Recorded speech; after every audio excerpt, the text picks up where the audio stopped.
Distinguished guests, ladies and gentlemen, yes, and very warm welcome to the third International Conference on Humanities and Social Sciences.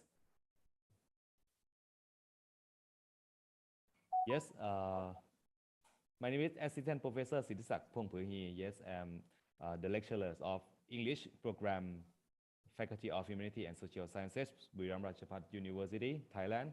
And it's my great honor to be the moderator for the first session in the morning.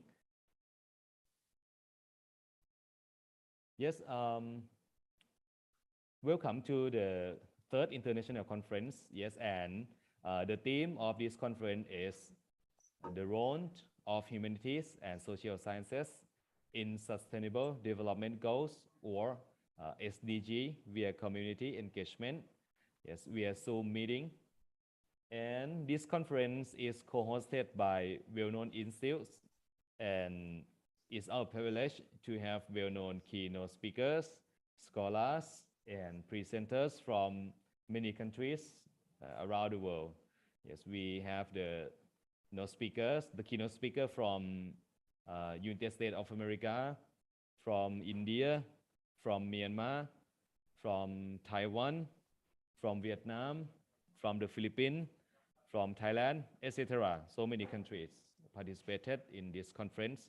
Yes, and thank you very much for your great cooperation and academic support.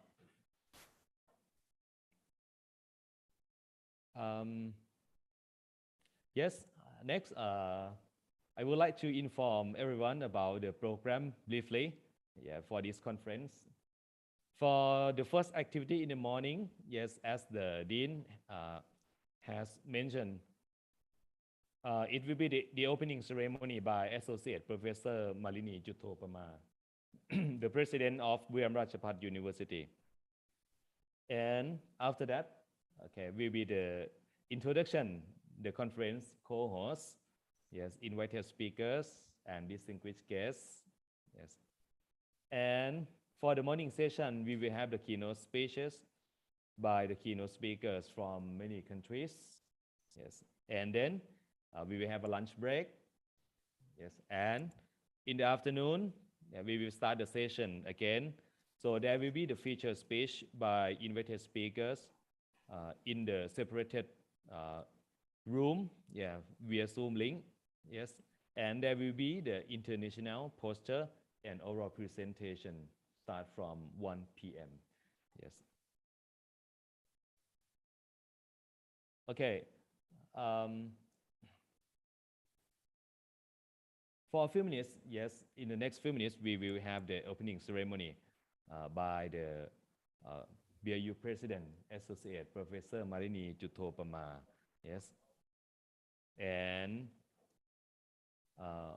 our Dean, Associate Professor Dr. Akarapon Nermaihom, yes, will report the objective of this conference to the BRU President. Now, we will wait a few minutes, ladies and gentlemen.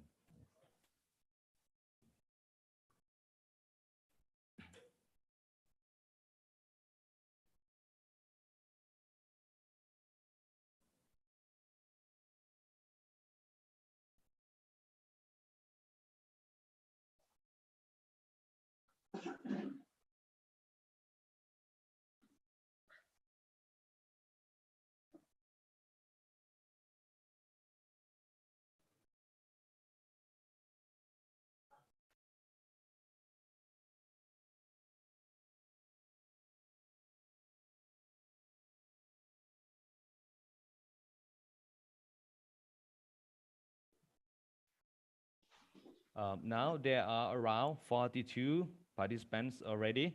So, I would like you to check your greeting. So you can type greeting from Australia, greeting from Myanmar, hello from Vietnam, please. Yes. I would like to know, yes, how many the participants from other countries already joined.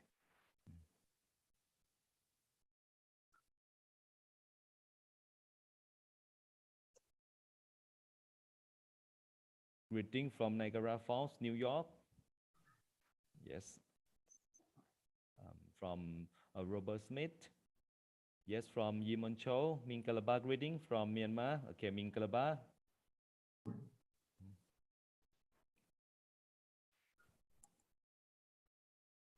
Yes, good morning, Mr. Smith.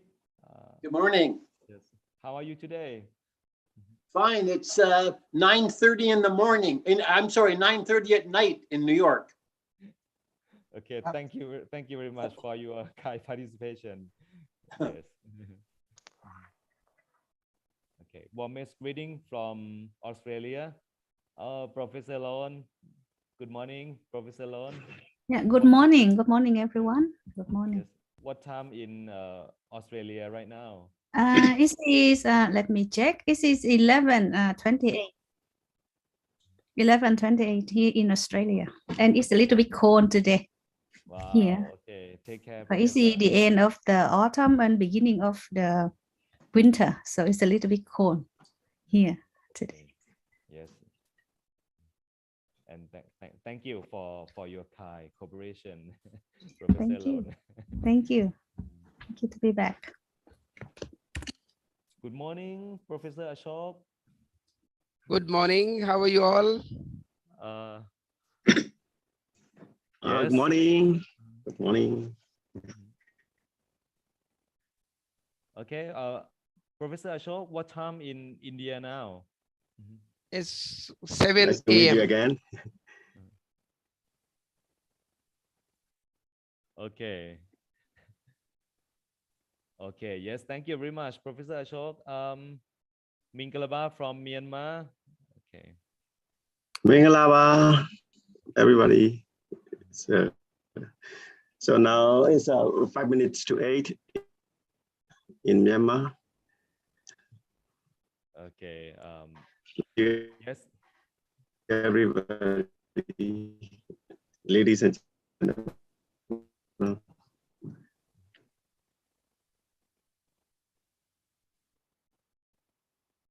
Okay.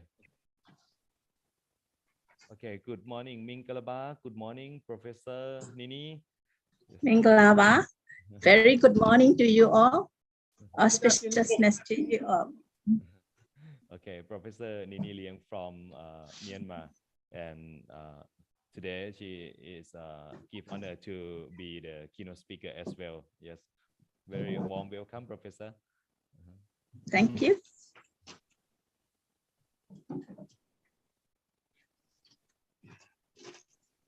Magandang umaga. That's the way we say good morning from the Philippines. Good morning.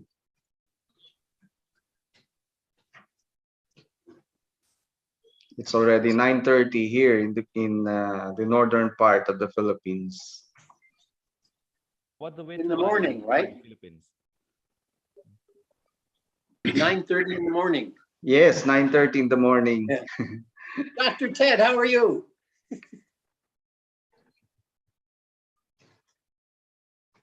Morning, Professor Dr. Ted. Good morning. Good morning, everyone. I'm doing good. And you? Yes. Fine. Very good, sir.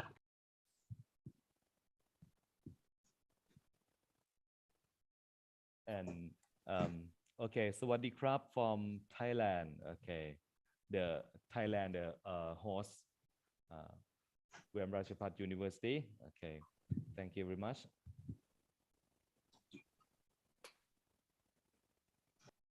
Okay, ladies and gentlemen, in the next few minutes, we will have the opening ceremony. So after the opening ceremony will be the speeches by the keynote speaker. And in the morning, we have totally 4 keynote speakers. Yes. And after the keynote speeches, it will be the introduction to the parallel session in the afternoon. Yes. And then we will have the lunch break, and we will start the afternoon session at 1 p.m.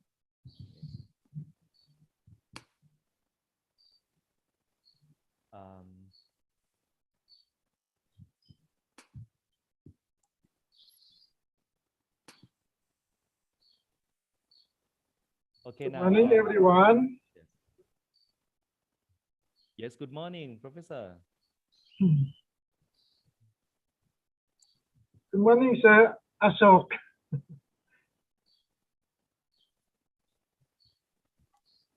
Good morning, Dr. Chuk. How's your life? Dr. Chuk, your Yeah, great friend, Dr. Shri Chindade, misses you in Pune.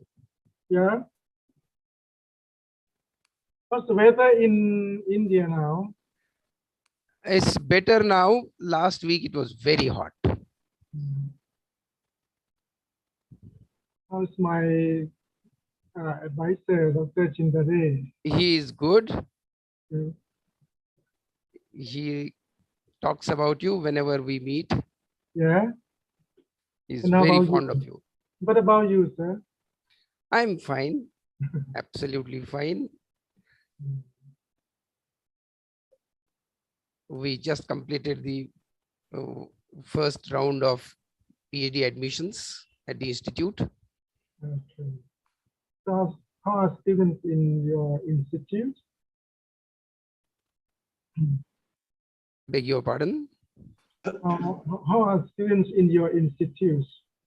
In fact, now we are getting very, very good students. Mhm. Is there any from Thailand? No, No. unfortunately, no.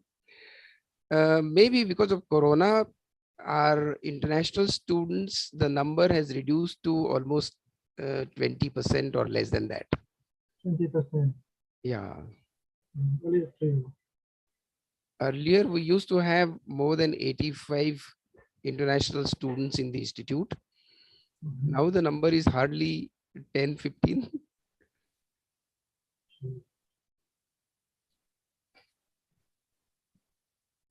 But we get very good students from different parts of India. Mhm.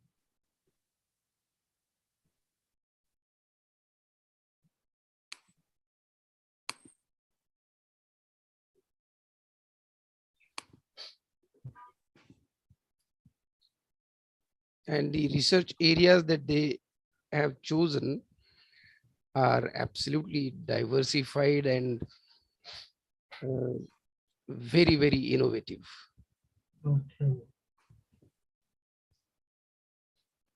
Some of them are doing research in digital humanities, an emerging discipline. So we are very happy about the new batches. About COVID-19 pandemic, very serious? Or is it okay now? Better? Beg your pardon? I mean, COVID-19 nowadays, it's serious or it's okay or it's better? In fact, in India, it has receded considerably. And though people elsewhere are talking about the fourth wave, we are not very sure whether it will arrive in India, but we feel quite safe at the moment. The number of active patients has reduced Okay, considerably. it's going to be better soon, I think. Justin, how are you? Hi, everyone. Good to see you guys. Good morning, Dr. Justin Bushill. Yes. What is the time now in USA? 9:36 p.m. Okay. So it's the night time. Okay. Thank you very much, Professor, for your kind cooperation. Yes. I'm happy to be here. Thank you. Yes. Good morning, Professor Roy from Bangladesh. Good morning, Professor. Hi. Yes, I'm fine. How do you all? Yes, very well. Thank you, Professor. What's the time now in Bangladesh? It is now 7:37 a.m. Okay. Yes. Early morning. Yes. Thank you very much for your kind cooperation, Professor. Okay, thank you.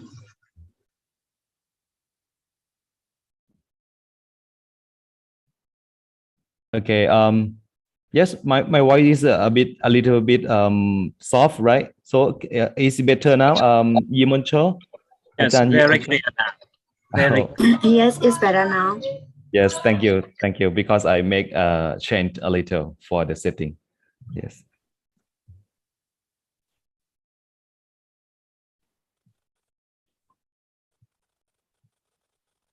Yes, ladies and gentlemen. Now we will have the opening ceremony in the next few minutes. About 8:40. Yes, we will have the opening ceremony by the opening speech by Associate Professor Malini Juthopama, the president of Buyam Ratchapat University. And we will have the reported speech by our dean, Associate Professor Dr. Akarpon Nuamaihom. Yes, after that, the dean will introduce the conference cohorts, invited speakers, and distinguished guests. Yes. And in the morning, we will have the keynote speech by the keynote speakers invited from many countries around the world. Yes, including USA, India, Myanmar, Taiwan, yes, Vietnam, the Philippines, and Thailand. Yes, and in the afternoon, yes, we will have the feature speech in each room of the Zoom link, and we will have the international poster and the oral presentations in the afternoon. Yes, thank you everyone for your kind cooperation and your academic support again.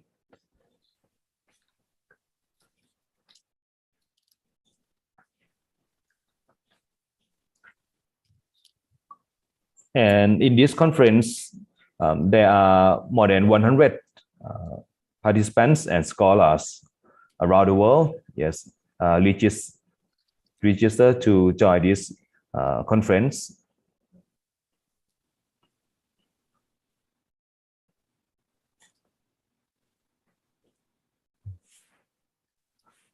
Okay, let me check again. Okay.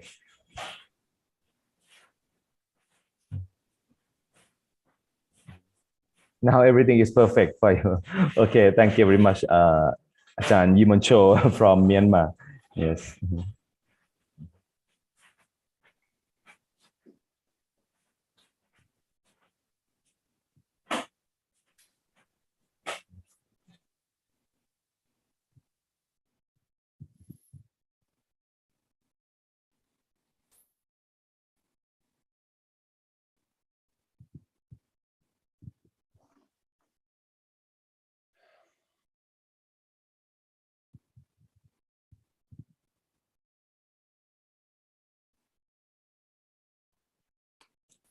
Okay, ladies and gentlemen, this is the third international conference on humanities and social sciences, and hosted by many institutes and conducted at Humanities and Social Sciences faculty, Buyam Ratchapat University.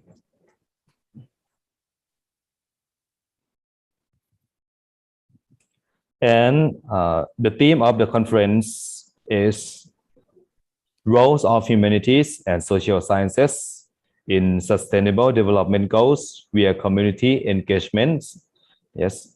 So this conference there are many keynote speakers talk about the roles of humanities and social sciences in sustainable development goals via community engagement. So we are very honored to invite the keynote speakers. And after the open ceremony, we will start the first keynote speeches. Yes.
Okay. Yes. Yes. Good morning again. Keynote speaker, featured speaker, researcher, paper presenter, distinguished guests, ladies and gentlemen, and very warm welcome to the third International Conference on Humanities and Social Sciences. Yes. And ladies and gentlemen, now is an auspicious time. May I invite Associate Professor Dr. Akarapon Nirmaihom, Dean, Faculty of Humanities and Social Sciences, Buriram Ratchapat University, Thailand, to deliver a reported speech to the President. And may I call up on Associate Professor Malini Jutthopama, President of Buriram Ratchapat University, Thailand, to deliver an opening speech of the conference, please.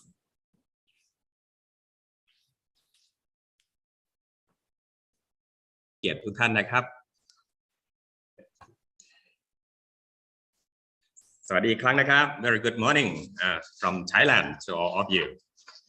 Associate Professor Malini Jutthopama, President of Buriram Ratchapat University, on behalf of the conference organizing committee, I would like to express my sincere thanks to Madam President for presiding over the third international conference on humanities and social sciences and delivering an opening speech today. The third international conference on humanities and social sciences under the theme Roles of Humanities and Social Sciences in SDGs via Community Engagement is hosted by the Faculty of Humanities and Social Sciences, Buriram Ratchapat University, Thailand. Moreover, the BRU's academic partners from both Thailand and overseas have also been invited to host these symposiums as the following. 1. Political Science Associations of Kasetsart University, Thailand. 2. Council of Faculty of Humanities and Social Sciences, Dean, Ratchapat University, Thailand. 3. Buriram Buddhist College, Mahajula-Longkorn Ratchavidyalaya University. 4. Niagara University, USA. 5. Manipur University, India. 6. National Ping Tung University, Taiwan. 7. Fairleigh Dickinson University, USA. 8. University of Foreign Languages, Hue University, Vietnam. 9. Mandalay University of Distance Education, Myanmar.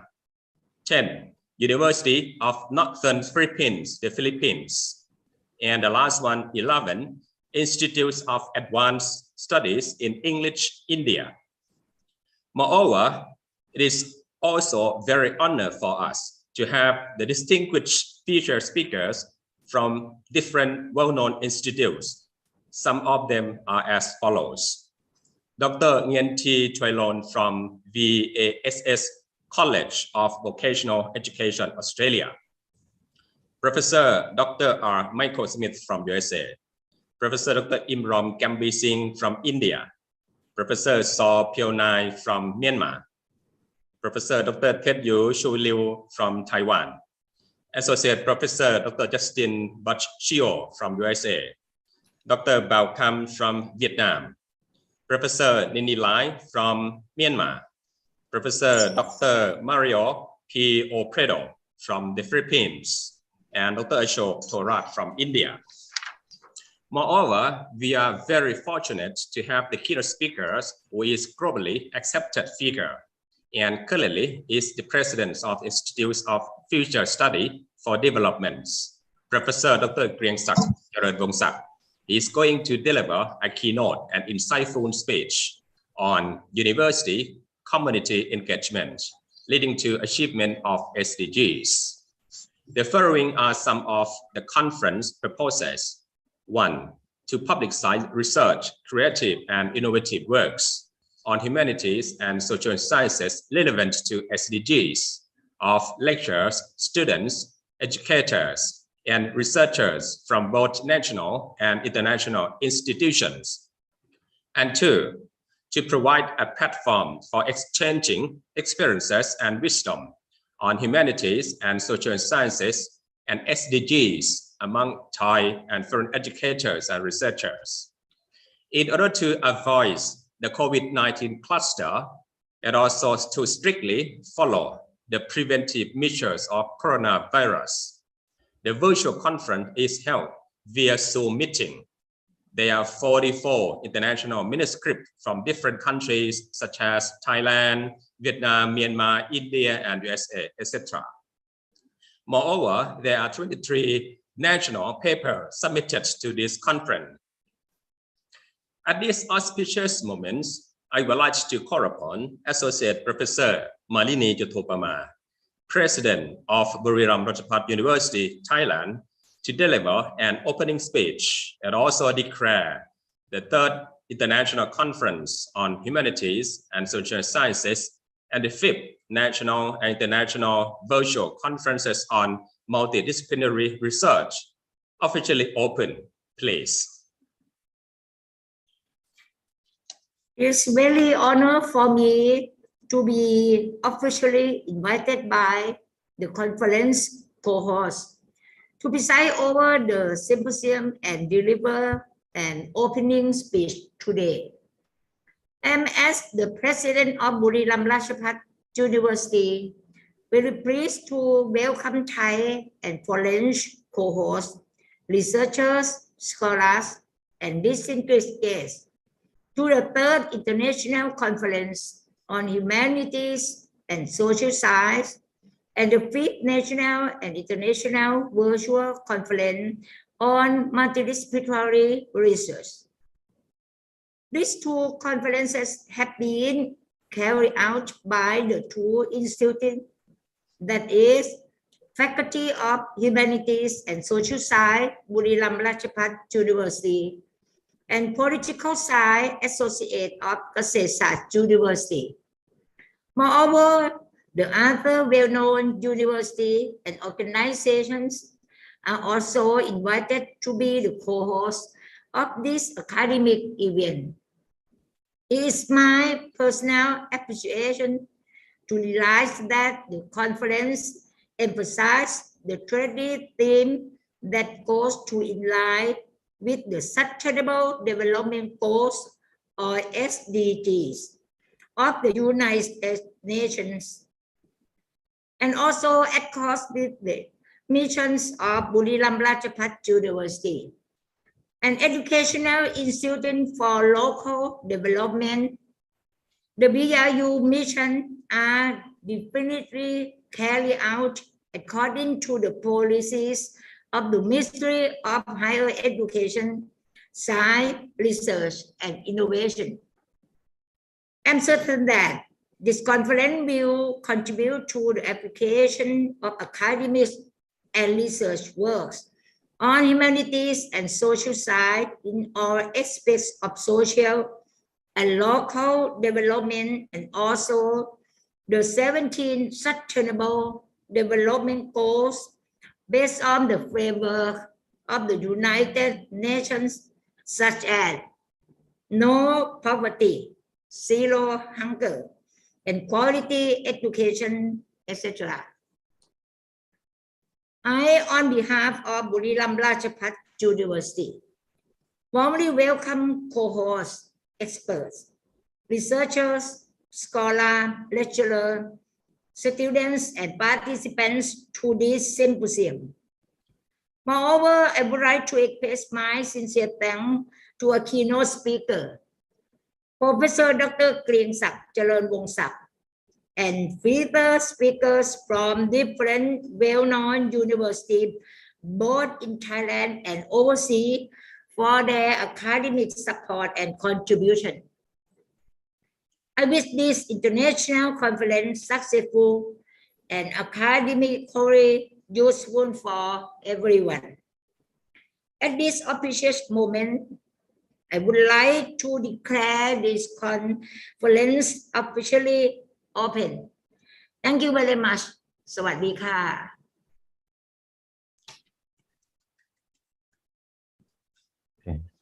Thank you very much, Associate Professor Malini Jothopama, the President of Buriram Ratchapat University, Thailand, for presiding over the conference.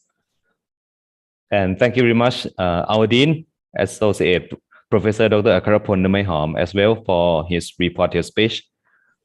And next, it will be the introduction, the conference co-hosts and invited speakers and distinguished guests. So may I invite Associate Professor Dr. Akarapon Namaihom, Dean, Faculty of Humanities and Social Sciences, Buriram Ratchapat University, Thailand, to officially introduce the conference co-hosts, invited speakers, and distinguished guests, please. Sawadee once again, very good morning, very good afternoon, and very good evening to our academic partners from around the world. At this auspicious moment, it is a very honor for me to introduce to you all the following important figures who have played a crucial role to make this conference possible.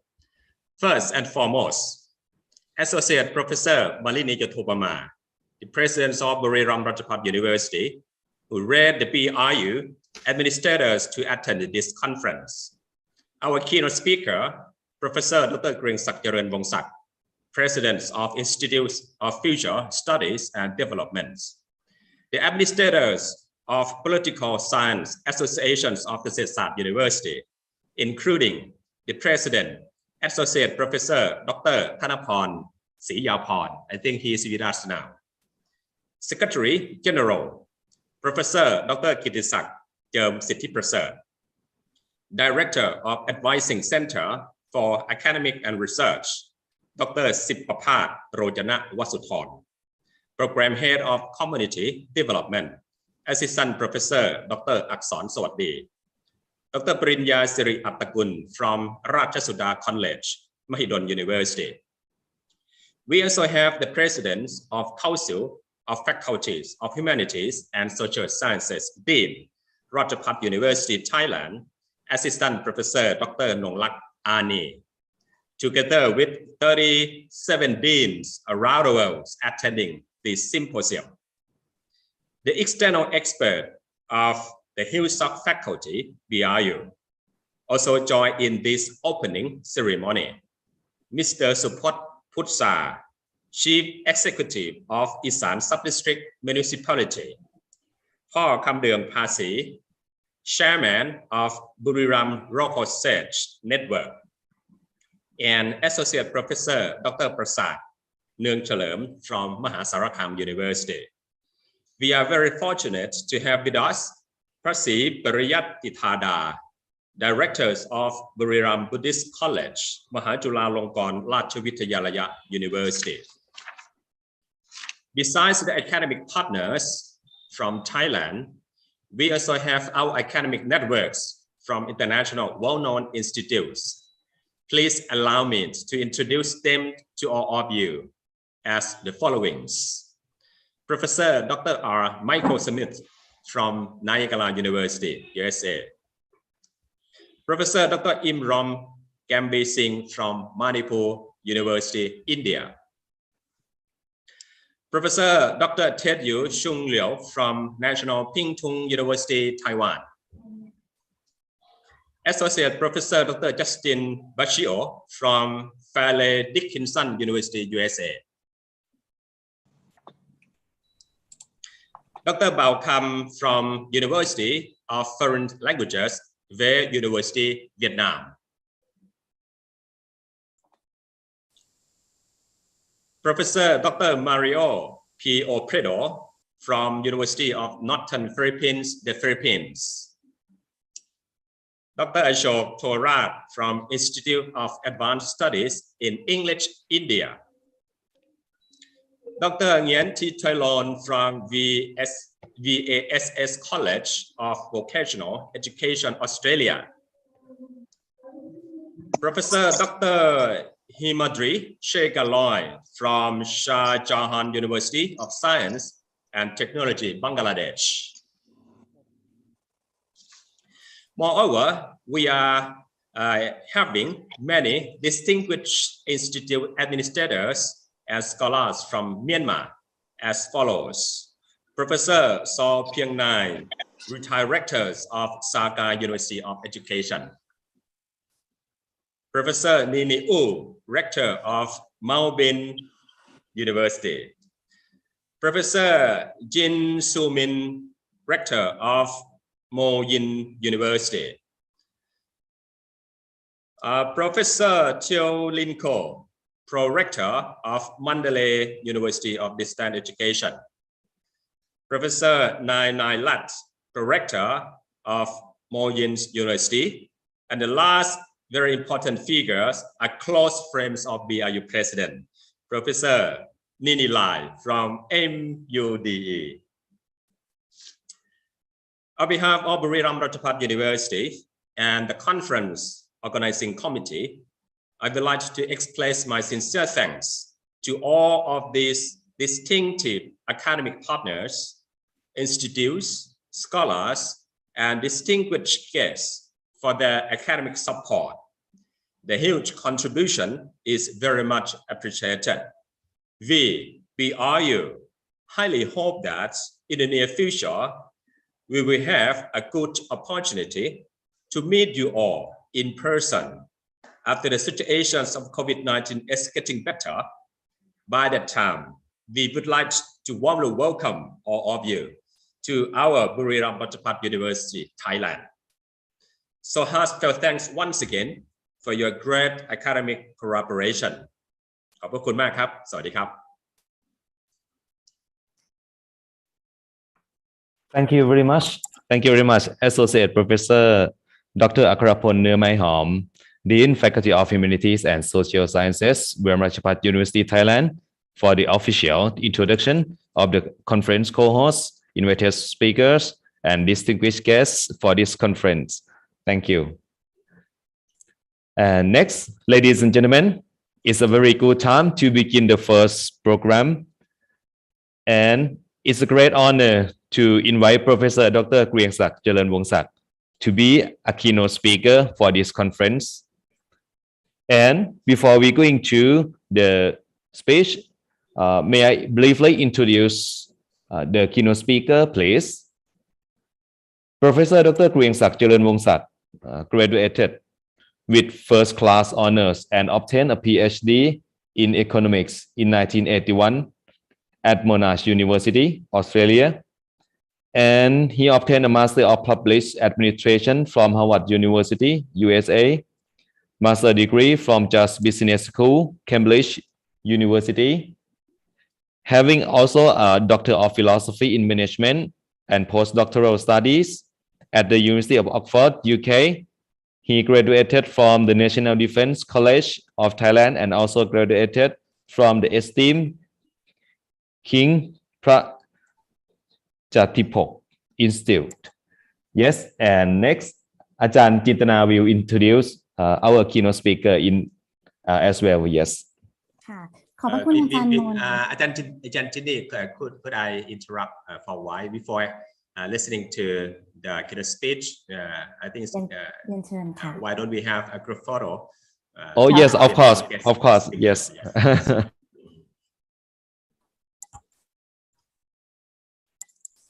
Yes, please, all participants, please switch on your camera. Turn on your camera to take photo, please. And we have 4 rooms, right? Okay, start from the first one. 1, 2, 3. Keep smiling, please. Okay. Okay. Next, room 2. Right. 1, 2, 3.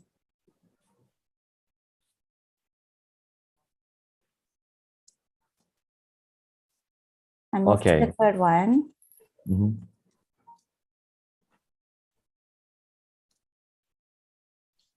Okay, room 3. 1, 2, 3.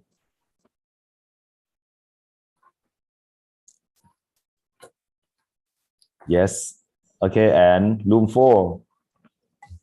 1, 2, 3.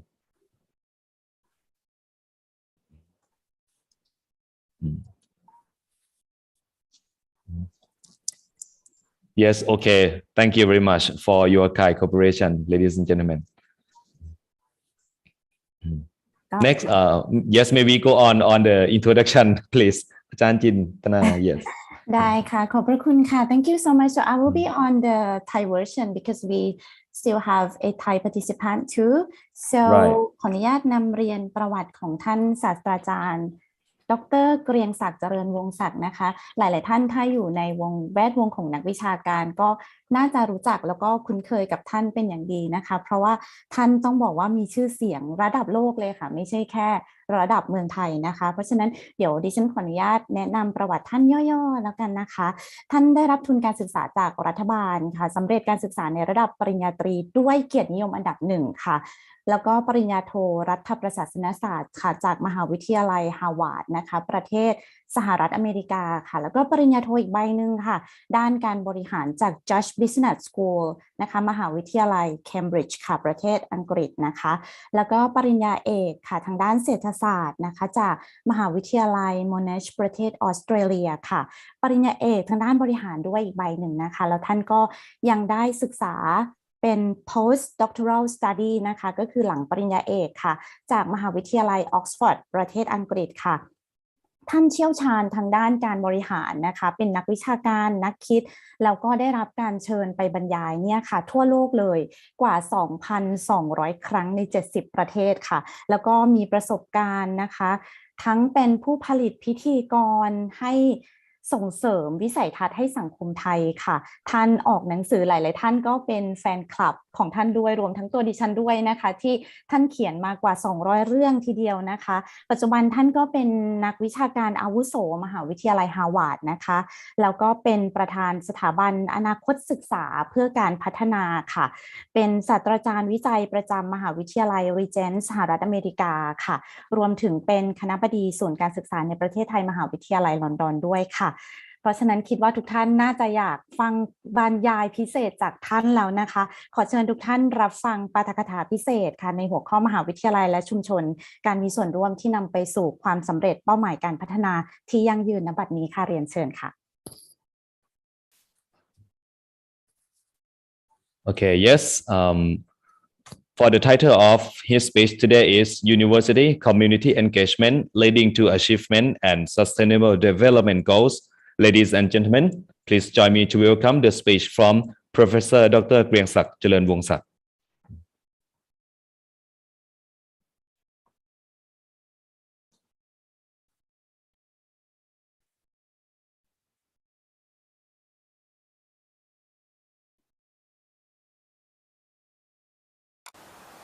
Associate Professor Malini Jutopama, President of the Ratchapat University of Buriram.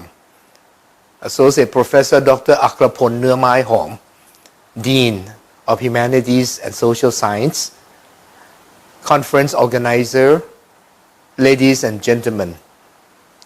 I'm honored to be invited to speak at this special international and national conference hosted by Ratchapat Buriram University on the very topic of university community engagement leading to achievement of sustainable goal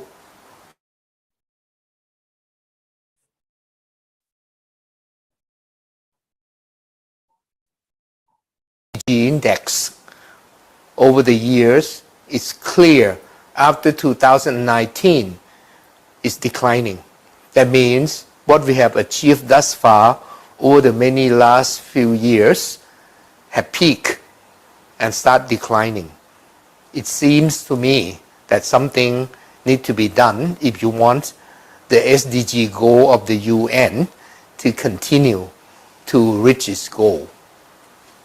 If we break down the various aspects of the 17 SDG goals, we'll find that most of the goals have made little or no progress, except some area which is innovation, industry, infrastructure, which is have substantial capability to grow more than others. The rest are either little progress or no progress or even declining. That shows to me that something is very wrong if we continue the old style. we realize that if we are trying to address a target and a goal objective with the old methods and it doesn't work, we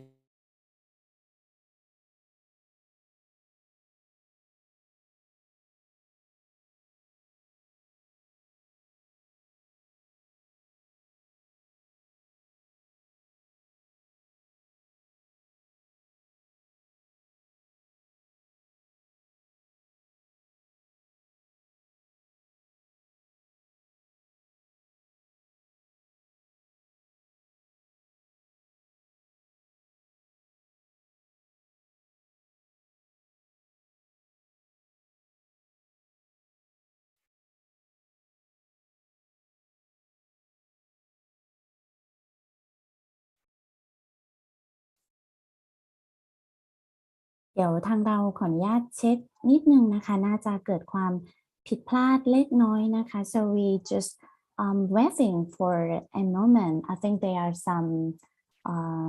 something wrong with the system. ขออนุญาตรอระบบสักครู่หนึ่งนะคะ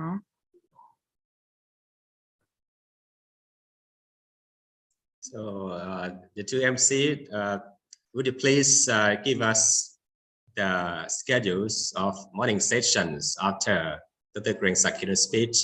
Also we have the distinguished future speakers, all right? Who is the next speakers? อาจารย์มนเชิญ yes yes for the in the morning session we have totally 4 keynote speakers. Yes, and the first keynote speaker will be Professor Dr. Kriengsak Chalermwongsak. Yes, and for the next keynote speaker, yes, it's our privilege to have Professor Nini Liang, okay, from Myanmar, from Mandalay University of Distance Education, Myanmar. Yes.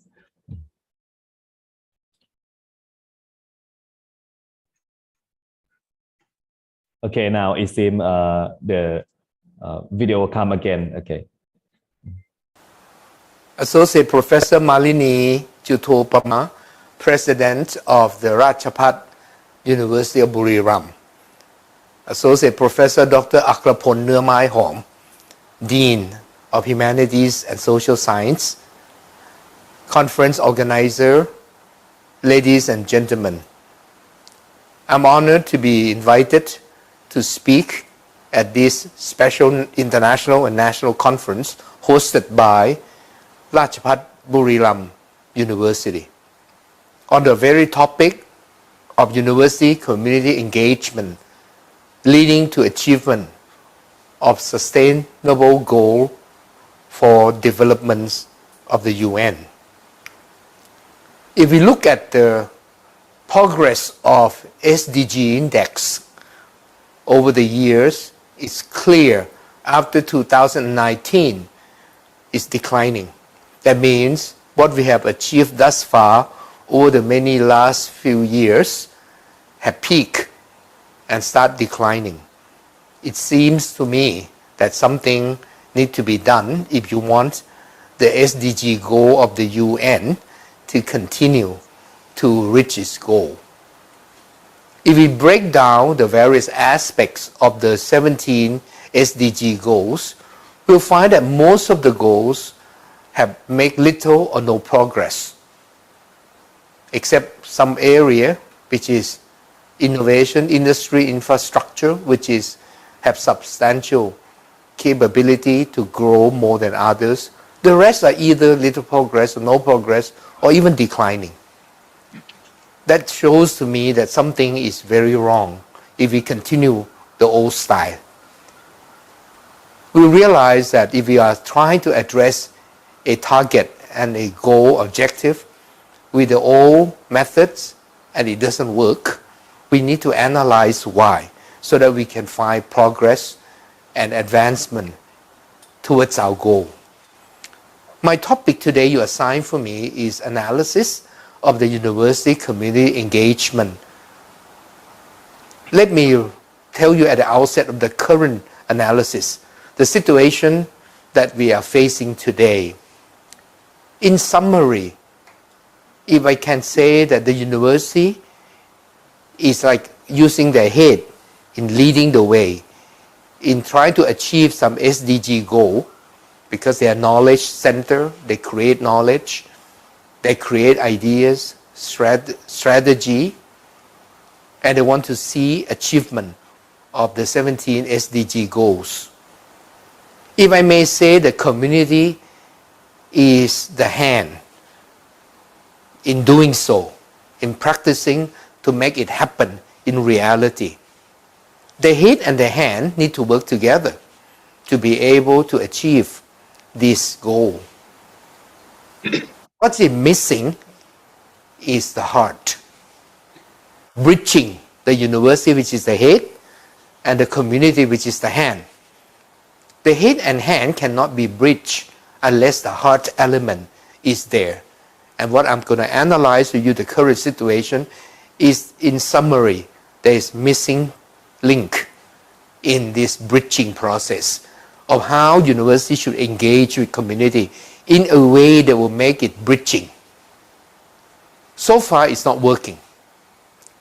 Both sides know what they want to do, but there is no incentives, motivation, encouragement that will make this bridging process happen.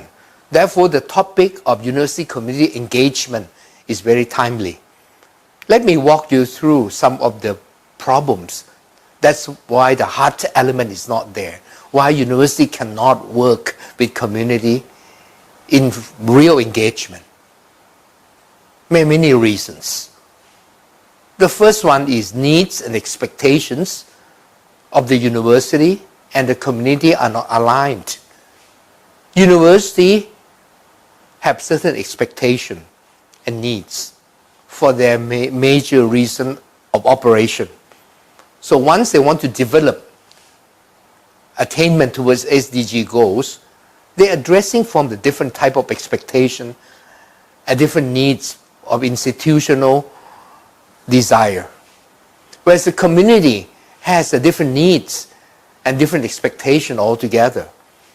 And these two sets of needs and expectation cannot come and synchronize, cannot be aligned. Therefore, you can see that in practice, most of the cooperation that try to work between university and community is led by the university setup. The need and the interest of the personnel of the university very much differ from the needs and interests of the people in the community. Expectation also so different. The results, therefore, you see little cooperation, and it cannot be working together suitably. This is why working together is not bridging due to needs and expectation of different institutions, which is different. The community setup and the university setup have different needs, different expectations, and it hasn't been worked out clearly, succinctly, how to align them. The second reason why I see there is little engagement between university and community.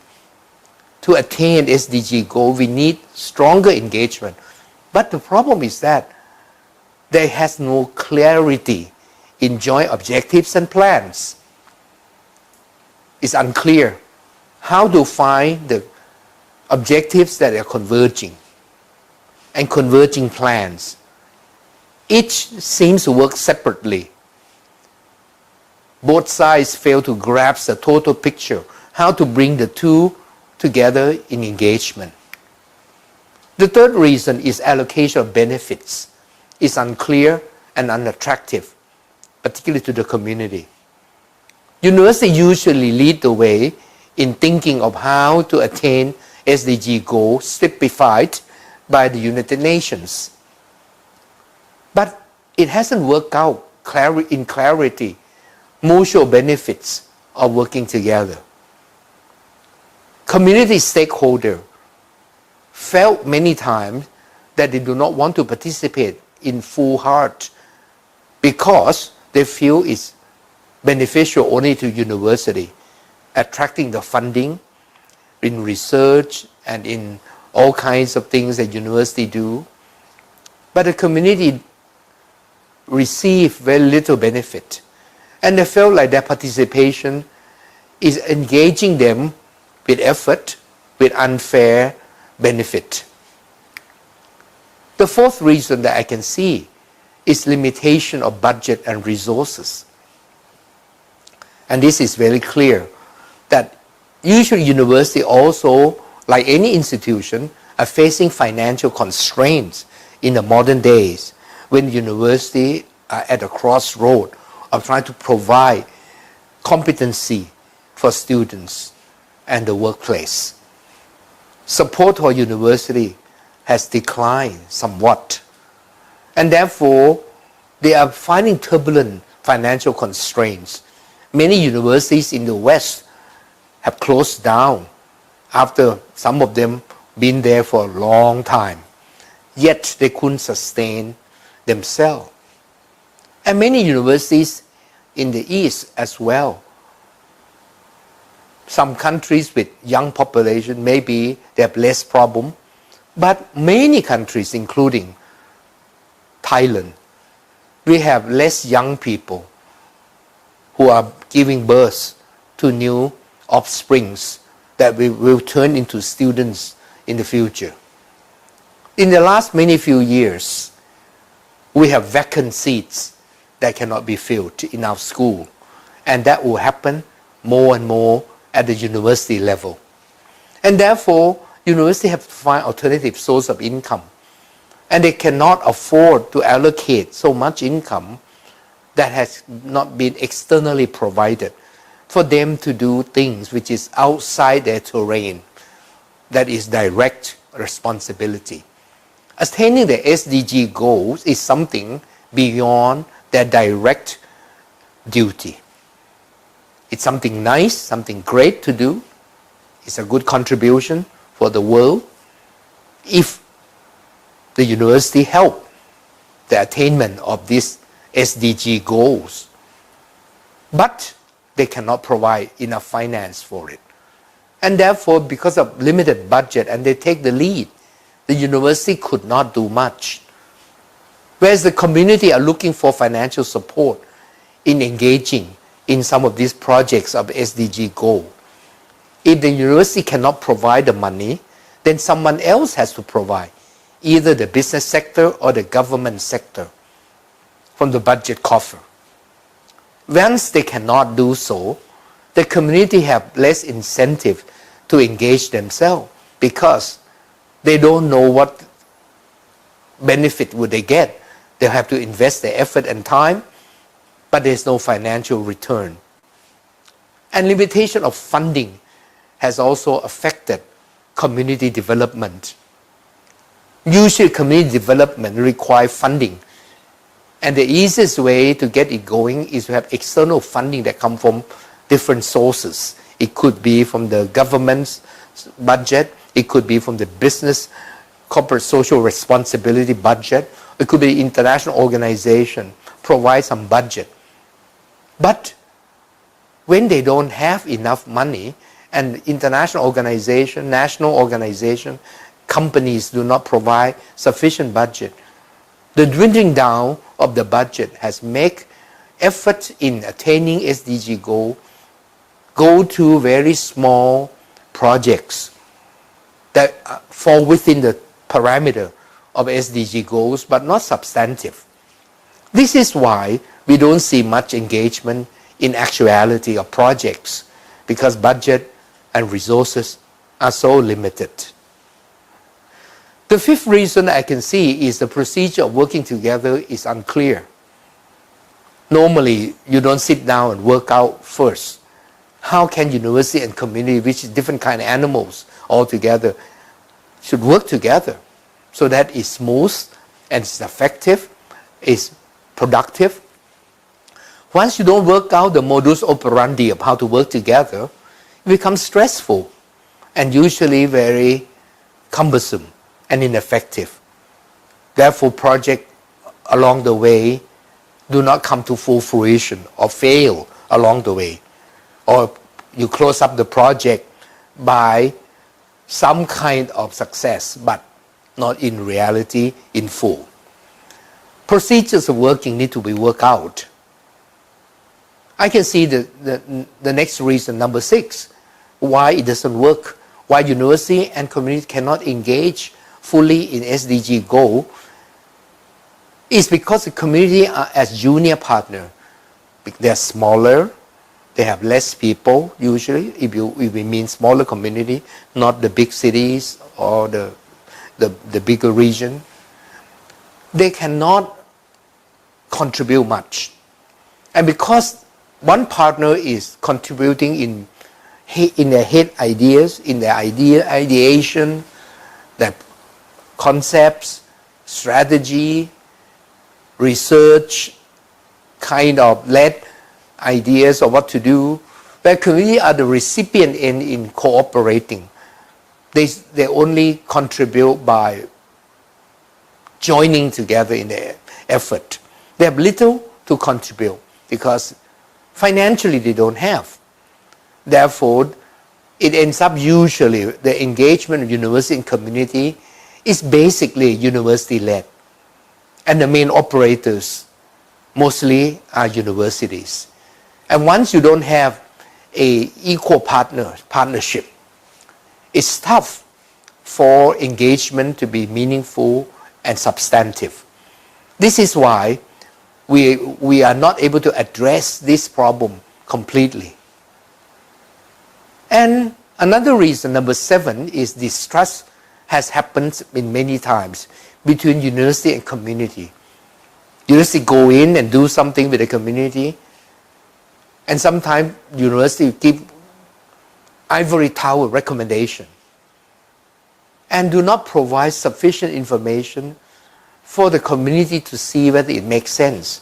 Or sometimes the outcome doesn't happen as planned. And when university find that your community are passive, not responding, they become sometimes feeling a little lethargic. At times when conflicts develop, become displaying of hostility, distortion, and concealing attitudes towards the community partner.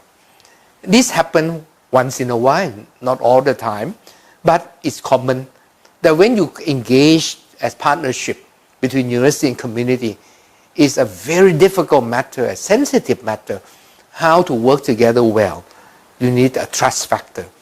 Without trust factor, it's tough. And another reason I can observe in the real world is ineffective communication. Language barrier sometimes is there.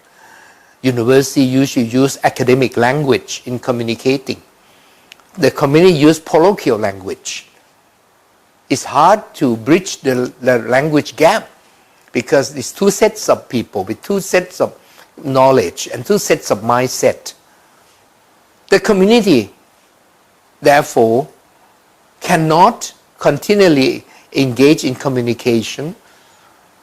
As the project goes on, lack of communication make it hard to cooperate and to engage. Continuity of communication, therefore, is very essential for it to happen. Number 9 is coordination within university create tension itself.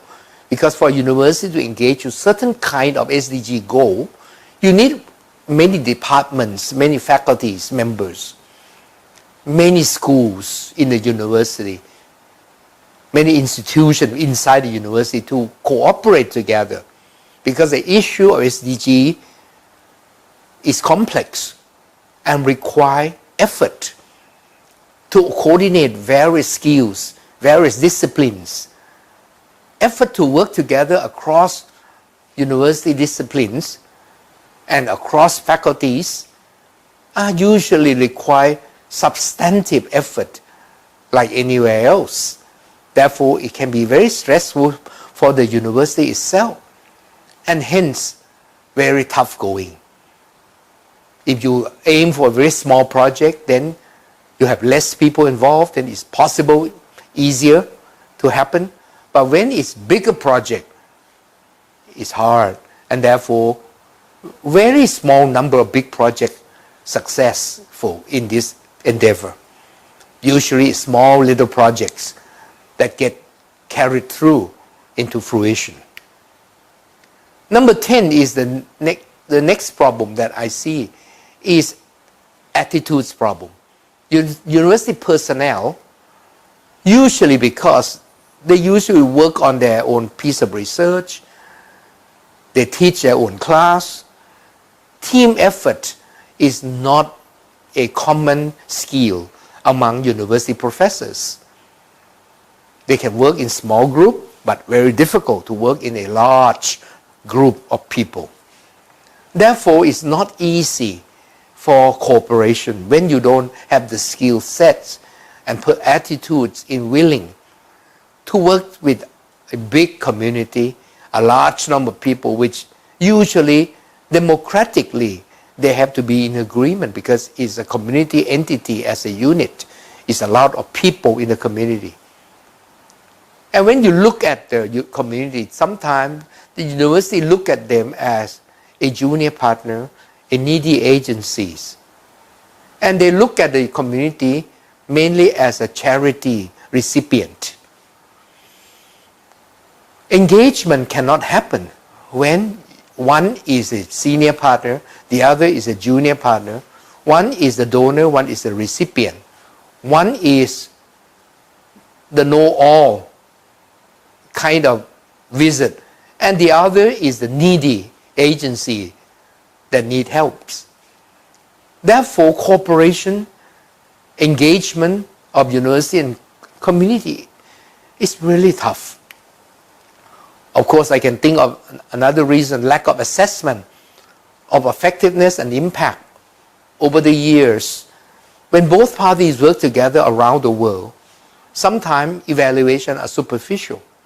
At the close of the project, you have some kind of evaluation. The university usually assess from the academic point of view. It's academic assessment.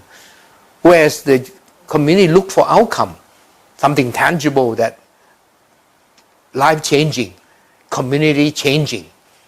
And therefore, the impact and the effectiveness are measured sometimes not of the same set of criteria. I have painted to you 11 problems that I see over the years around the world of university community engagement in SDG goals. Now let me give you some ideas, in my opinion, guidelines for this university community engagement in a new form, in a new style that may lead to achievement of SDG goal in a more substantive manner. Hopefully some of these ideas that I'm sharing may be useful. One, I would suggest that university and the community need to come together with clear focus in the project. The project has to be clearly defined, focused clearly in area-based project. What kind of area, issue-based project, and people-based project. Who are involved, what issue, and which area. The focus has to be clearly defined. SDG goal dashboard and trends last year of 2021 shows clearly where are we in these 17 goals, how far have we attained, where are we going, the trends. Let me mention, for example, Thailand as a case study. There are major challenges in Thailand to attain the parameter within SDG goals. For example, SDG goal number 2, zero hunger issues, has major challenges because sustainable nitrogen management index. How do we make sure that the index are sustainable? Export of hazardous pesticides is also the indicators that has been a major challenge in Thailand. Goal number 3 is good health and well-being. also have major challenges. Incidence of tuberculosis and traffic deaths can be still very high. Goal number 10 is reduce inequality. The Gini coefficient adjusts for the top income and a Palmer ratio that show us the inequality in Thailand is still very substantive. Goal number 14, life below water. Mean area that is protected in marine sites, which is important for biodiversity. Ocean Health Index, clean water scores, and fish caught from overexploited or collapsed stocks. A big challenge. Goal number 15, life on land. Also, the mean area that is protected in freshwater sites, important to biodiversity, and red list index of species survival. These are areas of major challenges. So let me mention that we need to really think ahead what to do. We need to find niches so that we could work on areas that are strength and opportunity. In Thailand, we are major rice producers for umpteen years, for centuries. Our jasmine rice has been very powerfully well known. Possibly, university need to be more focused as niche-oriented university. I have coined a new term. Maybe one university in Thailand should devote themselves to call themselves Jasmine Rice University, where they work in every single schools towards productiveness in making jasmine rice powerfully effective in Thailand. We may need one community as a demonstration of world jasmine rice community, where they grow jasmine rice in cooperation with the knowledge and research that come from the university.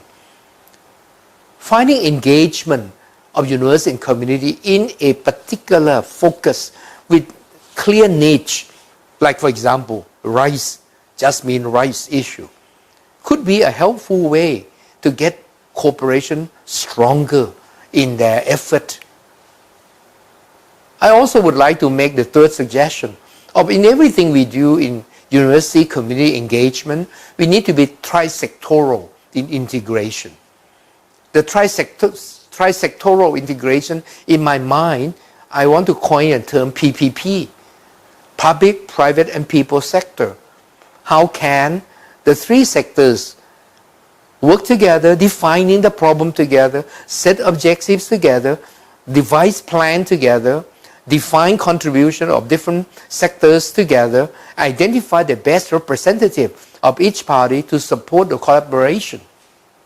If we do so, we may find ourselves able to harness our strength and protect our weaknesses in the three sectors and work together among the public, private, and people sectors. My fourth suggestion will be four wins model. I call it easily win-win-win-win. Win in individuality, commonality, collectivity, and publicity. What do I mean by this? If we do not find four wins, usually you can't get cooperation from all parties involved. Individually, the university and the community must win in their joint effort. When they work together, university and also community must overlap in their winning. Not just one party win, the other not winning. The commonality must be there.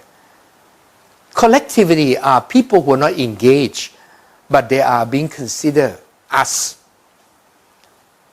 by the university and the community that are working together.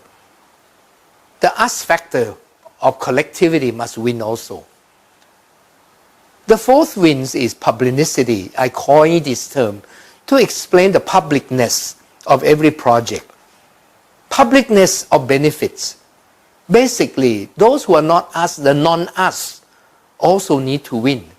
Therefore, when university individually win, community individually win, and the overlapping of university and community both commonly they can win together.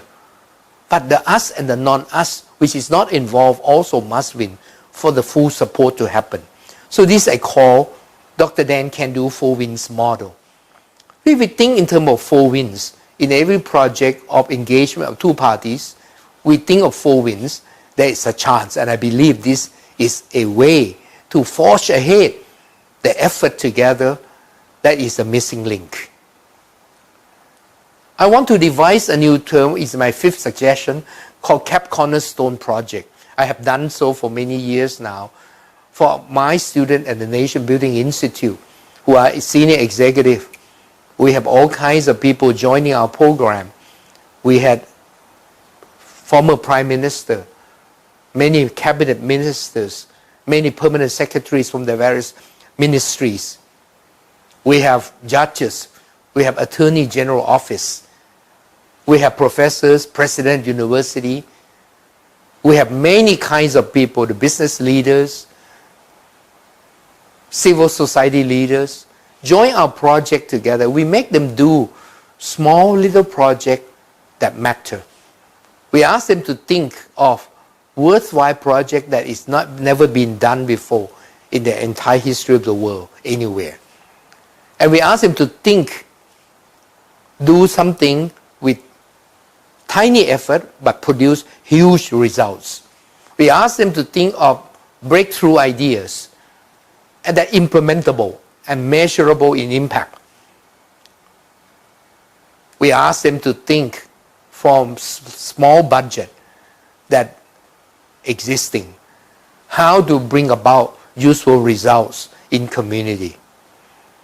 CAP Cornerstone Project is what I call hybridizing the 2 concepts, capstone and cornerstone of the old archaic infrastructure of buildings in the old days. Something worthwhile called capstone, something which is able to hold up a huge infrastructure called cornerstone, small but high impact, something precise, something very clear in ideas, breakthrough ideas that have never been done before, and something that can be piloted and once done with high impact, expandable. If we can think of project that is CAP Cornerstone in nature, between university and community engagement, there is a chance that the outcome, the impact will be great and multipliable. I also would like to mention the best practices. In doing community and university engagement for SDG goal, we need to learn from the very best practices around the world. We bring them as best practice and build on top of them, develop further, and even penetrate through stronger research finding, and then bring the research into research and development and innovation finally. If we go by this model of innovation at the final end, university and community engagement can be more meaningful, both for both sides, the university, for their publishable project, and also the engagement of the community that find innovation that can be practiced and found outcomes.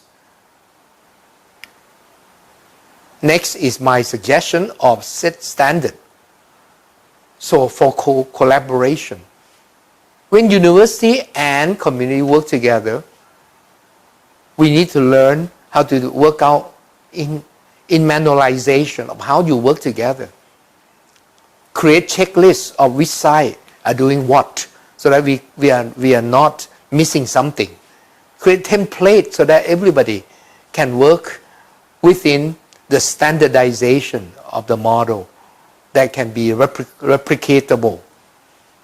And create strong, proper scheduling so that all knows when we do what till the end. I believe one of the very important factors, number 8, that I want to suggest is create trust. personal trusts are very important for people to engage themselves. The same goes for university and community. You can only have trust when you know one another. It takes time. And you only have trust when you have understanding of one another, so that you know what each party like or dislike. And there must be a cementing relationship, which I call the missing bridge, the heart. The atmosphere of the heart, beautiful heart, of finding university and community working together with trust. I do believe if we do so with the new style of guidelines that I mentioned, university and community engagement will be stronger in many things, especially in a very difficult, tough goals that are worthwhile goals that the UN has stipulated in the 17 SDG goals. If we would like to see university and community engagement in a stronger, more fruitful, effective way, I suggest we address some of the real problems that I outlined, 11 problems that I've seen. And I suggest that maybe you can consider and pondering over some of the guidelines and ideas I'm suggesting, how the modus operandi of working together between the university community should forge ahead together. I want to end by saying once again, the university have usually a very strong head, good brain. They are the knowledge center. They use their head in doing SDG goal. The community usually is the hands, the practice, the practicum, the one that do in practice. The head and the hand need to link by the heart, and that is a missing link. And that's what I'm suggesting. Many ideas and guidelines, how the heart factor that is missing need to cement the head and the heart and the hands together, so that engagement can be meaningful, powerful, impactful. I send my best wishes to this conference. I hope what I speak in this keynote address that being asked for me to say something sensibly, I hope will be useful for a wider communities to hear. And hopefully some of these ideas could be published in one of your journals so that it can be useful, elaborate further in the future by others who are interested in attaining and achieving SDG goal by using university and community engagement. Hopefully this message goes out and being well received. I appreciate inviting me to this important international and national conference. I am thankful for the opportunity to present my ideas as invited. Thank you very much for all the attention you gave to me today. Thank you. ค่ะก็ต้องกราบขอบพระคุณนะคะ Thank you so much Professor Dr. เกรียงศักดิ์เจริญวงศ์ศักดิ์นะคะก็ Please allow me to give the brief summary in Thai just a little bit นิดเดียวนะคะเพื่อสรุปประเด็นให้กับคณาจารย์หลายๆท่านที่บางทีท่านบรรยายค่อนข้างยาวนิดนึงค่ะมันดิฉันขอเฉพาะประเด็นสำคัญแล้วกันนะคะท่านก็ได้พูดถึงว่าการที่เราเนี่ยค่ะโดยเฉพาะมหาวิทยาลัยเรากับชุมชนเนี่ยจะร่วมเดินไปสู่การพัฒนาอย่างยั่งยืนเนี่ยค่ะมันจะต้องประกอบด้วยสิ่งใดบ้างนะคะซึ่งอย่างแรกเนี่ยท่านก็บอกว่าให้มองถึงเป้าหมายค่ะการโฟกัสให้ตรงกันทั้งในเชิงพื้นที่ทั้งในเชิงหัวข้อประเด็นต่างๆแล้วก็ผู้คนด้วยนะคะโดยเป้าหมายของ SDG Goal ทั้งหมดเนี่ยจะมีอยู่ทั้งหมด17ข้อซึ่งเป้าหมายที่ท้าทายประเทศไทยเรามากๆเลยค่ะซึ่งท่านยกประเทศไทยมาเป็น case study เลยประเด็นข้อที่2ก็คือในเรื่องของความขจัดความหิวโหยค่ะให้หมดไปจากประเทศให้หมดไปจากโลกใบนี้เนี่ยจะทำอย่างไรประเด็นในเรื่องของข้อที่3ก็คือในเรื่องของการมีสุขภาพความเป็นอยู่ที่ดีค่ะในทุกคนในทุกช่วงอายุว่าจะทำอย่างไรจะทำให้คนมีสุขภาพดีและประเด็นข้อที่10ค่ะนั่นก็คือการลดความเหลื่อมล้ำค่ะทั้งภายในและระหว่างประเทศว่าจะทำยังไงถึงจะทำให้ทุกคนมีความเท่าเทียมกันได้ประเด็นข้อที่14ค่ะนั่นก็คือการอนุรักษ์แล้วก็ใช้ประโยชน์จากมหาสมุทรแล้วก็ทรัพยากรทางทะเลค่ะเพื่อการพัฒนาที่ยั่งยืนและประเด็นข้อที่15นะคะที่ท่านบอกว่า ประเทศไทยเราเป็น case study เลยนั่นก็คือในเรื่องของการปกป้องฟื้นฟูแล้วก็ส่งเสริมการใช้ประโยชน์จากระบบนิเวศทางบกอย่างยั่งยืนค่ะทำอย่างไรเราถึงจะสามารถจัดการกับประเด็นเหล่านี้ได้นะคะแล้วท่านยังได้พูดถึงการที่มุ่งเน้นไปที่กลุ่มเฉพาะกลุ่มอย่างเช่นท่านยกตัวอย่างมหาวิทยาลัยที่เชี่ยวชาญเฉพาะในเรื่องของข้าวหอมมะลิก็จะมีศาสตร์เฉพาะในเรื่องของข้าวหอมมะลิที่เข้มแข็งมากๆค่ะแล้วท่านยังได้พูดถึงในเรื่องของการบูรณาการค่ะว่าควรจะมาจากทั้ง3ภาคส่วนด้วยกันทั้งภาครัฐเอกชนแล้วก็ประชาชนค่ะแล้วประเด็นสำคัญมากๆที่ท่านพูดถึงนะคะเกือบจะสุดท้ายเลยนั่นก็คือท่านพูดถึงโปรเจกต์สำคัญมากๆนั่นก็คือโปรเจกต์ในเรื่องของ CCS หรือว่า Capped Cornerstone Project ซึ่งเป็นการทำโปรเจกต์ขนาดเล็กค่ะแต่ว่าทรงพลังที่จะสามารถขับเคลื่อนประเทศของเราเนี่ยท่านให้เป็นนวัตกรรมศาสตร์สร้างชาติได้เป็นนวัตกรรมเชิงความคิดนวัตกรรมจากสิ่งที่นำมาปฏิบัติใช้จริงได้แล้วก็มี High Impact ซึ่งส่งผลกระทบที่จะสามารถพัฒนาประเทศให้ก้าวสู่ความเป็นอารยะเป็นประเทศที่พัฒนาได้ค่ะนี่ก็เป็นประเด็นสำคัญค่ะจากท่านศาสตราจารย์เกรียงศักดิ์ค่ะอาจารย์มนต์คะ Yes, thank you, Ajahn Jintana. Yes, from the keynote speech by Professor Dr. Krieng Sak, Charan Wongsak, there are two main items, two main issues that he presented. The first one is the result of analysis of the university community engagement current situation, and he interestingly presented the need and expectation of the university and the objective and plan that have to be clear nowadays. And after that, he presented the guidelines for the university community engagement leading to achievement of SDG.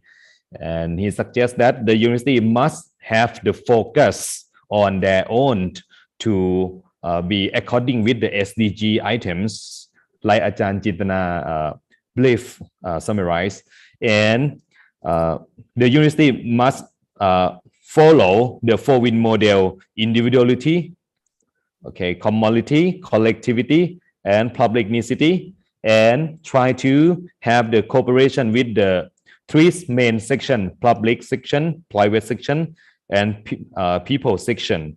And also the university must create the personal trust, to take time to know each other and understand what does each party like or dislike, and loving start the cooperation with love. So this is the missing bridge and the main task of the university to bridge the society and the university all together to develop the society following the SDG.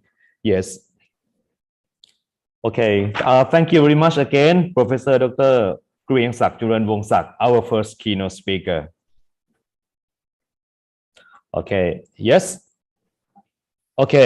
Ladies and gentlemen, next, let's go on the next program. It's our privilege to invite Professor Nini Liang to be a keynote speaker for this conference. Professor Nini Liang is from Mandalay University of Distance Education, and currently, Professor Nini Liang is a professor emeritus of English department at Mandalay University of Distance Education, Myanmar. For her education, she has got a bachelor's degree and Master of Art in English from University of Yangon. She joined Yangon University of Economics as a tutor in 1981. She taught English class in different higher education institutions for over 38 years. In 2000, she was promoted as an associate professor, and in 2001 as a professor. And she has nearly 40 years of teaching and administrative experience. Moreover, she is also a member of the Myanmar Academy of Arts and Science. And she also presented her researches in different national and international forums, conferences, and symposiums in more than 12 countries worldwide. And for the title of her speech today is Teacher Belief and Technology Integration Practice of EFL Classroom in Myanmar. Ladies and gentlemen, please join me to welcome the speech from Professor Nini Liang.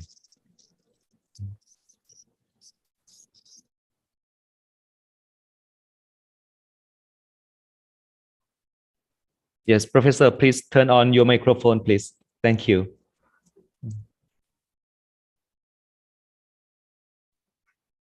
Thank you. So, very good morning. Associate Professor Malini Chutupama, President of Burian Rajapat University, and Associate Professor Dr. Ekrapon Yumaihom, Dean of Faculty of Humanities and Social Science from Burian Rajapat University, honorable speakers, distinguished guests, ladies and gentlemen. Auspiciousness to you all, Mingalaba.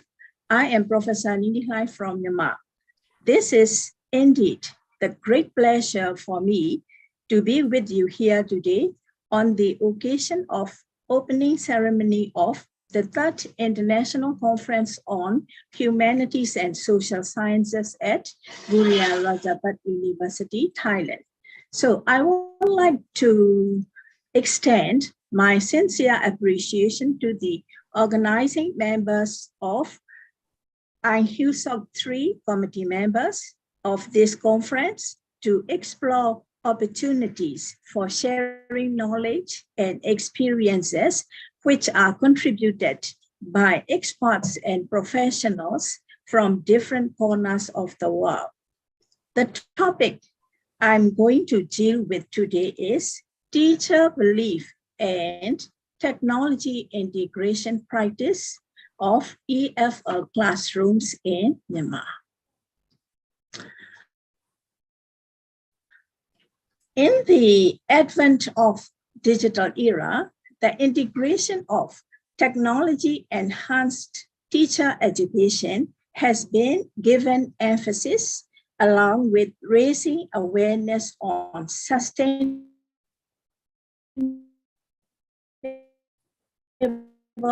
Development Goals, SDG.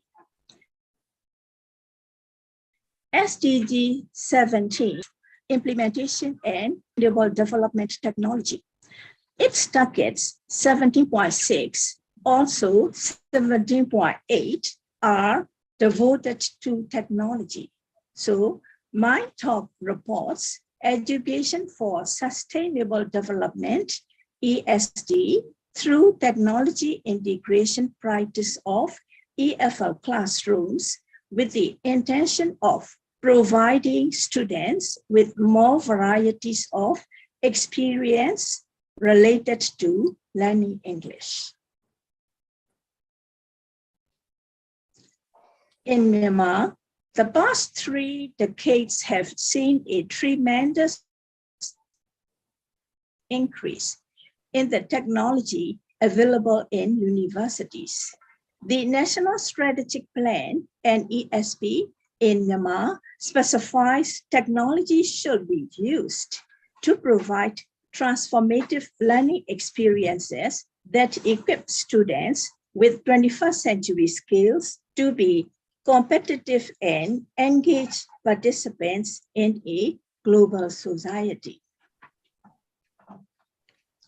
So the work plans of National Education Strategic Plan 2020 to 2030 in implementing the education reforms aim to meet the 21st century skills for all the students to become decent citizens with full of responsibilities and creative mind, the increase of government budget in education reforms, capacity building for teachers, improving technology and infrastructure, as well as in technical and vocational training for giving priority to ethnic regions.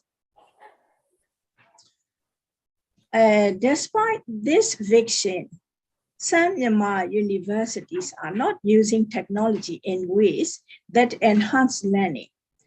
According to Lai and Zhao 2007, research has shown that using technology in student-centered ways can produce positive impacts on performance. So, a survey conducted in 2022 found teachers' most common uses of technology in the classrooms were word processing tasks, managing student records, and making presentations. Firstly, let me introduce a little bit of effectiveness of technology use in the language classrooms. By 2030, it was ensured that all learners acquire the knowledge and skills needed to promote sustainable development, including, among others, through education for sustainable development and sustainable lifestyles, human rights, gender equality, promotion of the culture of peace and nonviolence, global citizenship, and appreciation of cultural diversity and of culture's contribution to sustainable development. So Cifuentes et al. 2011 stated that quality technology integration helps teachers meet learning goals that they will not be able to accomplish otherwise. Technology provides ample opportunities for students to construct knowledge and develop the skills necessary to participate in an ever-increasing global society. However, Atma and Autumn-Britt Leftwich 2012 discussed that if technology is going to provide meaningful, authentic learning experiences, a pedagogical shift must occur. Additionally, Autumn-Britt and Leftwich et al. 2010 considered that teachers are motivated to integrate technology in order to improve professionally. In addition, they support that teachers must be able to use multiple communication tools to reach their online learners. Teaching online requires the coordination of teachers' pedagogical skills, technological knowledge, content knowledge, and an understanding of their students. So teachers employ different pedagogical strategies when teaching online because their role is very different than teaching face-to-face. The shift will take place in pedagogical approaches when teaching in an online environment is challenging for some teachers. Teaching online requires the use of technology. Therefore, teachers need to possess strong technological skills in order to present content through technology.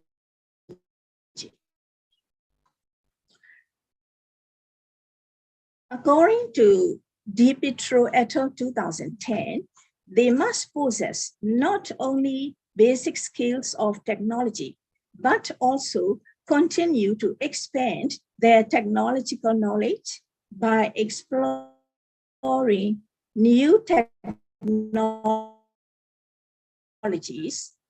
for the virtual environment. Identified training on technology tools as the most valuable training to prepare teachers for online instruction. Thus, effective communication is essential in online learning environments. Online teachers build relationships with their students through their methods of communication.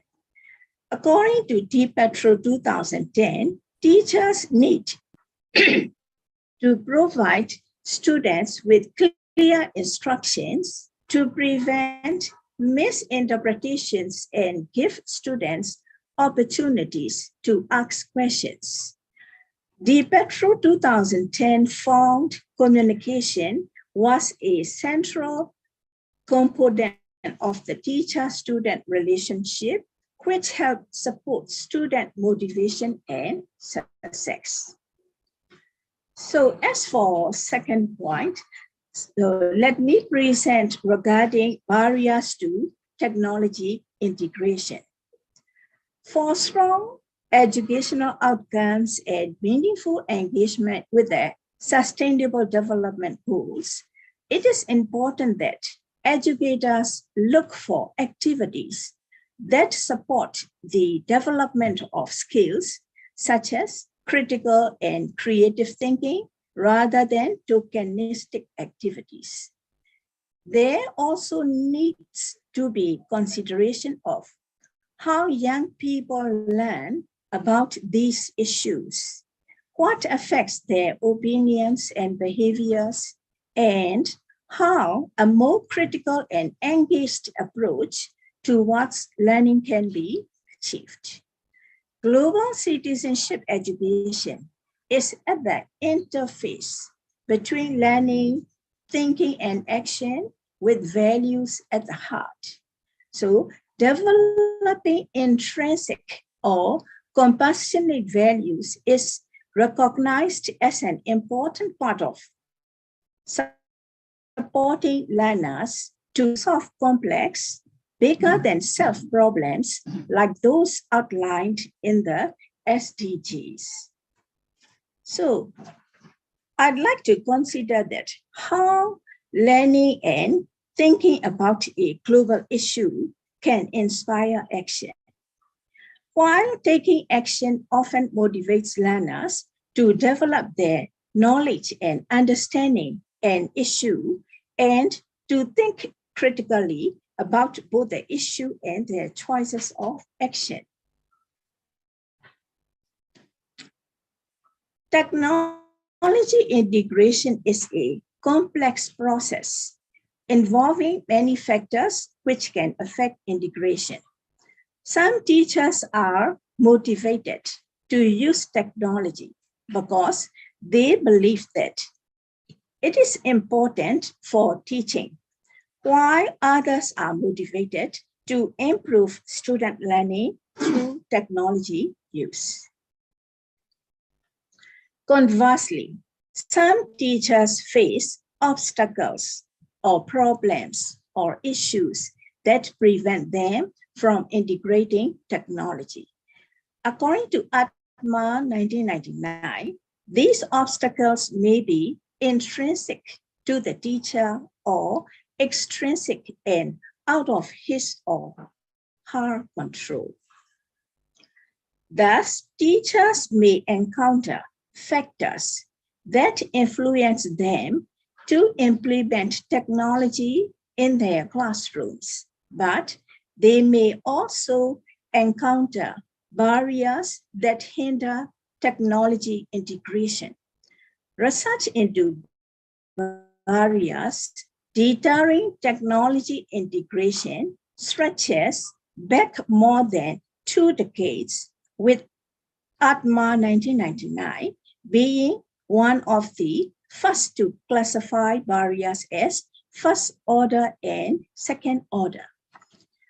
Her seminal work identified first order barriers as extrinsic to teachers and include lack of access to computers and software, insufficient time to plan instruction, and inadequate technical and administrative support. SDG 17 focuses on strengthening the means of implementation and revitalizing the global partnership for sustainable development technology. Its targets 17.6, also 17.8 are devoted to technology. So in other words, first order barriers are those factors that are external to teachers but impact their teaching practices. By contrast, second order barriers are intrinsic to the teachers and include beliefs about teaching, beliefs about computers, established classroom practices, and unwillingness to change. These barriers are specific to each teacher and originate internally. Now, let me move to the first order barriers.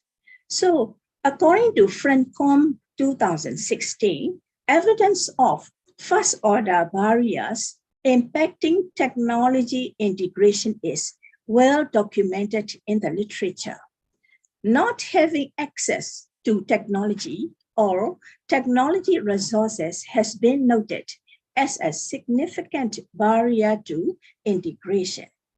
So, lack of access may occur when teachers share devices among classrooms or when technology is in central locations such as lab settings or media centers.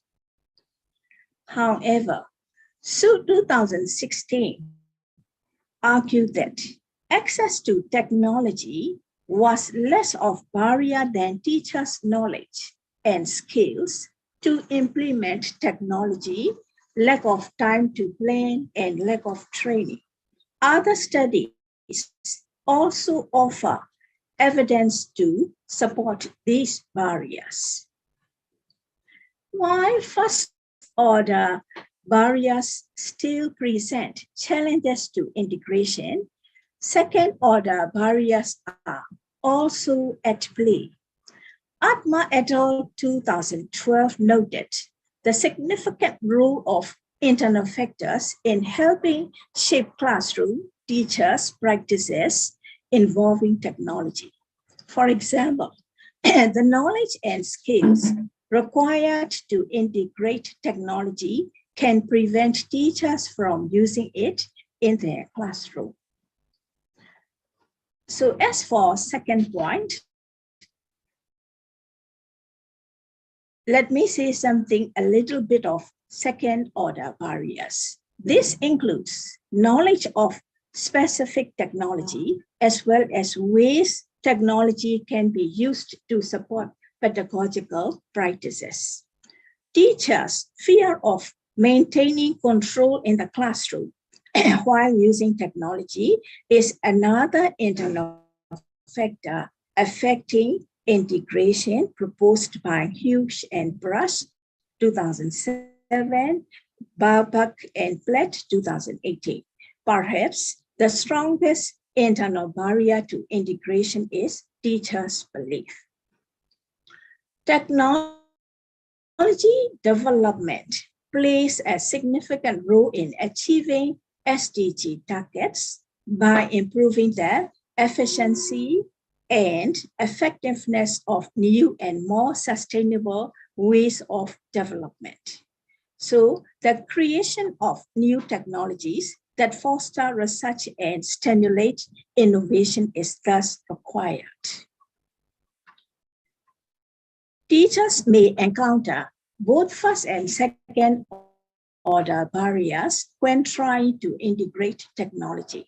So despite these challenges, some of them are able to overcome barriers to integration. According to Atma 1999, Atma et al. 2015, Heath 2017, researchers have offered a variety of suggestions for how best to overcome barriers. Professional development is publicized by many as a means to help teachers achieve technology integration. Hughes and BRU 2007 suggested creating a shared vision and technology integration plan, reconsidering assessments, and changing attitudes and beliefs to address barriers to technology integration. So here, I like to present my aim of the talk. So the aim of my talk is to prevent the teacher beliefs and technology integration practices of EFL teachers in Myanmar. Thus, this talk addressed the following questions. What are Myanmar EFL teachers' perceived common barriers to technology integration in the English language classrooms? And second, what are the first barriers faced by Myanmar EFL teachers? And the next, what are the second order barriers faced by Myanmar EFL teachers? And the last one, how do Myanmar EFL teachers observed classroom practices align with their stated beliefs about technology? So let me say something about my research methodology. So this is my research design. This study sought to understand the beliefs that teachers held toward technology for learning and their experiences with integrating technology in order to identify the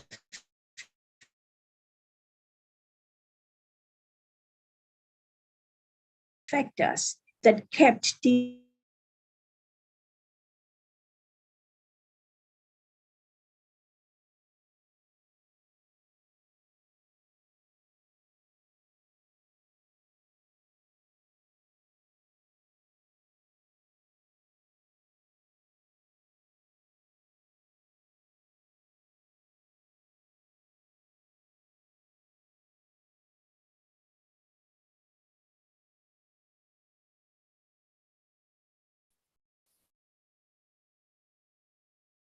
Professor Nini?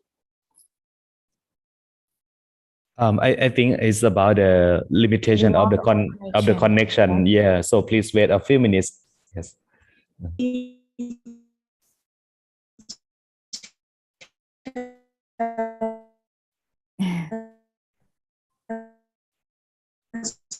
From fully utilizing the tools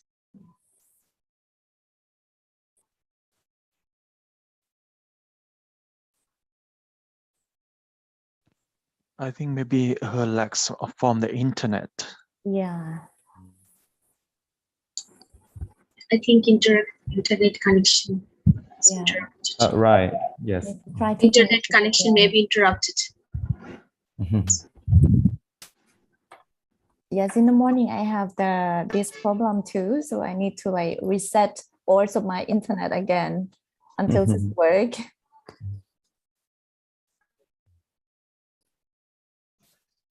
Okay, here she comes. Okay, yes. Translate. Okay.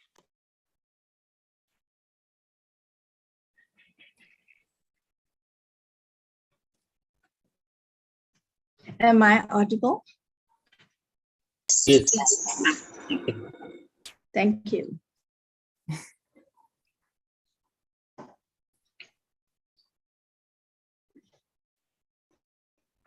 So therefore, a qualitative approach allowed to study in depth the phenomenon of technology integration at university and develop meaning from participants' responses and actions. Ultimately, findings from two sources of data collection were conversed to develop a comprehensive understanding of teachers' belief about technology and barriers in their practices of integrating technology. So interviews and classroom observations allowed the research to build rich descriptions of the context and participants' perceptions to what technology use in the classroom. So let me say something about my participants. Participants' concern for follow-up interviews and classroom observations were selected using a purposeful sampling method proposed by Murilla in 1998 based on their responses to the survey questions. So the sample population for the quantitative phase of this study includes 26 participants. So they were identified as either experienced technology integrators, intermediate technology integrators, or novice technology integrators. So 28 years old to 54 years old. This is my result. So before data collection began, approval was sought from the Institutional Review Board, IRB, at the university to conduct research involving human subjects. So this mixed methods study collected quantitative and qualitative data to develop an in-depth understanding of participants' beliefs and practices of integrating technology into their classrooms. So through a survey, in order to understand teachers' uses of technology throughout the university, teachers' beliefs about the role of technology in instruction, and barriers they have experienced when integrating technology.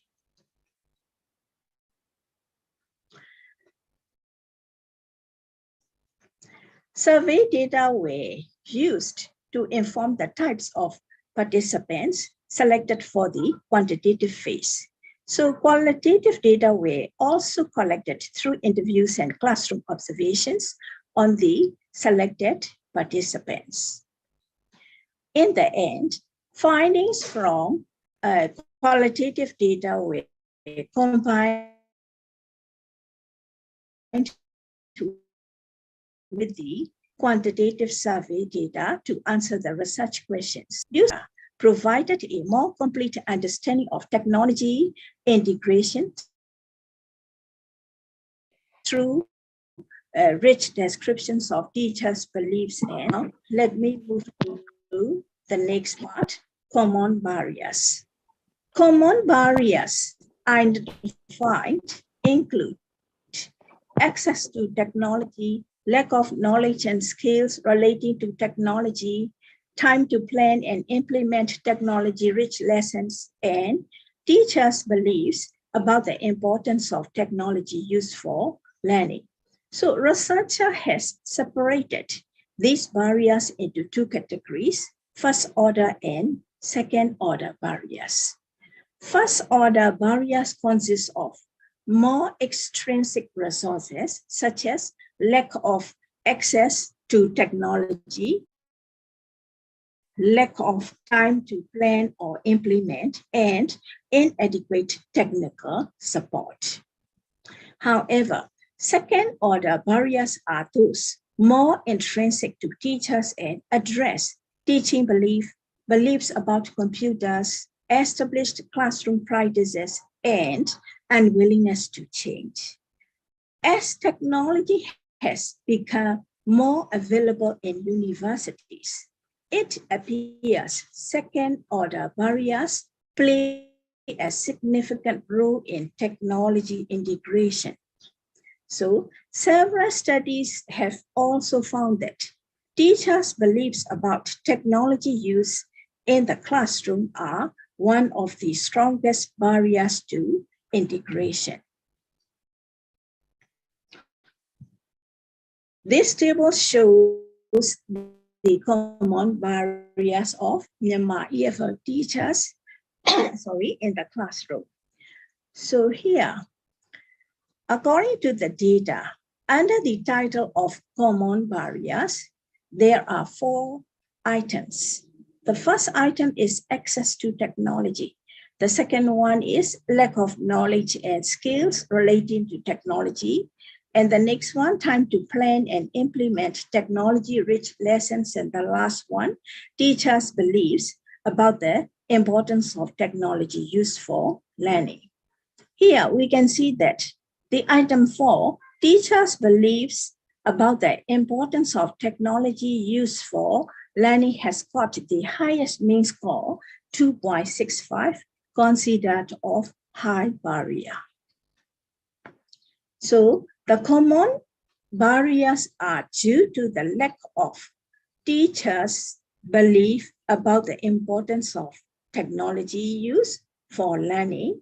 So it has got mean score, highest mean score, 2.68, as well as the lack of time to plan and implement technology-rich lessons, that is second highest score, and main 2.23, that can negatively impact technology use in the classroom.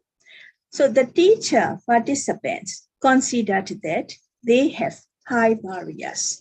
So recent survey indicated that teachers experienced many of these same barriers to integration. Second table shows the descriptive statistics for first order barriers. So under the title of first order barriers, we have three themes. The first theme is lack of access to technology. And the second, lack of time to plan or implement. And third, inadequate technical support. Here, we can see that lack of time to plan or implement, second item, has got the highest mean score, 2.23, and we can interpret it considered of moderate barrier.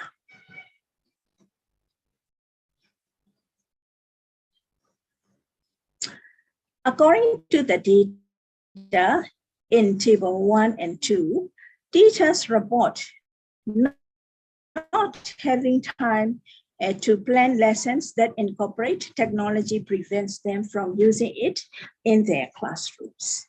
So when technical support, they are deterred from using technology tools.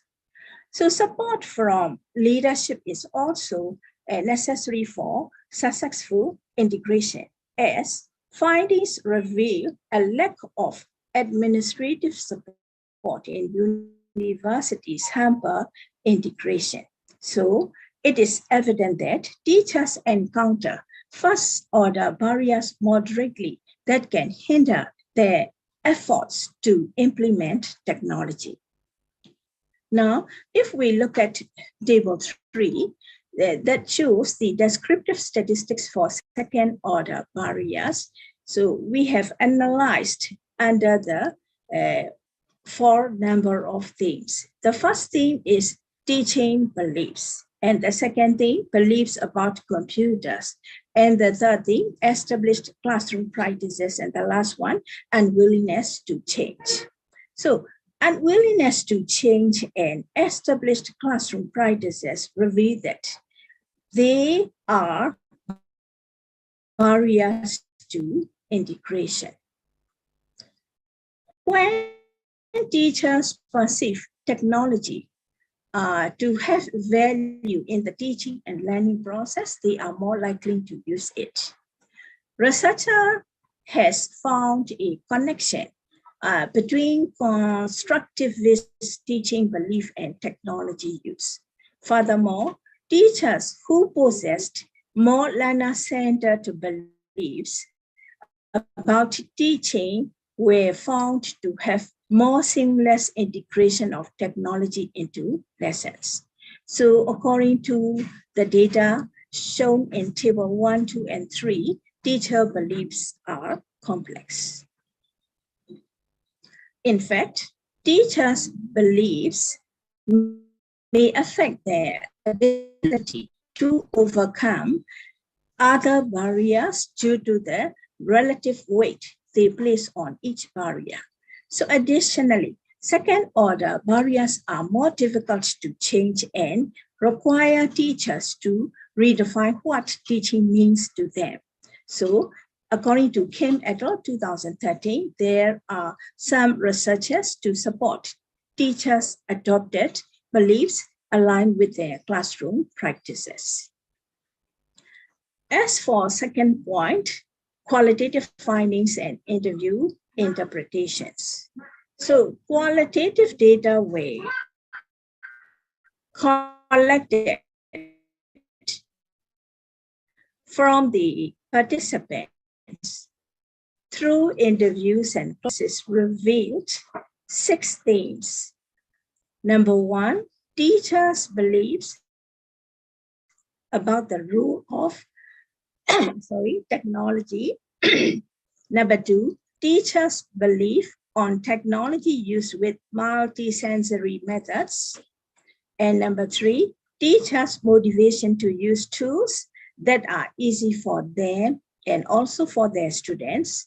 And number 4, teachers' dynamic beliefs. Number 5, teachers' perceptions of technological knowledge. And number 6, teachers' experiences towards first order and second order barriers during teaching and learning in the language classrooms. Quantitative and qualitative findings were integrated to provide a complete understanding of teachers' beliefs, practices, and barriers related to technology integration. So the next part, so I'm going to touch with qualitative findings and interpretations through classroom observation. So here, qualitative data were collected through classroom observations with the teacher participants. Observations gave me an opportunity to witness teachers' experiences using technology and their classroom practices. Exploring the beliefs that underlie classroom practices can bring about the change necessary to enhance student learning through transformative technology-rich lessons. So these observations were compared with participants' stated beliefs to determine if they align.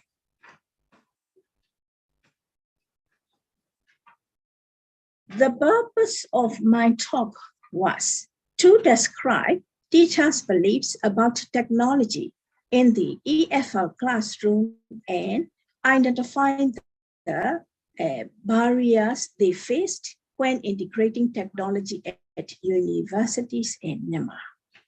SDG 17 focuses on a global partnership for SDGs through technology. The goal highlights the importance of sustainable technology, which is an umbrella term that describes innovation that considers natural resources and fosters economic and social development. So the amount of technology available steadily over the past 2 decades.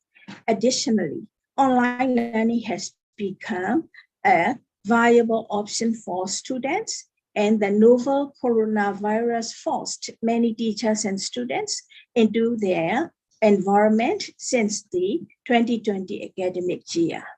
So according to the findings, despite increased access to technology, higher level users have not followed, and many teachers at the universities continue to struggle integrating technology in their classrooms. As technology has become more available in Myanmar universities, it has been found that Myanmar EFL teachers encounter both first-order barriers and second-order barriers when trying to integrate technology. However, second-order barriers play a significant role in technology integration. Firstly, barriers to technology integration were identified by all participants. Then, first-order barriers identified included time, access, and teachers' beliefs. So, Myanmar EFL teach technology use in the strongest barriers to integration. So, most integrators experienced second-order barriers, specifically lack of technological knowledge and teachers' belief. However, qualitative data on classroom observation revealed more teacher-centered beliefs and practices of teachers at the universities. Qualitative interview findings showed teachers with more student-centered beliefs integrated technology more in their classrooms. So findings from interview data also revealed external factors, namely the university culture and distance learning influence students' beliefs about the role of technology. So implications from this study include providing professional development adapted to teachers' levels of technology integration. Additionally, steps to reduce first and second order barriers identified in the study are suggested. So as with many educational institutions in 2020, there is a transition to distance learning due to the COVID-19 pandemic. According to the findings, teachers were required to quickly shift from in-person instruction to online instruction within a short period of time, and distance learning required teachers to integrate technology in order to reach their students. So as researchers have cited, Tandia et al. 2017 discussed that understanding teachers' beliefs is a crucial step to effectively integrating technology. According to Atma et al. 2012, Atma and Otenbridge-Lefwich 2010, how teachers view the role of technology in teaching and learning, as well as the value it could bring to their classrooms, would affect their teaching practices. So, therefore, teachers' underlying beliefs must be understood in order to enact change regarding the use of technology to enhance learning.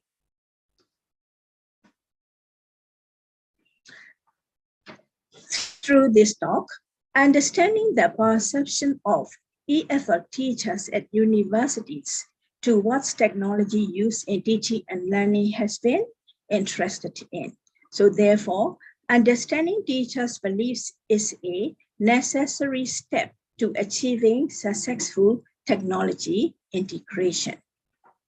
So, as a researcher, it is hoped that understanding teachers' views regarding technology will provide direction to create action steps towards successful integration. Interviews and classroom observations shows the research to build rich descriptions of the context and participants' perceptions towards technology use in the classrooms. So the researcher was that of an insider who engaged with other insiders to understand the teacher's beliefs on technology integration.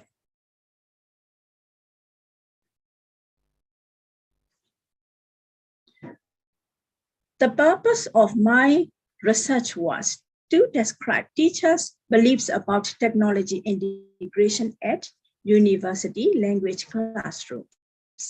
So to achieve the SDGs, ICT needs to be combined with innovative policies, services, and solutions. So it can be a powerful means of implementation in many significant ways. Accelerate upscaling services in health, education, financial services, smart agriculture, and low carbon energy systems also. So this study sought to identify teachers' beliefs about technology in order to create an action plan to improve technology use throughout the university EFL classrooms. This research study addressed the following research about the role of technology in teaching and learning at universities for students. 2, what are Myanmar EFL teachers' perceived barriers to technology integration for students in the language classrooms? And 3, how do Myanmar EFL teachers observe classroom practices aligned with their stated beliefs about technology? So, to answer these research questions, quantitative and qualitative research findings were integrated. So interpretations were situated within the larger context of research on technology integration. As such, understanding teachers' beliefs about the role of technology in teaching and learning was necessary. It was also important to understand what barriers teachers perceive to exist, which prevented them from integrating technology into their language classrooms. So, in conclusion, technology has continued to advance over the last few decades, yet some classrooms are not taking advantage of the increase in access by using technology in authentic, meaningful ways. Instead, some teachers continue to use technology as a means to deliver instruction rather than as a tool for learning.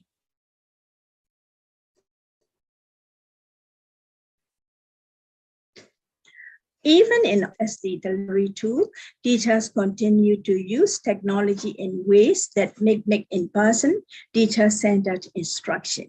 So effective technology integration, whether online or in person, requires a pedagogical shift whereby teachers utilize technology as a cognitive way. So here's my recommendations. While using frontier technologies to achieve the SDGs has long been considered a moving target, science, technology, and innovation were identified as the UN as one of the main means of implementation to achieve the goals by 2030. So, digitalization in particular plays a significant role in achieving the SDG targets by improving the efficiency and effectiveness of sustainable development across various industries, especially in education. However, global stakeholders still have a long way to go to ensure that the SDGs are met by their impending deadlines. So recommendations included acquiring more devices for student use and providing professional development related to technology for faculty. So furthermore, teachers should be encouraged to use technology for project-based learning units and devices for rewards or free time entertainment. So following this report, several recommendations were put in place. So additional tablet computers and laptop computers were acquired to increase the ratio of one student to one device in every university, and professional development was addressed through several measures. My limitations. So as with the majority of research studies, the current study is subject to limitations. Research methodology was selected to study a problem within improvement of practice. So therefore, the results of this study may not be generalizable to other contexts. So while findings from this research support previous research on the role teachers believe play in technology integration and barriers they faced when integrating technology, the results should be considered in light of these limitations. Thank you so much. Thank you for your precious time. Thank you. Thank you, Professor Nini. I think we have the question from Dr. Pratiwa, right? Yes, Dr. Pratiwa. Yeah, you can ask her directly, doctors. Okay. Yes. Very good morning, ma'am. Just morning. Am I audible to you? Yes, sure. Okay. ma'am, in some cases, I have seen that there's lack of intrinsic motivation for teachers to use technology, as they think that it's better to complete the course due to pressure and stress of examination and curriculum, just to complete the syllabus and to go for the next semester. So they wouldn't like to go for the travels. And from the institute, it is also restricted in Bangladesh. In my university, it was ordered that the teachers, even for the language teachers, can't show PPT in their classes, because it was seen that some of the teachers from business faculties, they are showing the slides, but they are not present in that. They're doing something other than the conducting classes. So it was not a good experience, I'm sharing, but maybe this may be one of the reasons. So this is the cause of lack of using technology. On behalf of me, I stopped it. Do you think that we need some systems to develop? That means technology will be there, but the role of teachers and the role of students and the role of institutes should go side by side. That means to achieve SDGs, we need a breeze to create between the institute, because teachers need training and motivation, and rewards also. I think that those teachers who are working hard for using technology, they should be rewarded, and their class can be just monitored. Do you think in your context it also happens that technology is restricted in the classes? Is it going on in Myanmar? Okay. Am I right, ma'am, in my observation? Thank you. Thank you for your discussion. And I think that the situation in Myanmar and Bangladesh are more or less the same. So, but in some cases, we have some differences. So these days, the rich content and innovative applications are available on the internet that allow language learners to improve their language skills through self-learning. So some Myanmar students explore, and also EFL teachers explore, self-initiated use of ICT from the language learning perspectives. So I'd like to suggest you that the students and also the English teachers were taking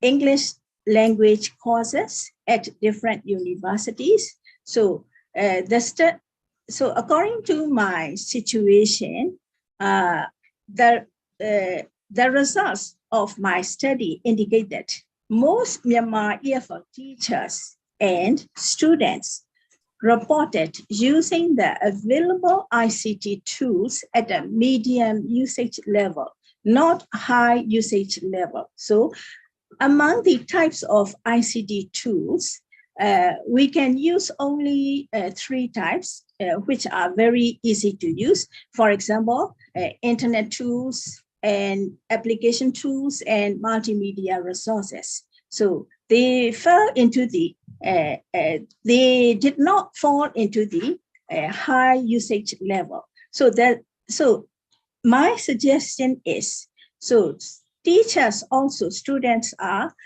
in Myanmar are active, self-regulated learners, and they got some benefits from using ICTs to settle various English language learning perspectives, especially getting their targeted goals and online resources or materials.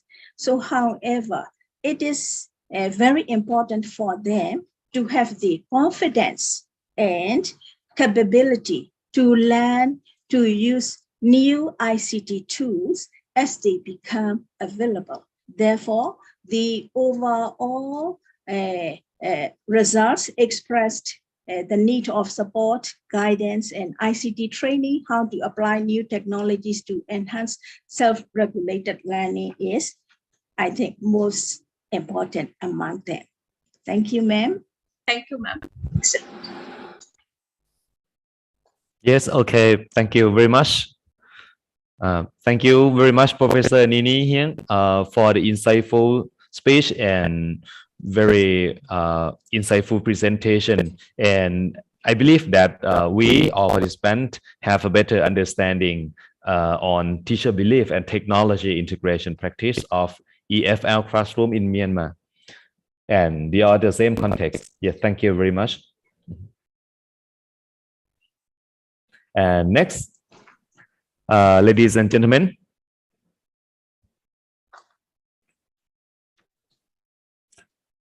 it's our great honor to invite Associate Professor Dr. Justin Bakker to be a keynote speaker for this conference. Associate Professor Dr. Justin Bakker is Associate Professor of Social Work, Founding Program Director, School of Pharmacy and Health Sciences from Phalanx Dickinson University, United States of America. He has got a Bachelor of Social Work program, Middle Tennessee State University, USA, and Master of Social Work from University of Tennessee, USA, and PhD in Social Work from University of Tennessee, USA. And he has been teaching courses in Humanities and Social Sciences. And he has conducted research on Humanities, Social Sciences, and Education. And the title of his speech today is Meeting the Demands of the 21st Century, How the Social Work Profession is Uniquely Positioned to Lead Necessary Change. Ladies and gentlemen, please join me to welcome the speech from Associate Professor Dr. Justin Bakker. Please, Professor. Thank you so much. Am I able to share my screen? If you could enact that feature. First of all, thank you all for welcoming me to this commendable conference. I am very excited that this is my second conference with BRU. I was present for the first international conference a few years back, and I was pretty disappointed last year when COVID ruined my plans to come back to Buriram and see everyone in person. So I hope that soon we will be able to be reunited so that we can continue to brainstorm and advance our initiatives. But as was mentioned, today I am going to speak a little bit about the field of social work and how we are uniquely situated to help advance some of the SDGs that we've been discussing. Are you all able to see the presentation? Just by nod of head? Yeah. Okay. Yes, Professor. Yes, we can Okay. see. Okay, great. And so here's a quick overview of the session. So we're going to quickly talk about social work because I understand that not everyone here is from the field of social work. I actually think I'm the only social worker. And so I want to just spend a quick couple of minutes reviewing what the field of social work is as a preface to some of the current initiatives that are being enacted to help alleviate some of the problems that we're starting to notice that continue to surface and that are very much associated with the SDGs that we've been speaking of today. And we'll talk about the areas and levels of practice and then some of the specific societal issues that have surfaced within the 21st century or furthermore have exacerbated and some of the future directions I'm excited to discuss with you all. I had a video that really breaks down some of the SDGs, the SDG goals that were presented by the UN. And so what the field of social work did was utilize those goals and broke them down into microcosms as an effort to really try to advance the field, to stay focused on some of the problems that are really saturating our society and contributing to some of the problems associated with those major level issues. But for the sake of today, for the sake of time, I will surpass the video. So quickly as a review, as I mentioned, the field of social work as it pertains to the United States, and I have to really specify that this is very specific to the practice of social work in the US. While there are more consistencies and differences across social work as a practice in other nations, it is important that I just disclose that this is coming from the USA perspective, since that's where my training and practice derives from. So social work is very much a practice-based profession, which really speaks to the ways in which we intervene with problems. So in comparison to other fields in the social sciences that really take research or much more theoretical approaches to understanding problems, social work is really heavily integrated into the lives of the clients and also to the communities and systems. And so while we integrate and adapt different theoretical approaches that come from research, and we're constantly eliciting data to support our practices, we are very much a practice-based profession. At our basis, we're really situated to advance social change. And so we really seek opportunities to speak for the marginalized populations in society and those who experience great levels of oppression. And so as a discipline, we're really focused on providing a voice to those that often are overlooked or who don't have a voice at the table. And as I mentioned, we do understand and apply different theories and specifically adapt those to the course of human development and human behavior as a means to understand what's going on with a particular client or a population.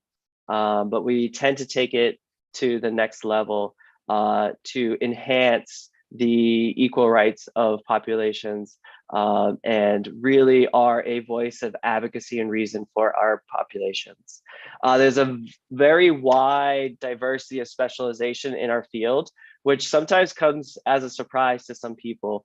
Oftentimes when people hear social work, they correlate the profession to child welfare and working with youth who are in foster care, which is true. And a lot of our roots are based in child welfare, as well as settlement homes and working with refugees. However, over the past century, the field has really evolved. And we now as a profession in the US are one of the most in-demand professions. So what is it that we do? So our ultimate target is to really enhance the overall well-being of our clients that we serve. And so in order to do that, we really need to have very strong assessment skills as well as intervention skills to be able to gauge what it is that our client is really in need of so that our clients are able to thrive. But before our clients are able to thrive, we have to make sure that they're able to survive. And so in order for them to just be able to survive, we first start with their basic needs. Do our clients have food, shelter, support, and love from family and close ones? Do they have a support system in place?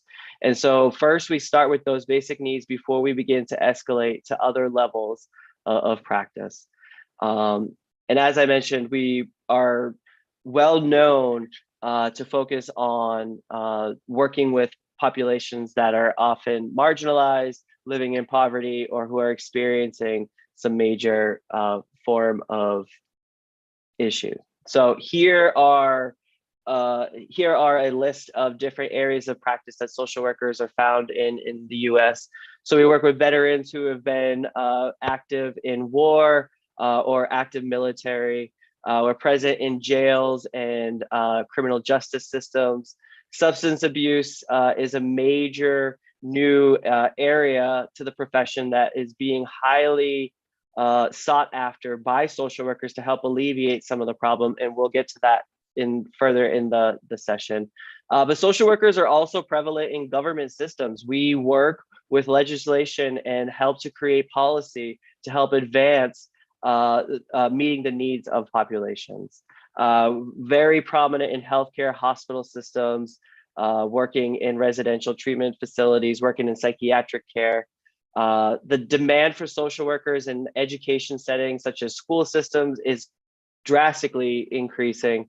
As we're noticing more and more problems in school systems in the United States, the demand for social workers to help support youth and their families is increasing. We also work with those with disabilities, those who are aging and associated with gerontological services. And we're huge stakeholders in the treatment of mental and behavioral health. So here are the three major levels of social work practice, just to give a bit of a framework. So we practice at the micro level, which really speaks to working one-on-one with clients. This often takes the form of providing some direct type of therapy or therapeutic skills sometimes, or some other type of clinical intervention. Then there's the meso level practice, which works with families and small groups. And then there's macro level practice, which works with communities, society, and larger systems. And so today we're really going to be looking at different ways in which our profession is really focused on some of the macro issues that are presenting in the US and across the globe that relate to the SDGs, and how we can really provide assistance as a profession to advance our initiatives to hopefully begin to achieve some of the goals that were fortified by the United Nations. And when the first keynote speaker was talking about how the university can kind of be the brain of advancing these goals, and then the community of the hands. And when he was mentioning this, I was kind of thinking about social workers as possibly being the legs to kind of move us in that right direction. And so when the first keynote speaker kind of prompted us to really take things to the next level, I really hope that social work as a profession will be able to help societies and the world at large be able to meet some of those goals. So here are some of the prominent goals that we're really starting to work towards elimination in the 21st century. There are many more problems, but these are some of focus that I wanted to focus on today. So social and racial injustices, we'll talk about a little bit. The increase in violence, the level of violence in the United States is really starting to escalate, and we're starting to really focus on ways to alleviate those. Health disparities across different populations, particularly those who are in minority populations. We're starting to notice discrepancies in accessibility to different health services, as well as different health outcomes based upon different socioeconomic statuses, as well as different racial groups.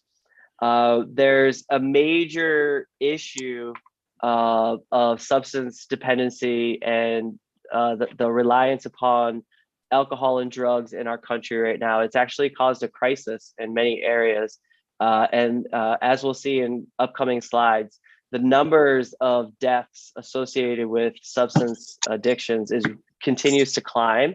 And so this is another area that social work is really heavily involved. Then we're going to talk a little bit about environmental changes and the impact that our environment is having on individual groups and societies at large, and how social work is really trying to be more integrated in combating some of the environmental changes that are taking place. And then we'll finally cover homelessness and how homelessness continues to climb, and how projections are starting to estimate that as the pandemic starts to slow down and the world begins to open up, there are some who are projecting that homelessness in the US will actually increase once the world opens back up. So social justice is really a major component of what we do as a profession. And we're really focused on working towards equal rights and providing a voice for all populations. And so at the top of the list here is racism. And in the United States, racism has been around since its inception, really. And so in the past couple of years, we've noticed a major influx in the urgency for rights of minority populations, particularly African Americans, really coming to the forefront. And even though civil rights movement was much more established, I don't want to say established, the civil rights movement really started in the 60s and 70s. It wasn't until the past few years that there really has been a major shift in how society is beginning to perceive the rights of those of people of color. Gender equality is another topic that social workers are heavily involved with, and really striving to promote equal pay and equal rights for women and gender diverse individuals. And so even though there has been an advancement in positions and opportunities in the workplace for women, there continues to be deficits in equal progression or making it past what we refer to as the glass ceiling, and really increasing the presence of women in these higher administrative roles. And then furthermore, there's a major gap in pay. There are major differences in the income across women and men in the United States. And that is another topic that social workers are working towards seeking justice.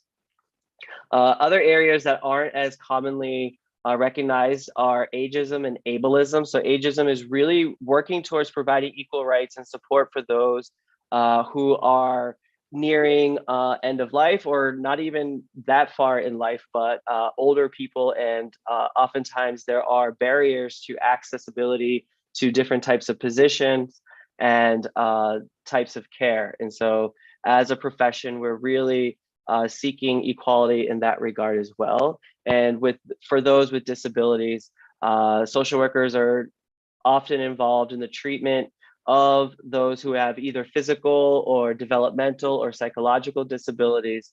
And so seeking social justice for them not only takes the form of providing direct services in our practice, but also really advancing the policy and recognition of their presence in much more larger mainstream. Social justice and social work has been heavily involved with the LGBT plus population in advancing the rights for sexual minorities and really seeking equal justice for this population. Other areas that are very important that have already been discussed today are really in the areas of education and equal access to education. So even though the United States is considered a much wealthy, a more wealthy country, there still is major differences in access to quality education amongst different populations. So typically those who are in lower socioeconomic areas of the country, or those that are in more concentrated racial minority groups, they have less likelihood of obtaining quality education. And so there is a huge push to increase equal education amongst all youth. Poverty continues to rise, and there continues to be a noticeable gap in the top 1 or 2% of income and the bottom. And so more and more is being done in order to try to minimize that gap and to pull people out of poverty. And as I mentioned previously, there are noticeable differences across health disparities and access to quality healthcare. We notice that those who live in more rural areas of the country tend to have less access to quality healthcare. So there's been some initiatives to where healthcare providers are actually going out into the community in order to deliver quality healthcare to ensure that people are able to access the type of care that they need. There's a noticeable increase in violence in the US, and I mentioned this at the open. And with the pandemic, we noticed an increase of family violence, particularly domestic violence and child abuse. As more and more people were required to stay home, there was an increase in stress and a decrease for people to have some sort of outlet. So there was an associated increase in family violence. Community violence is soaring through the roof, particularly with gun violence. There is much debate in the country right now regarding the ease of accessibility to handguns. And if you turn on the news any given night, there are reports after report after report of community shootings on the streets, also within school settings. We go it's very common that there are mass shootings occurring in our country. And so there is some major reform taking place that really seeks to make it much more difficult to obtain a gun or eliminates the possibility altogether. Another area of major community violence that's been receiving a lot of attention is police brutality, particularly where police are overwhelmingly killing people of color. And instead of using consistent forms of de-escalation when working with different populations, we've noticed that there's much more harsher forms, particularly those of African American descent, and the continual deaths by the hands of police officers continues to rise. And another violence, obviously the war that's taking place in Europe, and social work as a profession has been actively involved in trying to contribute to war relief efforts and providing support to families, as well as refugees and immigrants.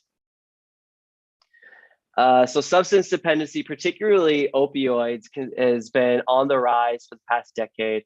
And in the last year alone, there was an increase, a pretty substantial increase of overdoses, of more than 100,000 overdoses just last year. And that was up from 78,000 in the previous year. And more than 75,000 of those overdoses were to opioids. And so there's a huge crisis here in the States with heroin, as well as other opiates that come in the form of medications. And so a lot of times we're noticing that prescribers are prescribing painkillers or other types of medications that are opiate based, and people are becoming addicted to it at alarming rates. And when they aren't able to access prescriptions from the medical doctors any longer, they're actually turning to street drugs in order to satisfy their craving. And it's very alarming, very scary, and the overdose epidemic continues to rise.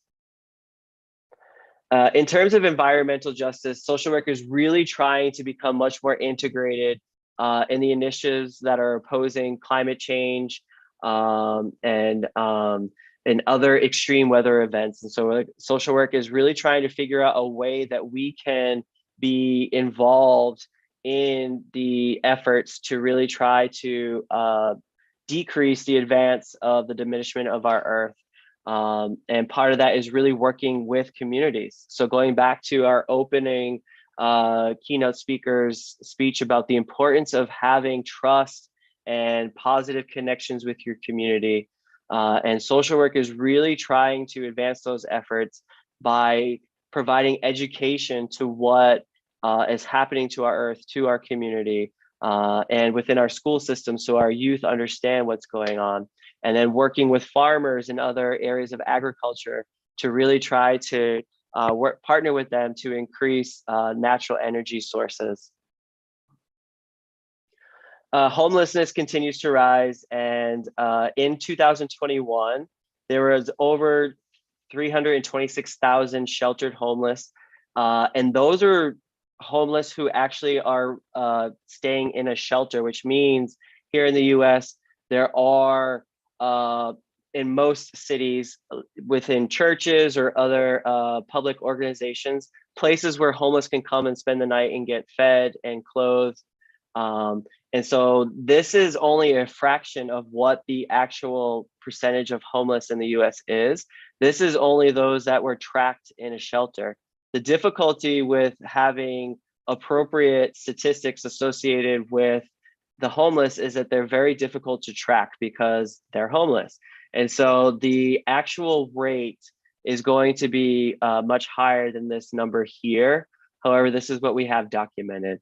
We're starting to recognize the cross-section of homelessness with mental health, and those with increased mental health issues having nowhere to turn, or not having adequate resources or sources of support. And so then they're turning to the streets. There's also a cross-section of veterans in the US who actually served as active military and are now homeless because there are a lack of resources provided to them to minimize the inability to find shelter. Many homeless are found to be substance dependent. So going back to the previous slide, talking about addictions and substance use. So we're finding that there's a major cross-section of substance abuse and dependency in the homeless. And a newer more emergent and emerging area of the homeless that the research is starting to look at is youth homelessness, and the connections between youth who at one point in time lived in our foster care system and have actually run away and felt safer living on the streets than in their foster care placement. So this is a new emerging area of research that social work is really interested in pursuing, as well as other disciplines in the social sciences. So I say all that to say, I really wanted to take the opportunity of us in the social sciences and humanities coming together. And I'm so grateful for BRU for bringing us back together, for us to be able to brainstorm what's happening in different areas of the country, get a good understanding of what's happening in different areas of the world, so that there might be a potential here for us to unify and establish some sort of international effort to try to combat some of these issues that are happening across the world, and really try to maybe establish some sort of international task force that really supports those 17 UN SDG goals. And I thought maybe this could be an opportunity for us to come together to kind of brainstorm how we can take it from research and actually put it in, and bring it to the community and put it into practice. So I don't know if I have any time. So I put this question in here to see if there might be an opportunity to kind of assess what's happening in other countries, or what's happening in your universities right now to work towards some of these initiatives to minimize some of the aforementioned problems, and work towards achieving some of those goals. And then my next slide was a call to action and really saying, how can we utilize this collaboration and all of the presence of all of our universities and all of our different disciplines to really contribute to enhance well-being across the globe? So how can we come together and work together to really advance what's happening, or what the United Nations is really seeking for us to accomplish? So I don't know if I have time to open up the floor for that. I am definitely interested in knowing what other countries and other universities are doing. But I don't know if now is an appropriate time to open up discussion, because I know that we're a little bit behind on time as it is. But I really wanted to just speak to you all from the social work perspective and to hear a little bit about what's going on in the US, and then to hopefully get a sense of what's going on worldwide. If we don't have time right now to embark in some discussion, here's my contact information. I would love the opportunity to hear from some others and what's going on, and if you have ideas, and maybe we can really capitalize on BRU and this conference to really to take much more action in achieving some of these goals. So that's it. Okay, yes, thank you very much. Thank you, Associate Professor Dr. Justin Bakshio, for the very insightful speech on meeting the demands of the 21st century, how the social work profession is uniquely positioned to lead necessary change. And I would like to invite Ajahn Chintana, Ajahn Chintana, to summarize in Thai version, please. ค่ะก็ขออนุญาตนิดเดียวนะคะเพราะว่าเวลาเราค่อนข้างที่จะเลทไปมากแล้วค่ะเพราะฉะนั้นก็ขอเป็นประเด็นสำคัญแล้วกันนะคะสำหรับท่านอาจารย์ดร. จัสตินนะคะท่านก็เป็นเมื่อกี้ท่านพูดถึงเรื่องเกี่ยวกับการเข้าไปช่วยเหลือนะคะในด้านชีวิตความเป็นอยู่ความท้าทายที่เกิดขึ้นในช่วงศตวรรษที่21นะคะว่าจะหน่วยงานทางด้านเกี่ยวกับการสังคมสงเคราะห์เนี่ยค่ะของสหรัฐอเมริกาเนี่ยจะมีบทบาทในการเข้าไปช่วยเหลือโดยท่านยกเคสของสหรัฐอเมริกานะคะว่าจะมีแนวทางการแก้ปัญหาโดยใช้นวัตกรรมใหม่ๆเนี่ยมาช่วยแก้อย่างไรโดยประเด็นสำคัญเมื่อกี้ที่เราได้ยินท่านพูดถึงเนี่ยก็จะเป็นประเด็นในเรื่องเกี่ยวกับความอายุติธรรมทางด้านสังคม ความขัดแย้งกันทางด้านเชื้อชาติซึ่งอย่างที่เราทราบกันว่าสหรัฐอเมริกายังมีความขัดแย้งทางด้านเชื้อชาติอยู่ค่อนข้างเยอะนะคะความรุนแรงความเหลื่อมล้ำทางสุขภาพค่ะจนกระทั่งนำไปสู่การพึ่งพายาเสพติดต่างๆซึ่งหน่วยงานทางด้านสังคมสงเคราะห์ก็ต้องเข้าไปช่วยเหลือนะคะการเปลี่ยนแปลงของสิ่งแวดล้อมรวมไปจนถึงพูดถึงคนไร้บ้านซึ่งตอนนี้ปัญหานี้ก็ยังส่งผลกระทบอย่างมากอยู่ในสหรัฐอเมริกาแล้วก็สะท้อนไปถึงสังคมทั่วโลกเลยนะคะเพราะฉะนั้นเนี่ยเมื่อกี้เราก็จะเห็นว่าบทบาทของวิชาชีพสังคมสงเคราะห์เนี่ยก็จะเข้ามามีบทบาทที่จะช่วยหนุนเสริมทางกลยุทธ์การเปลี่ยนแปลงให้สังคมดีขึ้นให้โลกแล้วก็สหรัฐอเมริกาเนี่ยดีขึ้นได้อย่างไรแล้วท่านก็ยังฝากเป็นประเด็นชวนคิดนะคะแต่ว่าเวลาเราไม่พอจริงๆที่จะเปิดประเด็นตรงนี้นะคะแต่ว่าท่านฝากเอาไว้เพราะฉะนั้นถ้าท่านไหนที่ไม่ทันนะคะก็สามารถที่จะอีเมลไปถามท่านพูดคุยกับท่านได้อีกครั้งหนึ่งค่ะอาจารย์มนต์เชิญค่ะครับโอเคขอบคุณท่านอาจารย์จินตนาครับ thank you อาจารย์จินตนา and thank you very much once again our keynote speaker associate professor Dr. Justin Bakker thank you very much sir ขอบพระคุณครับ thank you ครับ okay next ladies and gentlemen yes and the next will be the last keynote speaker in the morning session so it's our great honor to invite Dr. Nguyen T. Thuylon, okay, from West College of Vocational Education, Melbourne, Australia. Okay, and ladies and gentlemen, okay, please join me to welcome the speech from our keynote speaker, Dr. Nguyen T. Thuylon. Yes. Yes, Professor. Okay. Hello. Can you hear me clearly? Yes. Okay. Thank you. I just want to make sure that this works very clearly, Professor. Okay, thank you. Yeah, okay, so first of all, I would like to, again, thank you, Buriram Ratchapat University for offering me another chance in order to learn and to share with other scholars from, I think, around the world, many countries at this conference. So thank you so much. And so for my topic today, so can I share my screen now? Yes, sure. Okay, let me share my screen.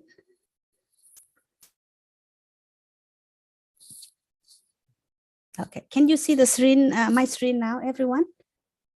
Yes. Yeah, okay. So as you can see here, so let me start my topic because I think it is late now and maybe you are hungry. So let me share my topic right away. Okay, so as you can see here, the topic of my sharing today is about becoming a teachers, researchers. Why and how? I know that we are joining this conference from many different countries, like for me, from Australia, and many of you are from many other countries, right? But I'm pretty sure that we are on here are English teachers or teacher educator, right? And you have already done research or got your paper published, right? But for those who are new in the profession and haven't started doing the research yet, some questions they may have or you may have when your school or your university asks you to do the research are like, why should teacher do research?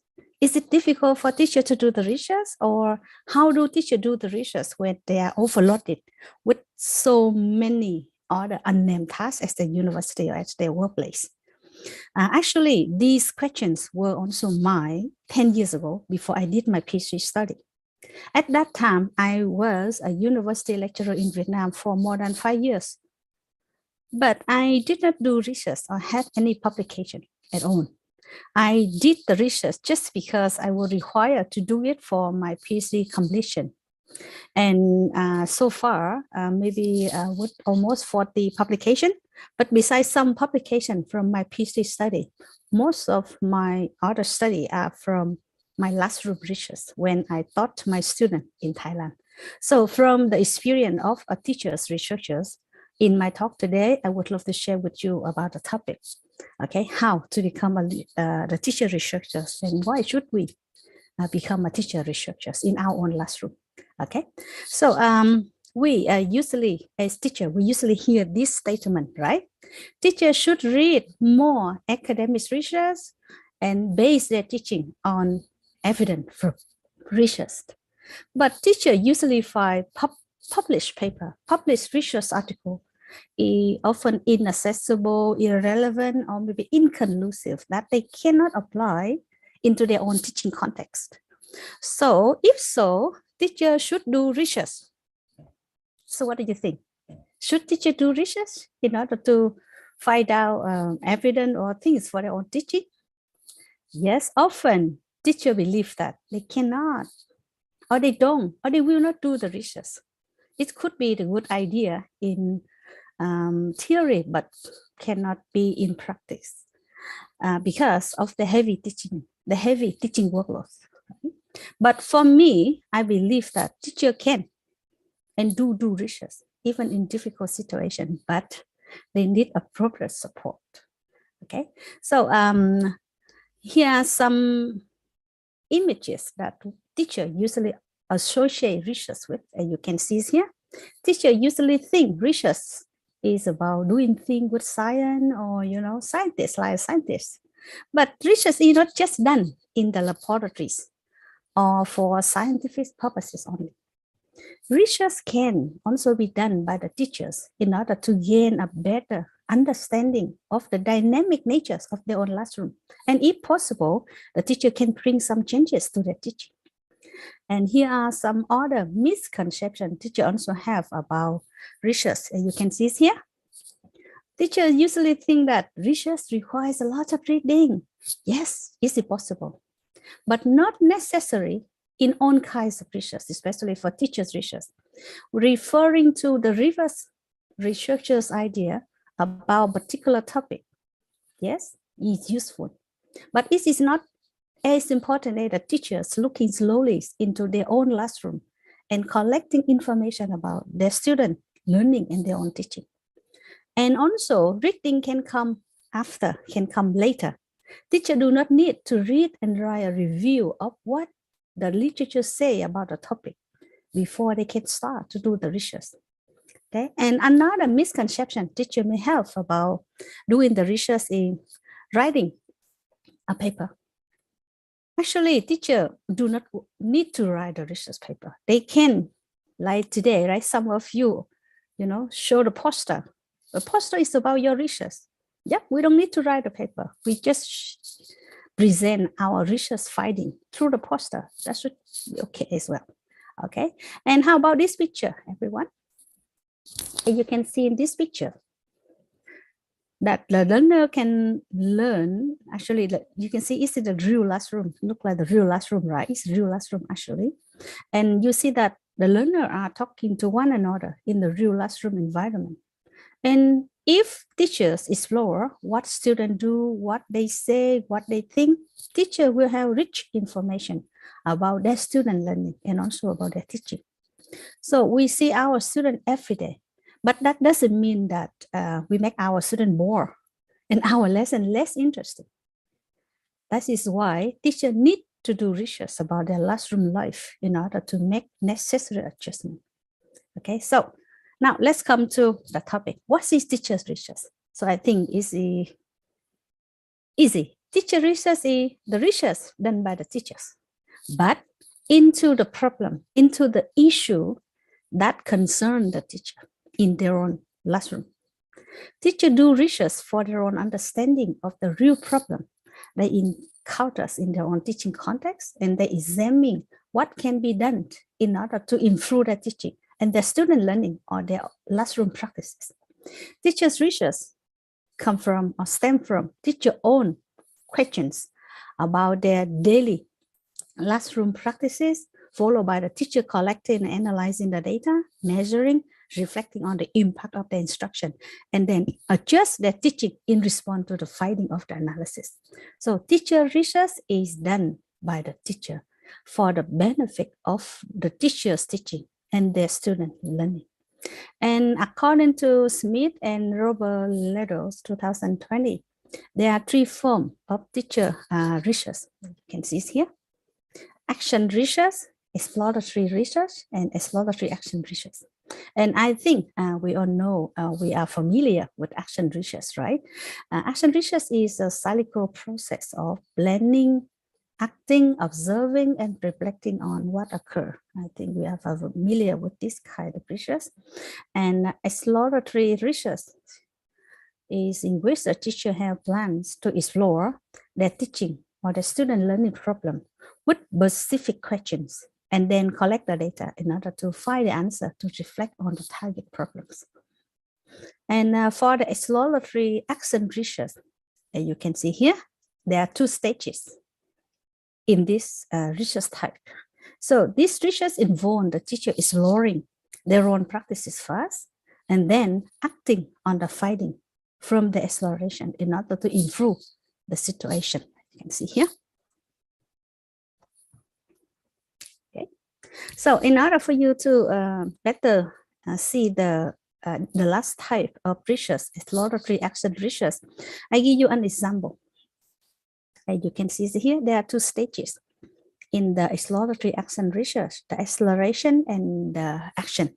So in the exploration, the teacher reflect on the issue, the problem the teacher have in the classroom.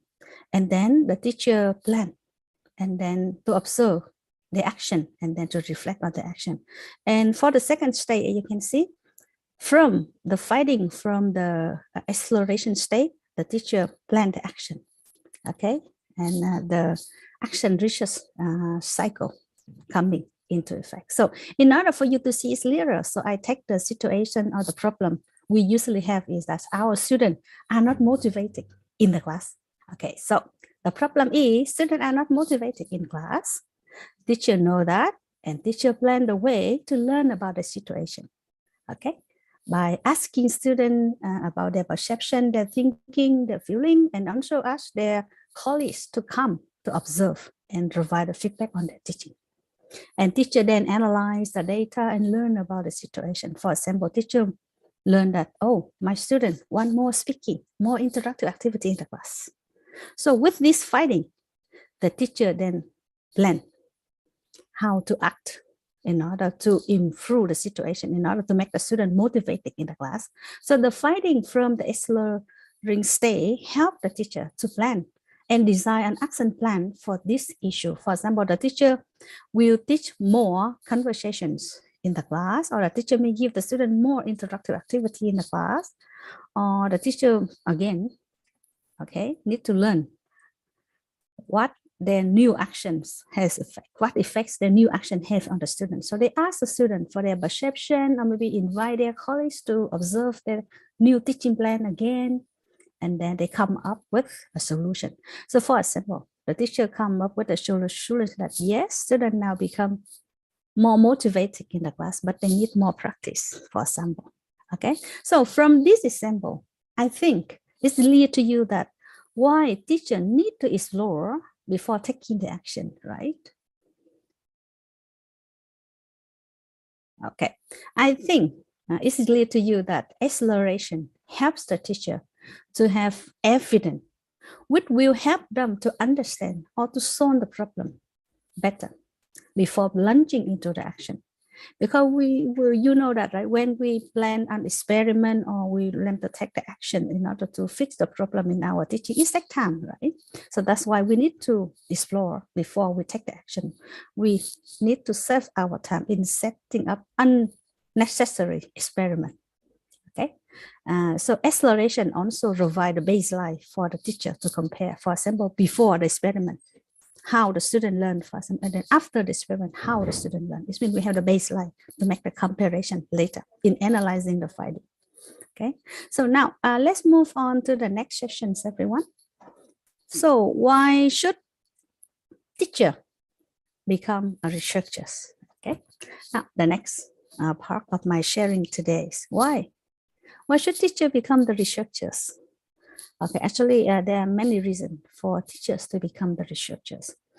So first, I think we are teachers. I think you agree with me that when we read the research paper, we feel like it's not practical for our classroom, right? Or we can say that they are general. They are not relevant to our classroom practices. So that's why classroom teachers need to do the research in order to have their own concrete answer or the practical answer to their own practical problem in their own teaching context. And also when the teacher do the research, the teacher can find a practical solution to the problem in their own classroom, because each classroom is a unit, right, with its uncertainty or complexity in its own context, right? That is why what teaching decision or modification teacher make require their understanding of the student. So sometimes the teaching approaches or the activity that's deemed to be effective by the teacher or even the expert, but the student don't perceive or don't believe that they are effective. Okay, and also when the teacher do the research, they will understand themselves, they understand their practices, and they also understand the student. Because different from academic research that is conducted in order to find the laws, the generalization. Teacher research is about learning, changing or implementing practices that help students learning and teachers teaching. So by studying their own classroom, teacher will understand their practices, their student better. And that understanding will help them to reform and change their teaching practices or the student learning. Okay. And when the teacher do the research, the teacher can grow professionally. And you can see that I actually, I'm known, actually I can say that, and got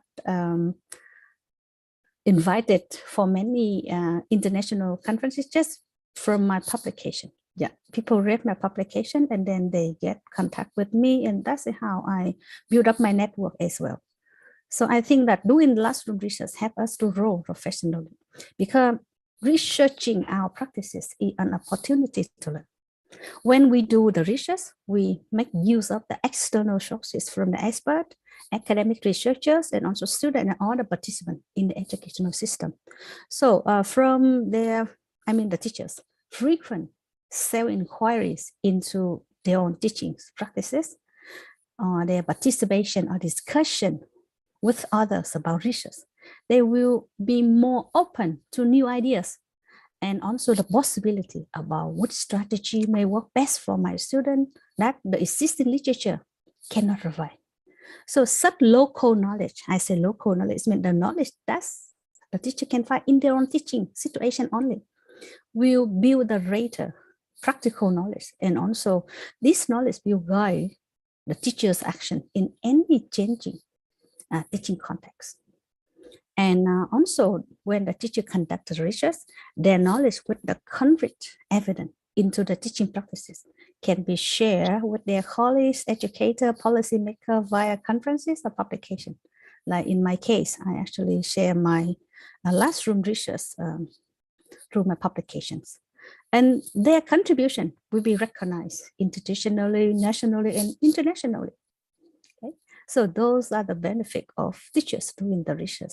So although you can see that the value of teacher research for developing teacher personal or professional growth has been acknowledged in the literatures, not only from what I'm talking, but actually the literature also mentioned about the benefit, the value of teachers' research. But many teachers still remain uninvolved or unengaged in classroom-based research. Teachers do research usually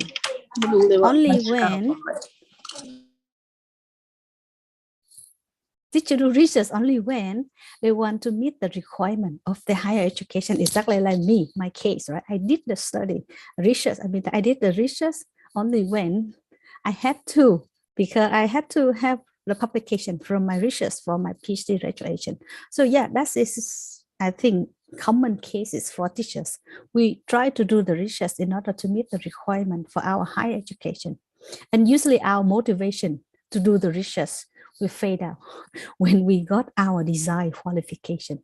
So let's talk about the sources of the teachers' reluctance in doing the research. So what makes the teachers kind of, stop doing the research after they have their desired qualification? So among many factors, for me, I think lack of time is the key barriers to the teacher engagement in doing the research, because usually teachers are overwhelmed with their school-related duties that take up most of their non-teaching time. So with their time limits, it's very difficult for them to keep themselves updated about the recent development in language learning and teaching. And beside the limited access to research database at their school, or teachers lose their interest in reading the research article because, as I mentioned before, the advice that academic researchers give sometimes not relevant or applicable to the specific teachings of the teachers. And also the teacher lack of the school support is also accounted for the low percentage of teachers undertaking the formal classroom inquiry. And teacher lacks of necessary preparation and adequate understanding of how to do the research are actually reported to be the reason for teacher not to do the research. This is because teachers generally are not taught how to do the research, how to research their teaching and student learning. Teachers usually find it's difficult to ask pedagogically sound research questions or collect useful classroom data or go about analyzing, making sense of the data or drawing useful pedagogical insight from their research. And beside this, teacher engagement in research is also affected by their confusion about two roles at the same time, being a teacher and the researchers in the classroom. Because the research process is usually messy and disorderly. So teacher teaching may be ineffective when the teacher have two purposes of teaching and researching when they enter the classroom. And with these challenges, how can teachers become engaged in research? So for teachers to become engaged in research, I think we need the support from the school, okay, in terms of the time allocation and also the availability of the related resources. And from the teacher themselves, the teacher need to update themselves with research strategy and also be motivated in doing the research. Okay, so here's my suggestion for how to engage the teacher in doing the research. Okay, so now let's talk about how the school or the institution support the teacher in doing the research, in making the teachers engage in doing the research. So it seems to be the reality, especially for the teachers who don't have the motivation to do the research because of their heavy workload, their lack of time and resources. So that's why the school, the policy making organization should provide the teachers with the time for doing the research. So we all know that teaching, learning, researching are interrelated in the process.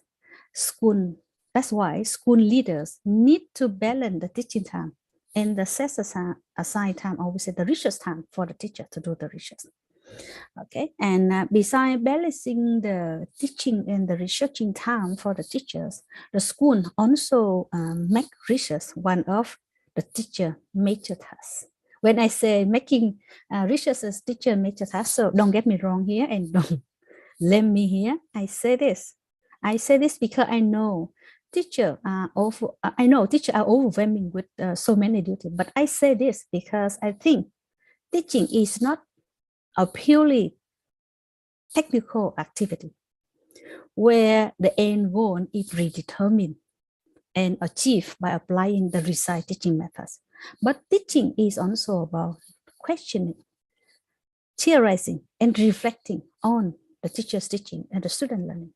So doing research will provide the teacher with supporting evidence to address their own problem in their own teaching, in their own classroom, that the outsider cannot provide them.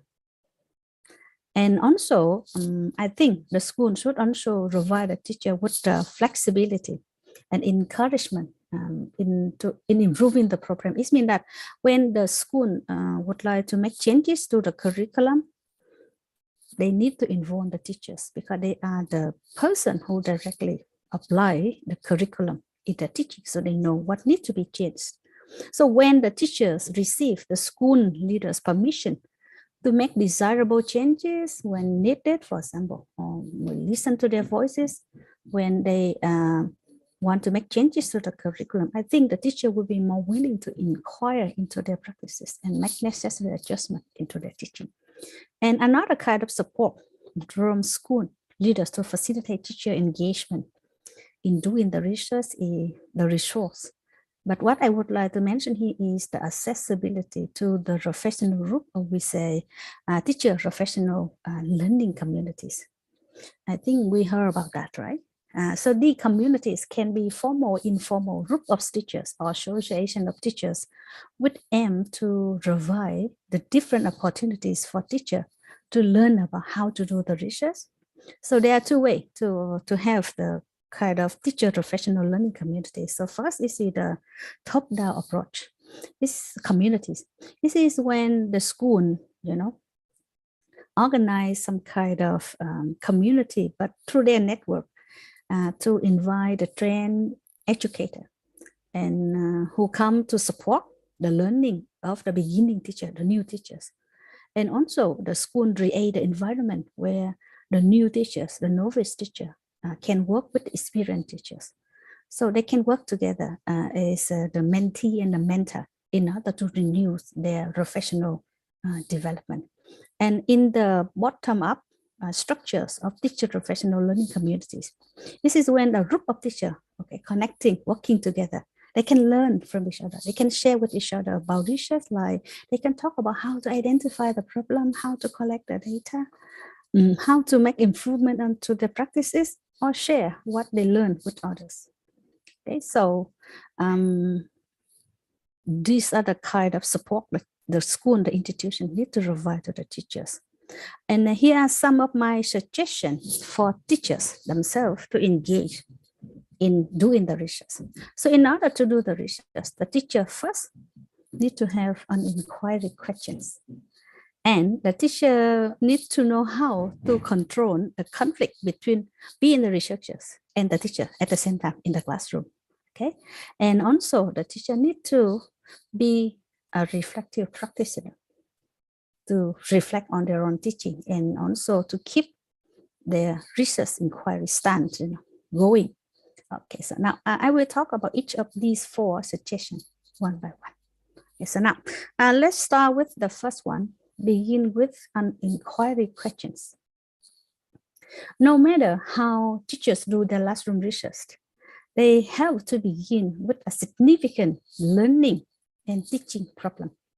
This problem will then be turned into a workable research question.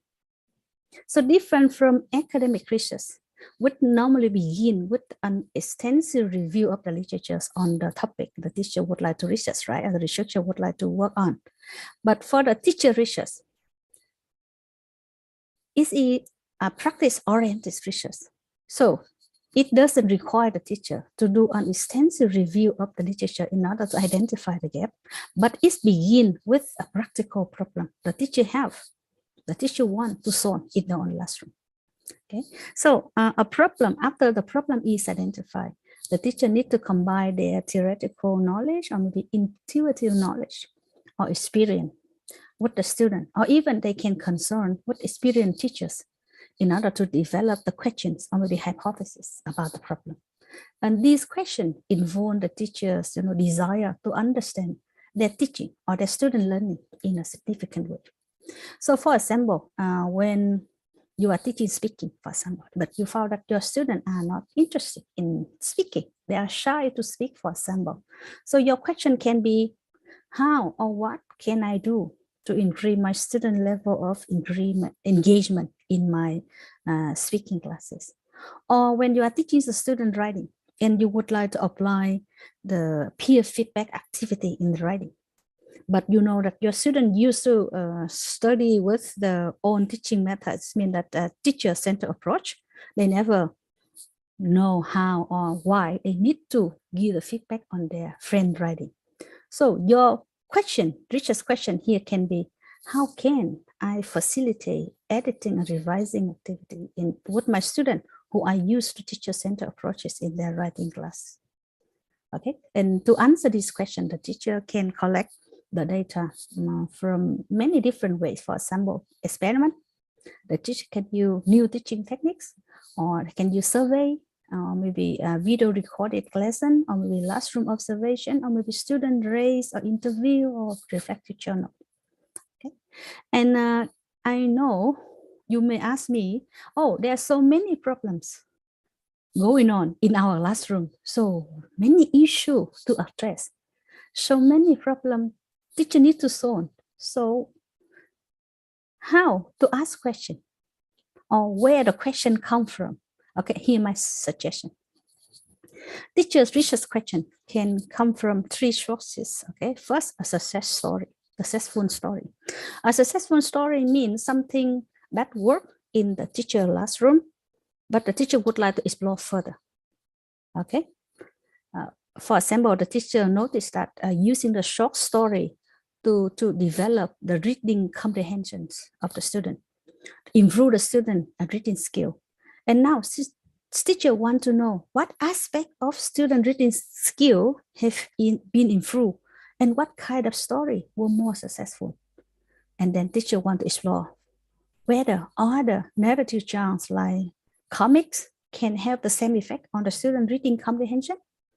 Okay, it means that you see the teacher question can come from the successful story. And the teacher question can come from a puzzle. A puzzle means the teacher doubt or the question they have about the student or the student learning.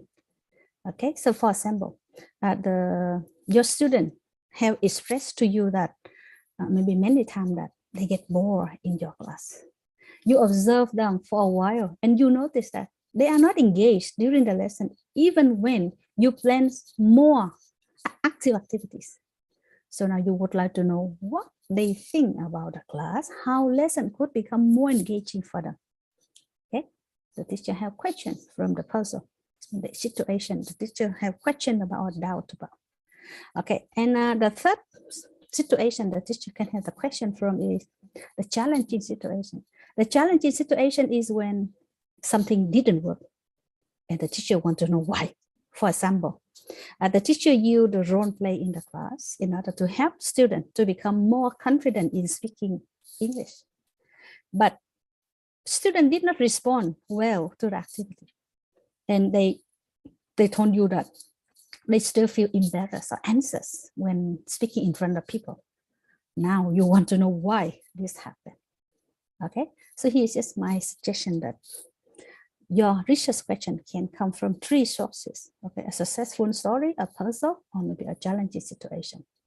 Okay, with the 3 different ways teacher can ask questions, here are some different areas or categories of topic teacher can have questions about. You can see it here. Teacher can have questions about their classroom management, like the situation related to student behavior, the classroom organization, or the teacher can have questions about the teaching material, like the issue with the textbook, or maybe the technology, resources or equipment used with the new textbook. Or the teacher can also ask questions about the particular areas of teaching, like skill teaching, like how to teach speaking, reading, writing, or the content teaching, grammar, pronunciation, or maybe the teaching approaches, okay, like task-based learning or community language teaching, or any others teaching approaches. Or the teacher can ask questions about the student, like student attitude, student motivation, student achievement, student interest, student and teacher relationship, for example. Okay, so there are many areas in our classroom that teacher can ask questions about. Okay, so now when you have a research question, you need to resolve the conflict of the dual role of the teacher and researchers, because now you know that you are doing the research about your own teaching, your own classroom. Okay, in order to reduce the unproductive conflict between the research and the teaching, when doing the research, when teacher doing the research, the teacher need to identify the research focus. The teacher need to know whether it is on the student learning or it is on the work of teaching. It means the teacher focus, research focus is on student learning or on their own teaching. Okay, if the focus is on student learning, the conflict is more likely to happen, because at that time, as a teacher, the teacher wants to help students to learn, but as a researcher, the teacher wants to see how students learn. how they react in relation to the teacher research focus. So if that's the case, my advice is that teachers should continue to do what they think they are supposed to do as a teacher. Because when the teacher focus on teaching, they will see the clearer picture of what they intend to investigate about student learning. Okay. And another way the teacher can control the interactional effect of teaching and research agenda in the classroom is a proper division of the teacher research work across the boundary of the classroom. So in particular, the teacher should consciously focus on the research goals outside the classroom. But in the class, they can give the student the wholehearted devotion to their teaching. So in order to do that, the teacher should mainly focus on the teaching task, but they keep the research focus, the research intent at the back of their mind most of the lesson. Okay, and doing this, the research purposes do not wait on the teacher when they are teaching, and this also enables the teacher to carry both the goal of teaching and the research in a productive way. So besides conducting the research, teacher can also gain the new level of insight of understanding into their own teaching and the student learning by becoming a reflective practitioners. As a teacher, we reflect every day. It means that we think about what we do, how we teach the lesson to our students, for sure, almost all the time, right? But we are busy, so usually we reflect when we are doing something else. For example, we reflect, we think about our teaching when we are going out for lunch, when we are driving home, when we are in the shower. So in order to be effective in reflecting, in thinking about our teaching, about our classroom, our student learning, teacher need to build their reflective time into their learning schedule. It means that we need to have a fixed time to think how our lesson went today, for example, how our students reacted to our lesson today. Okay, we need to have a fixed time to reflect on our teaching. Okay, in order to learn and what works, what doesn't work in our classroom. And we already mentioned about action research, teacher professional learning community, or classroom observation, right? Here are many other tools the teacher can use in order to enable their reflection, thinking about their teaching. So the teacher should try different tools in order to find out what works for them in their own teaching situation, because there's no way, there's no one way, there's no recipe to do this, because different teachers are teaching in different contexts. So that's why how we learn about our situation should be different. So that's why I say that you should try what tool works well for you in your own situation. Okay. So beside action research, teacher professional learning communities, or classroom observation, teacher can write a journal, always a reflective journal. It means the kind of teacher diary, what works, what doesn't work. If the teacher keep doing that, they may learn about their teaching and learning process, their strengths and their weaknesses. And also the teacher can use the lesson study. The lesson study is a group of teachers working as a team to plan the lesson, to teach, and then to reflect on the lesson to evaluate the success of the lesson. The group discussion. Group discussion is more useful when the teacher have, share their thinking with their friends or other people, because they can explore their experiences, their personal challenges from the other different perspectives or ideas or insights or understanding. So group discussion can be about any topic, maybe the feedback on the classroom observation, maybe some theoretical knowledge, or maybe some article you have just read, or the technique you have just applied in your own classroom. And the teacher can also engage the student or the student parents in a conversation in order to improve, in order to learn more about the teaching processes, in order to improve their teaching and to help the student learning. And student assessment, we usually check the student work and we return to them, give them a rate, and then we return to them. But actually, student assessment can provide a lot of information and knowledge about our student learning and also our teaching. So from that, such kind of information can help us to adjust our teaching according to the student nature or also the teaching environment. And teacher can also use the digital technology, like they can record it their own classroom, their own teaching, and then they watch and then they can see how the lessons were going that they cannot observe when they are doing the teaching. Okay?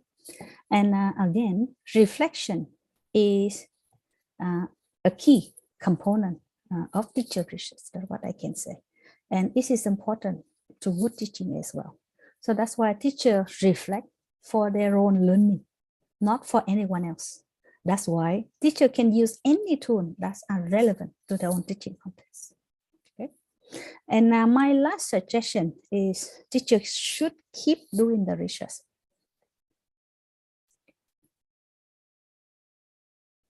As you can see here, teachers should maintain their research inquiry stance. And the staircase presentation here, as you can see, is to highlight the need for the exploratory stage before entering into action research. And this staircase presentation also shows how the whole process, research process, promote learning and professional growth through an upward series of steps, as you can see here. The process can be cyclical or spiral because it may begin again. The more the teacher reaches, the more they want to know.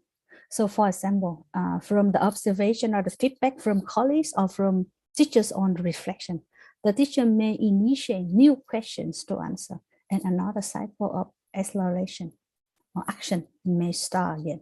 So if they go on the staircase, you can see here, go taller and taller.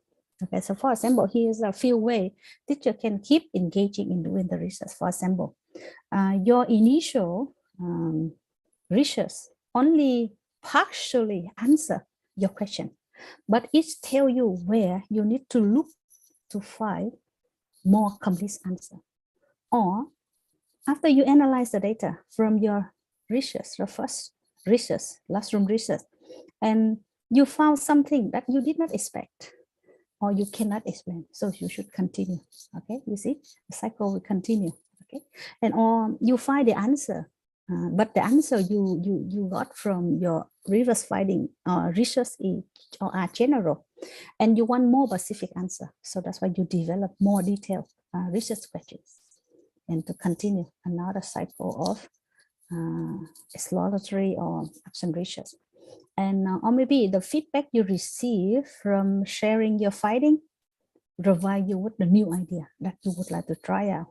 Or you can continue doing the research by sharing your finding, and that lead you to an opportunity to collaborate with someone else on the new research project. And you can see that. So I just share some situation that you can keep doing the research, keep learning about your own classroom situation in teaching and student learning. And before I stop, here are my key messages today. So I think research for the teacher is doable. Research is doable for teacher because it stems from the teacher own teaching practices. And also your classroom, our own classroom are too complicated for the academic researchers to tell us what to do. We teacher need to do research so that we can have evidence of what works, what doesn't work in our own teaching classroom or context. And through our self-inquiry, teacher we can gain the necessary professional competence for making better judgment and taking effective action in our own classroom that the outsider cannot tell us. Okay.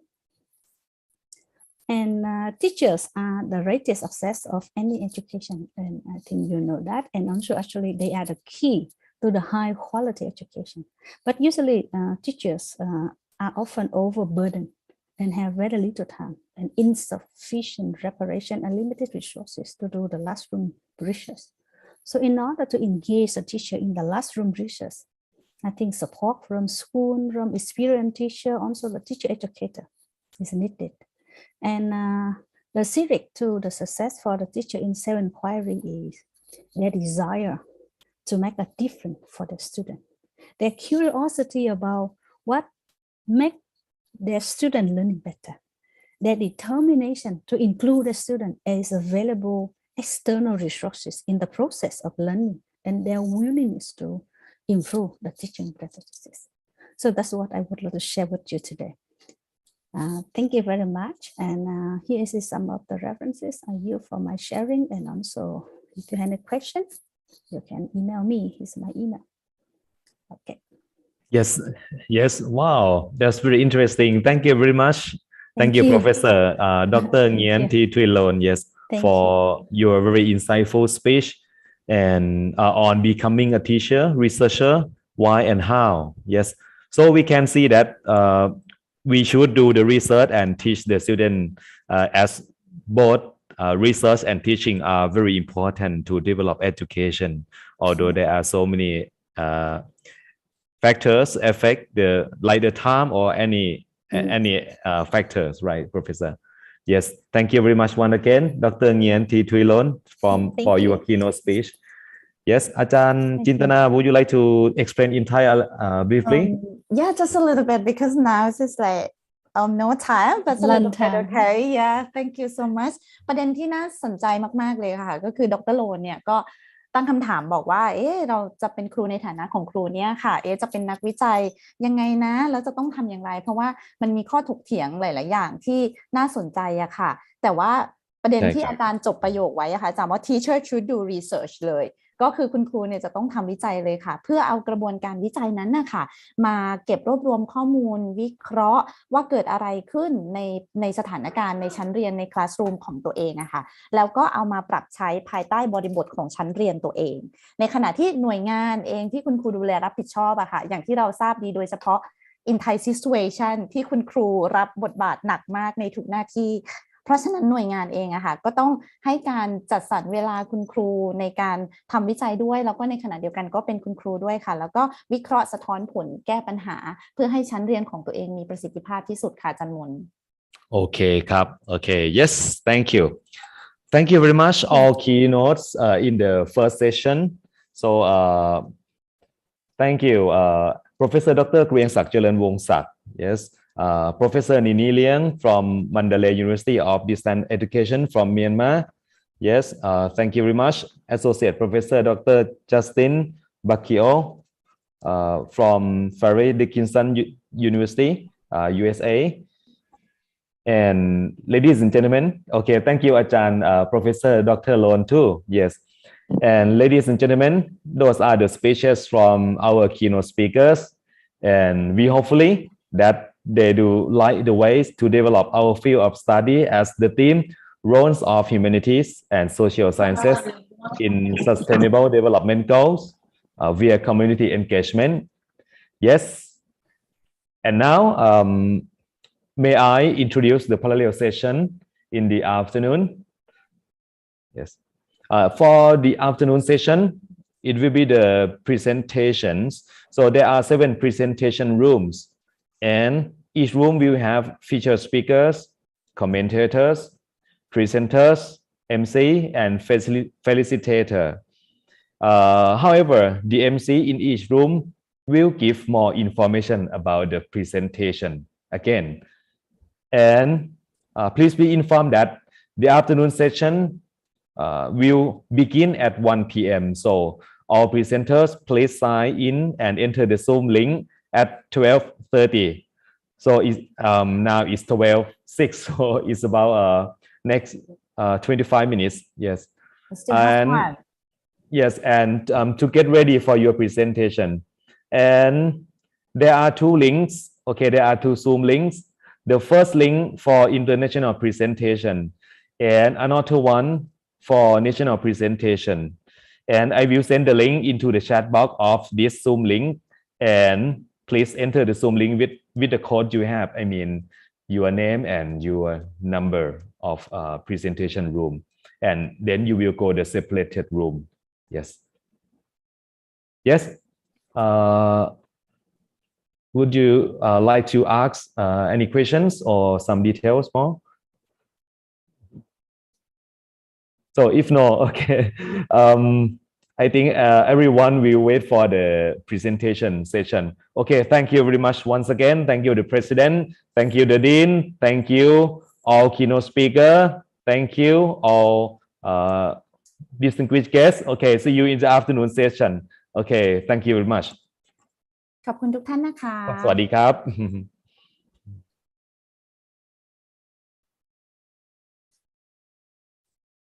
อาจารย์มนอย่าลืมส่งลิงก์เข้ามาในแชทนะคะเมื่อกี้อาจารย์ now I am sending I will send the link for international and national คณาจารย์คนไทยนะคะท่านอาจารย์สามารถที่จะ sign in เข้าระบบได้ตั้งแต่เวลาเที่ยงครึ่งนะคะแล้วก็ย้ำอีกทีนึงว่ารบกวนอาจารย์ sign in แล้วอาจารย์พิมพ์ชื่อแล้วก็ต่อด้วยหมายเลขห้องที่อาจารย์นำเสนอนะคะอาจารย์เพื่อให้ง่ายต่อระบบที่ทางทีมงานคณะเราจะดึงท่านอาจารย์เข้าระบบนะคะอย่างเช่นสมมติเป็นชื่ออาจารย์ก็จะเป็นอาจารย์จินตนาสมมุติต่อด้วยชื่อก็เป็น001แบบนี้ค่ะอาจารย์แล้วก็สมมติถ้าอาจารย์มีปัญหาเข้าระบบไม่ได้ใดๆก็ตามนะคะอาจารย์ก็สามารถที่จะแจ้งเข้ามาในไลน์กลุ่มที่อาจารย์สแกนในเว็บไซต์ของทางคณะได้เลยนะคะอาจารย์ค่ะแนะนำอาจารย์ sign in เข้าห้องตั้งแต่เที่ยงครึ่งเลยค่ะอาจารย์เราจะได้เช็คว่ามีตรงไหนที่ผิดพลาดอย่างไรนะคะจะได้รีบแก้ไขค่ะในส่วนนี้มีอาจารย์ที่มีคำถามอะไรในช่วงบ่ายไหมคะสำหรับในช่วงที่อาจารย์มนส่งลิงก์อะค่ะเดี๋ยวดิฉันก็จะขอพูดไปเรื่อยๆสักแป๊บหนึ่งนะคะแต่ว่าท่านสามารถลีฟออกจากระบบในช่วงพิธีการตอนเช้าได้นะคะหลายๆท่านต้องไปทานข้าวนะคะอาจารย์สามารถที่จะดาวน์โหลดตัว Certificate ออนไลน์ได้นะคะในวันที่26นะคะ26 เมษายนตั้งแต่เวลาบ่ายโมงเป็นต้นไปนะคะตามที่ลิงก์ที่ทางคณะมนุษยศาสตร์และสังคมศาสตร์มหาวิทยาลัยราชภัฏบุรีรัมย์เนี่ยจะส่งลิงก์ให้นะคะอาจารย์ก็ตามนี้ค่ะน่าจะไม่มีอะไรแล้วมั้งคะอาจารย์มนค่ะครับโอเคอาจารย์ชินนี่เดี๋ยวเราพักทานข้าวก่อนเดี๋ยวช่วงบ่ายจะต้องเข้างานอีกดีไหมถ้าอย่างนั้นพบกันในช่วงบ่ายนะคะโอเคครับขอบคุณทุกท่านค่ะ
พศสิทธิศักดิ์อยู่ไหมครับ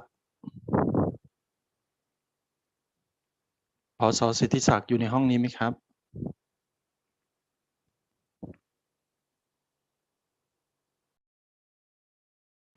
มีค่ะ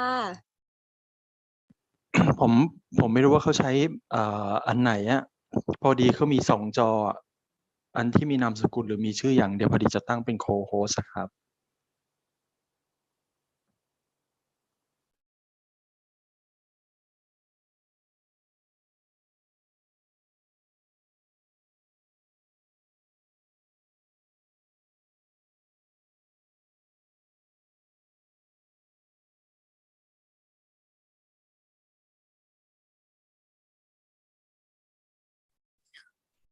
ท่านรองเอ็กซ์ค่ะเรียนสอบถามค่ะครับผมเรารออยู่ในห้องนี้ใช่ไหมคะเดี๋ยวทางทีมงานจะดึงเราไปใช่ครับใส่ rename ท้ายชื่อครับว่าอยู่ห้องไหนครับเดี๋ยวจะดึงให้ครับ rename แล้วใส่รหัสห้องอย่างเช่น005ห้องก็จะเป็นห้องที่5หรือใส่คำว่า room 5อย่างนี้เลยก็ได้ room 5อย่างเงี้ยครับหาที่เปลี่ยนไม่เจอค่ะเดี๋ยวผมเปลี่ยนให้เดี๋ยวผมเปลี่ยนให้ของอาจารย์จันสุดานี่ห้องไหนครับเนี่ยคุยมาวิ่งไปนะจูนใช่ป่ะห้องไหนครับอาจารย์จันสุดาห้อง5ใช่ไหมฮะ005เนาะโอเคเปลี่ยนให้แล้วครับเรียบร้อยเพิ่มให้นะขอบคุณค่ะครับ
Hello, sir. Is there anyone, please?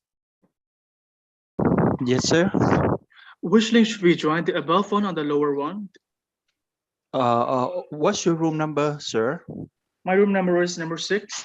Number 6. Okay, all right. I will re-edit your name to room number 6.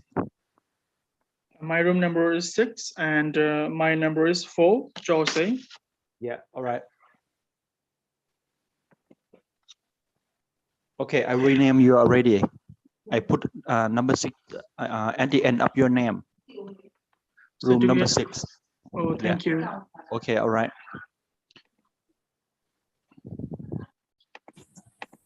Excuse me, may I ask you a question? What will be my room number? Actually, I'm from Bangladesh, Dr. Pratibharani Kormakar. Hello? Your number is number 5. Number 5. Thank you so much. Number 5, right? Okay, all right. Number 5. 005. Thank Dr. you. Pratibharani Kormakar. Let me see, ma'am, please, again. Dr. Futuristic Education in Humanities and Social Sciences. Pratima.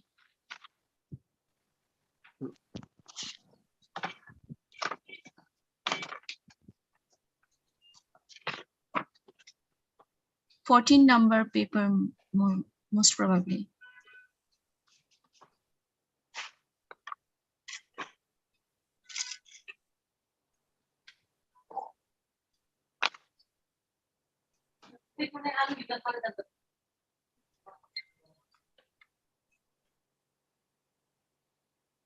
Hello.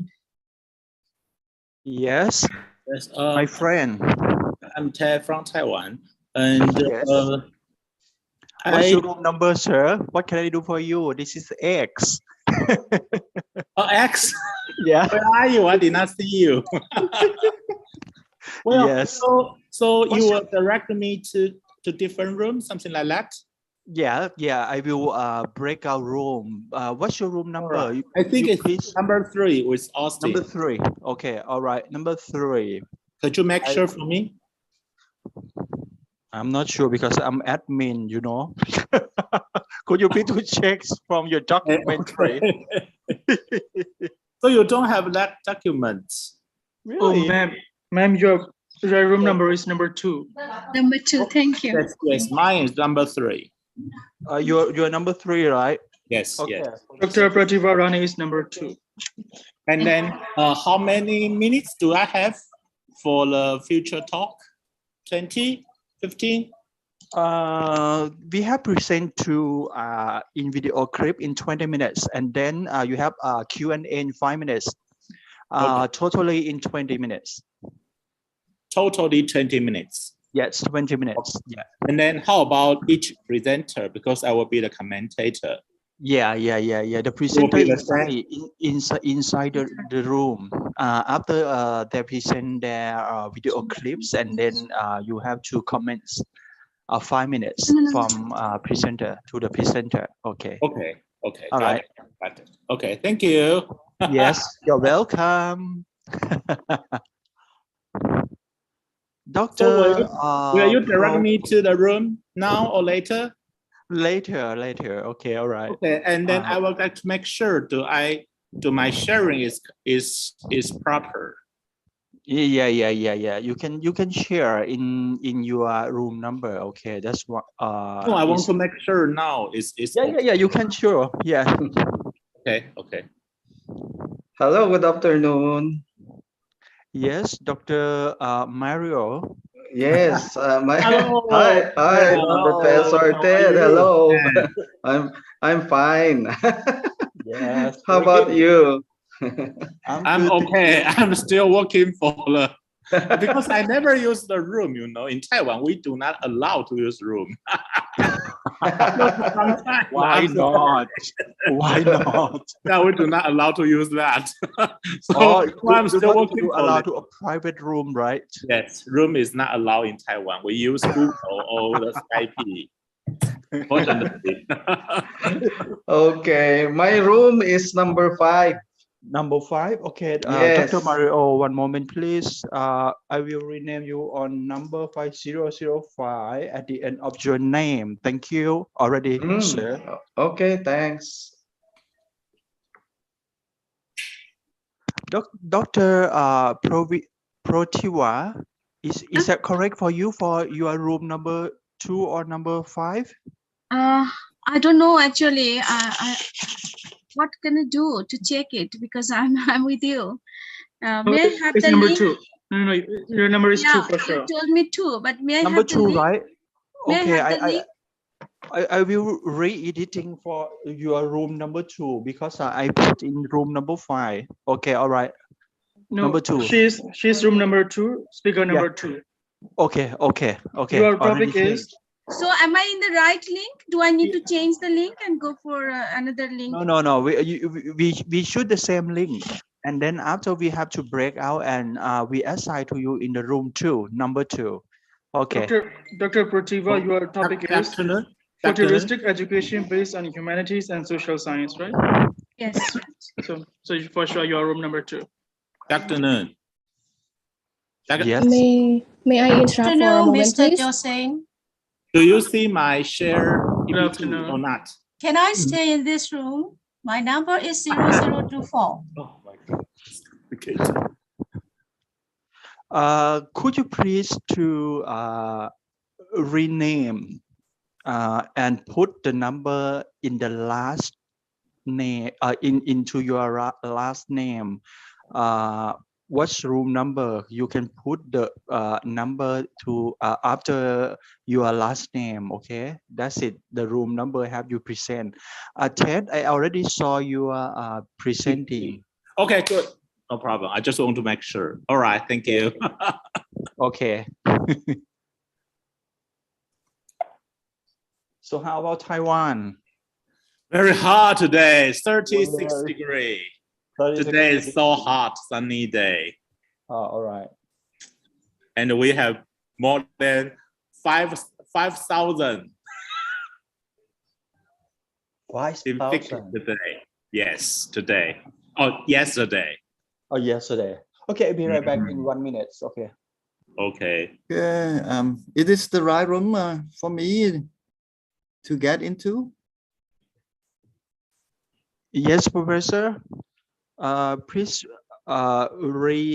rename and put the number, the room number into your name. Okay, okay. Yeah. Okay, and then we have to break it out. Yeah.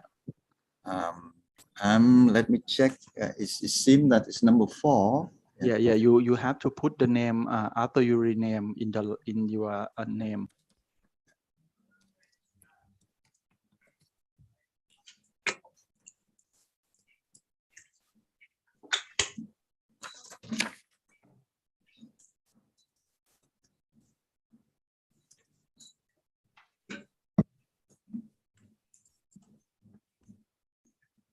So the number is the name of the room, I think. Hello.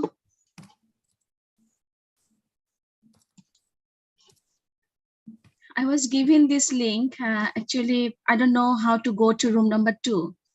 Will you provide us the link through the chat box or email?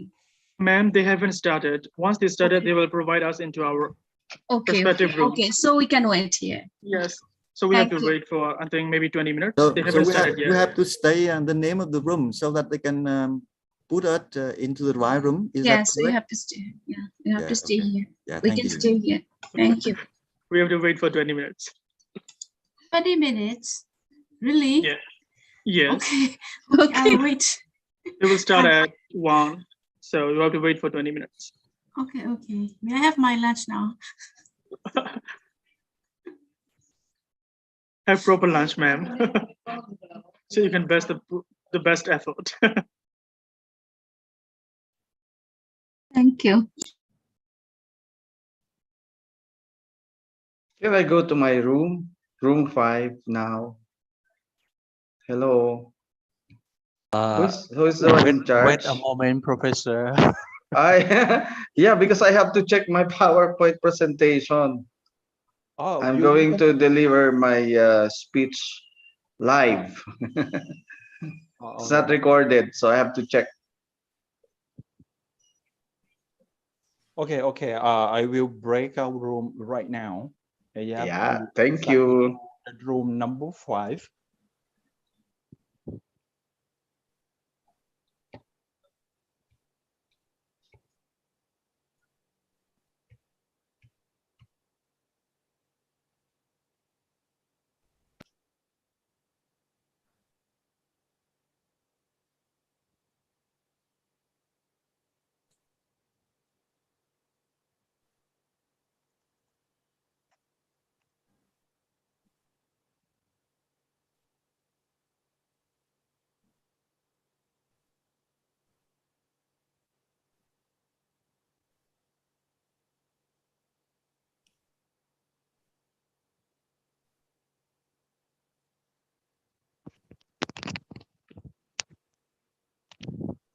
So you can choose room number 5. Okay, okay, I see. Yeah, yeah. I already to break it out, and you choose your room presenting. Okay, thank you. Yes. Okay. All right. That's right.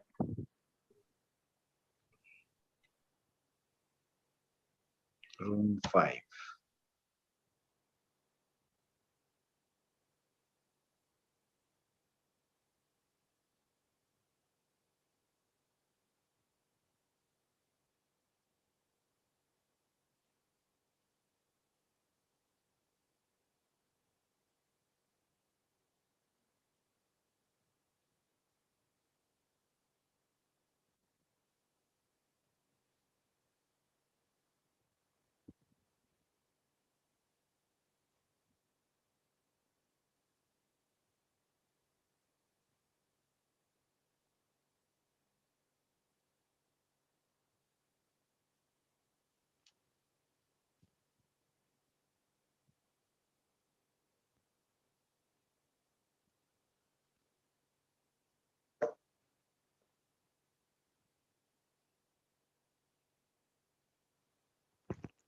สำหรับคนไทยที่เข้ามาแล้วนะครับอาจารย์ชาวไทยนะครับตอนนี้เราทำการ break out room แล้วนะครับท่านสามารถคลิกเข้าไปในห้องที่ท่านนำเสนอได้เลยนะครับจะมีจำนวนทั้งหมด7ห้องนะครับ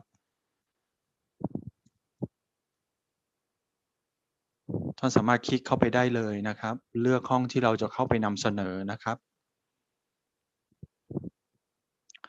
รวมไปถึงทางฝ่ายเทคนิคด้วยนะครับทางฝ่ายเทคนิคก็สามารถกดจอยเข้าไปในห้องที่เรารับผิดชอบอยู่นะครับก็จะเป็นห้องที่1ถึงห้องที่7นะครับ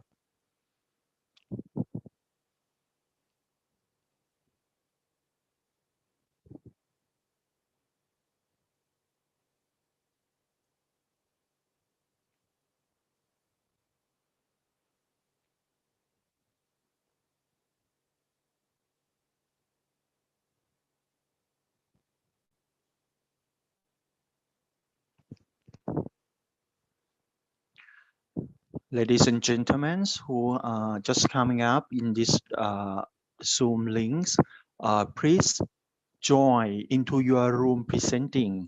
Or if you are the commentator, you also to choose from your room number 2.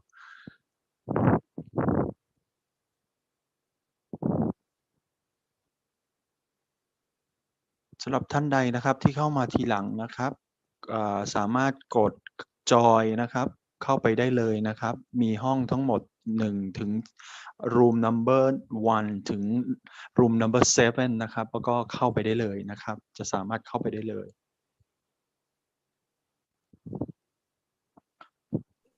Could you send me to room number 6, please? I'm sorry, what's your name? Jose, Myanmar. Have you clicked to join in room number 6? No, haven't. You put me in room number 2 first, so I will rename it again. Oh, really? Yes. Oh, okay. All right. 1 second. Okay.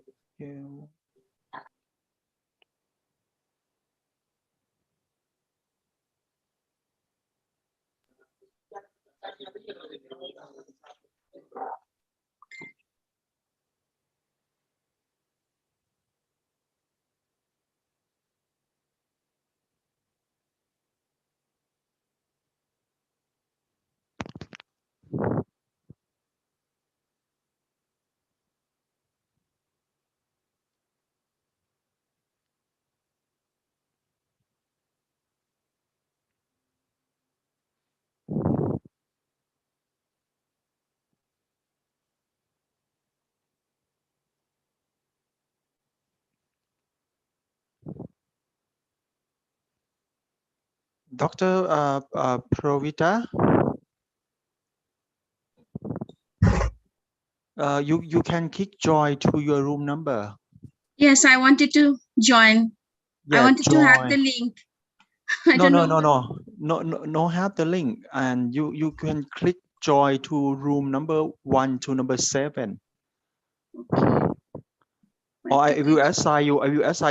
What's your room number? Number 2, right? Yes, number 2. Okay, go. Thank you.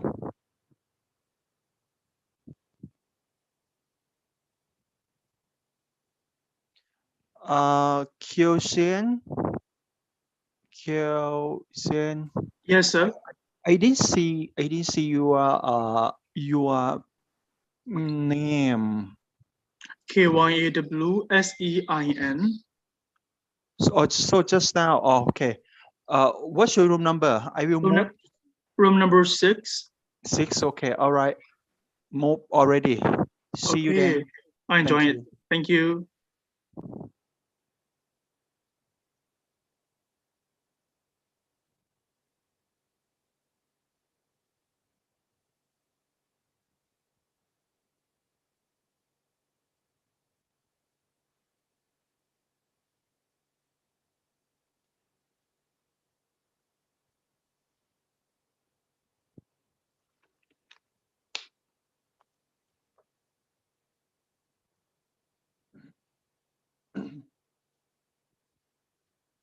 พี่แจ็คเข้าได้ไหมครับ004พี่แจ็คครับพี่แจ็คสรณี พี่แจ็คสรณีได้ยินผมไหมพี่แจ็คเปิดไมค์ด้วยครับพี่แจ็คอยู่ห้องไหนครับพี่แจ็คเปิดไมค์หน่อย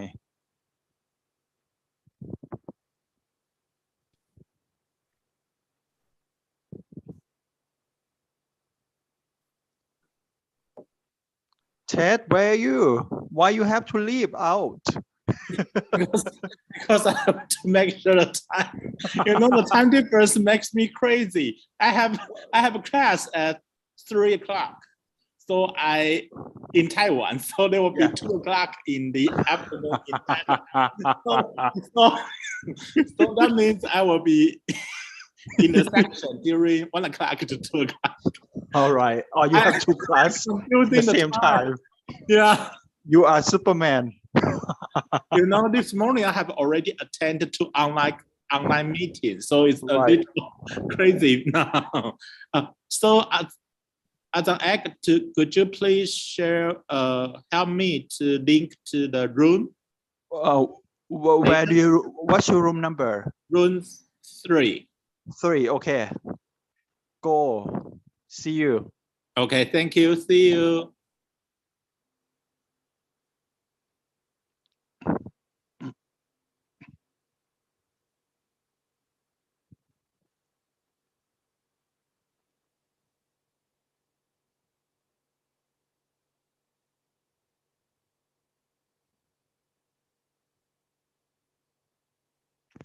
ตติยามาได้ยังครับ มาแล้วค่ะอาจารย์ ตติยาอยู่ห้องไหนครับ หนูอยู่ห้อง05ค่ะแต่ตอนนี้เหมือนเน็ตมีปัญหาเลยอ่ะ ตติยาอยู่05อยู่ชั้น5ค่ะอยู่ชั้น5 ไม่เราอยู่02ใช่ไหมจะได้ assign ไปที่รูม2ค่ะโอเค สวัสดีค่ะท่านรอง X รบกวนแอดปิงเข้าไปห้อง5หน่อยค่ะชนทิชานะครับรองผส.ชนทิชาโอเคห้อง5ขอบคุณค่ะ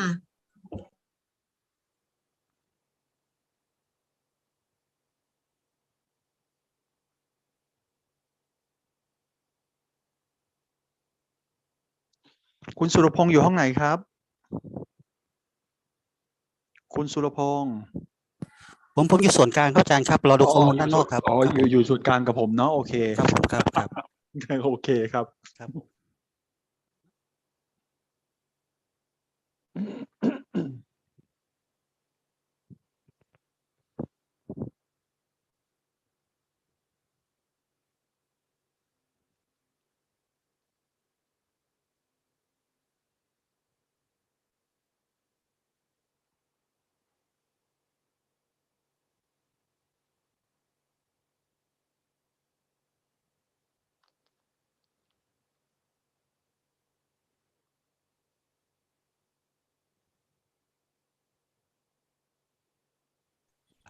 อาจารย์เอกครับผมอยู่ส่วนกลางครับกับโอ๊คกับนนท์อยู่ส่วนกลางกันครับอ๋อครับผมครับผมครับสวัสดีครับครับ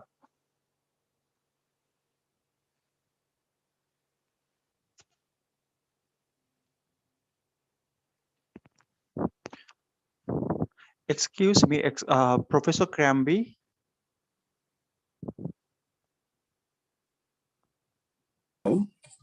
Yes. From also, in case of electricity failure. What's your room number, sir? I think it's 2. Number 2, right? Right. Okay, I will assign you to room number 2 right now. Yeah. Thank you very much. Okay.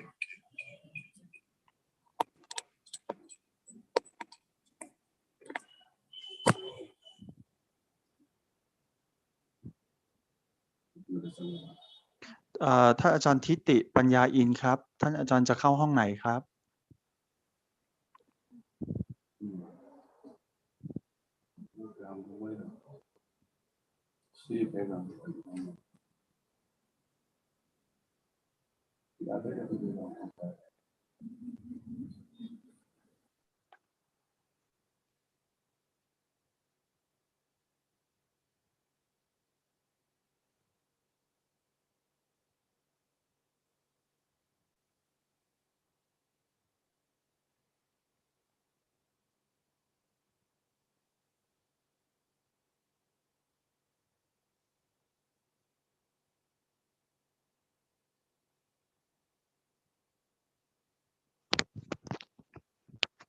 Excuse me, why here what's your room number? Why what's your room number?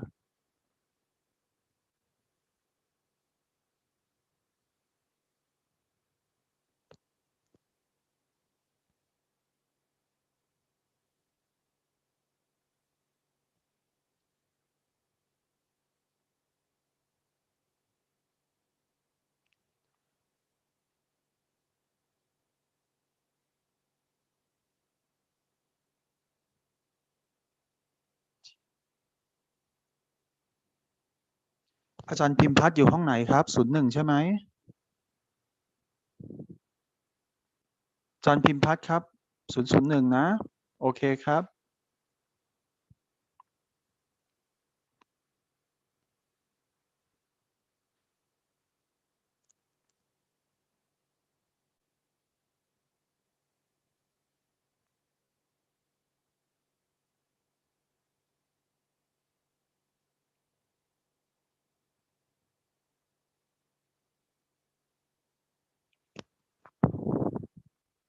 Excuse me, Professor Dr. Mon.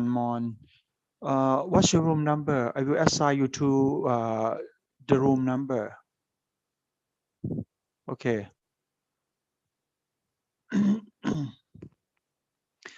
ศศิมาพรครับอยู่ห้องไหนครับอาจารย์ศศิมาพร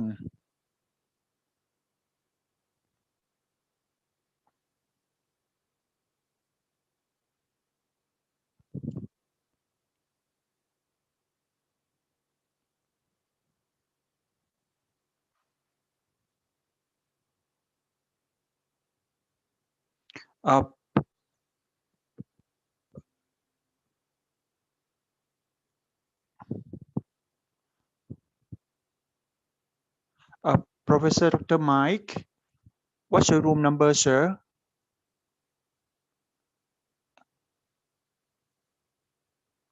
Professor Dr. Mike, what's your room number, sir?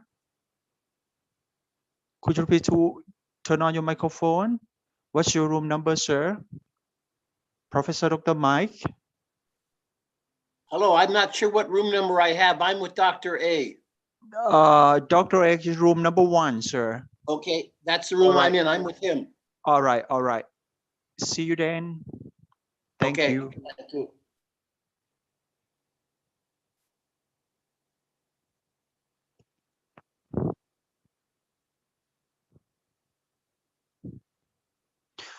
Professor Dr. Ashok, what's your room number, sir? Is this session number 6 or room number 6? Room number 6, right? Yeah. Okay, I will assign you to room number 6 right now. See you then. Yeah, thank you.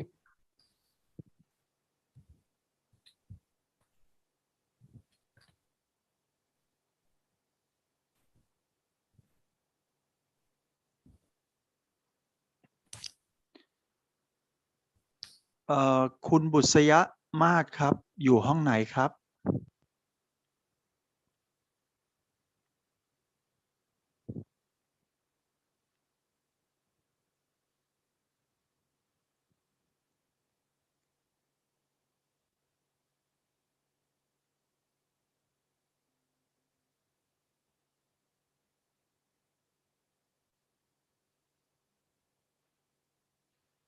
คุณบุษยมาศครับได้ยินเสียงไหมครับเปิดไมค์ได้ครับคุณบุษยมาศอยู่ห้องไหนครับค่ะอาจารย์อยู่ห้องไหนครับอยู่ห้อง6ใช่ไหมครับใช่ค่ะอาจารย์เดี๋ยวผมแอสไซน์ไปที่ห้อง6นะครับได้ค่ะโอเคครับ see you then ครับ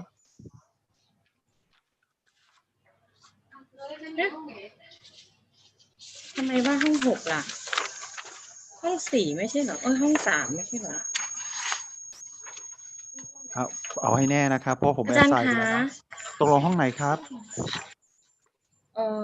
ที่แจ้งมาในสเก็ตตัวใช่ไหมคะอาจารย์ใช่ว่าเรานำเสนอห้อง3ขอประทานโทษค่ะอาจารย์ผมเหมือนเดี๋ยวนะชื่ออาจารย์ไปแล้วอาจารย์ต้องออกจากห้องมาก่อนนะครับได้ค่ะ ออกมาก่อนนะฮะออกมาก่อน ออกจากห้องนี้นะคะ ไม่ใช่ครับออกห้อง3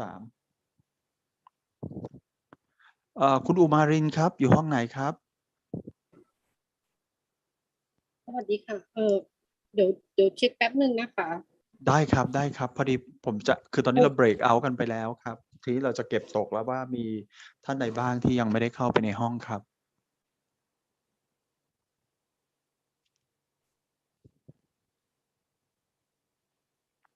ตกลงคุณบุษยมาศได้อยู่ห้องไหนครับห้อง3ค่ะอาจารย์3นะครับโอเคผมแอสไซน์ไปใหม่นะครับ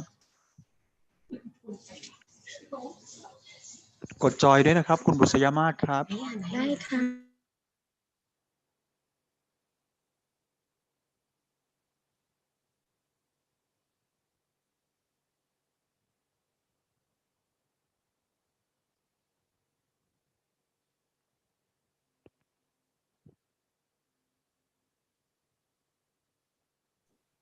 อยู่ห้อง2ค่ะอาจารย์คุณอุมารินอยู่ห้อง2นะครับโอเคสักครู่นะครับห้อง2โอเคครับเรียบร้อยครับกดจอยครับ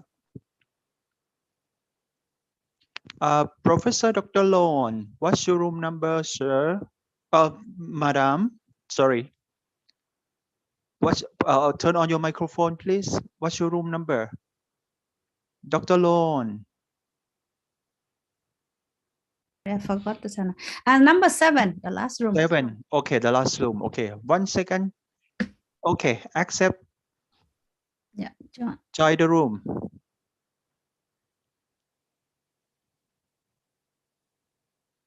Justin what's your room number I don't know. I think why you don't know you are a commentator in which room number they didn't give me a room number. Really?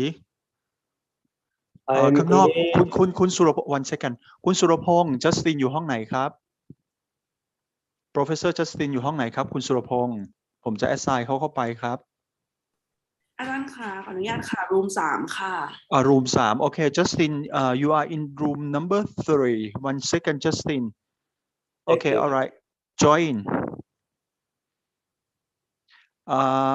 ท่านรองอยู่ห้องไหนครับท่านรองผมจะ assign เข้าไปครับท่านดร. Mark ครับเดี๋ยวนะไม่รู้อยู่ห้องไหนแป๊บหนึ่งครับผมครับห้องไหนเนี่ย ห้อง5หรือเปล่าห้อง5เนาะห้อง5ใช่ไหมครับ yes okay okay I will assign you to room number 5 thank you welcome กดจอยด้วยนะครับคุณวิภาวันอยู่ห้องไหนครับยังไม่รู้เลย แต่ไม่ได้เปิดไมค์นะผมอ่านจากปากเอานะครับเดี๋ยวดูแป๊บว่าจะเข้าห้อง7จะเข้าห้อง7ใช่ไหมจะเข้าไหมครับผมจะ assign ให้ครับเดี๋ยวดูเพื่อนก่อนว่าเพื่อนอยู่ห้องไหนหาเพื่อนอยู่ห้อง7ค่ะห้อง7 number 7 okay number 7 I will assign you to room number 7 please click join thank you so much okay all right you're welcome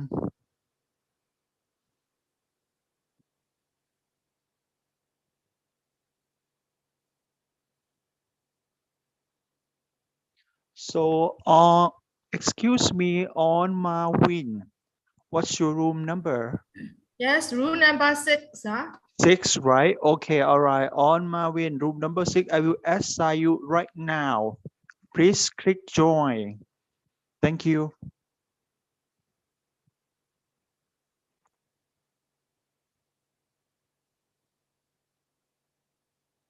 คุณสุดารัตน์ครับอยู่ห้องไหนครับ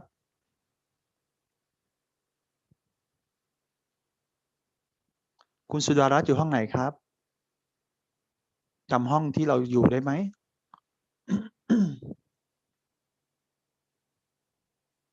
number 4อาจารย์เฉลิมเกียรติ number 4คุณสุดารัตน์สมบัติสุดารัตน์รู้สึกว่าอยู่003อยู่ห้องที่4ครับคุณสุรพงษ์รบกวนช่วยนั่นหน่อยพอดีผมไม่มีเอกสารในมือเลยผมจะคุณสุดารัตน์อยู่ห้องที่4ครับผมช่วยผมตอบนิดนึงไม่งั้นผมจะครับผมครับ โค้ด003อยู่ห้องที่4ครับ004นะโอเคครับ003อยู่ห้องที่4นะครับแล้วนี่ใครครับirom อะไรเนี่ยฮะ@gmail.com นี่เป็นใครอ่ะirom gambri @gmail นี่ใช่ดร. Gambi ไหมครับ yes ใช่อยู่ห้องไหน second ครับ room number second room number second ใช่ไหมฮะโอเค number 2 with อาจารย์ตติยาโอเคครับนี่ใครครับชื่ออะไรเนี่ยอะไรเนี่ยลงท้ายด้วยดิมเนี่ยดิมเนี่ยดิน with ดร. เขาเข้าไปแล้วยังไม่เข้านะครับที่ลงท้ายด้วย DIM เนี่ยCoach Dem อะไรเนี่ยไว้เฮียนWhat's your room number ไว้นินไม่รู้อ่านถูกหรือเปล่าไว้นินWhat's your room number 7โอเคไว้นินnumber 7โอเค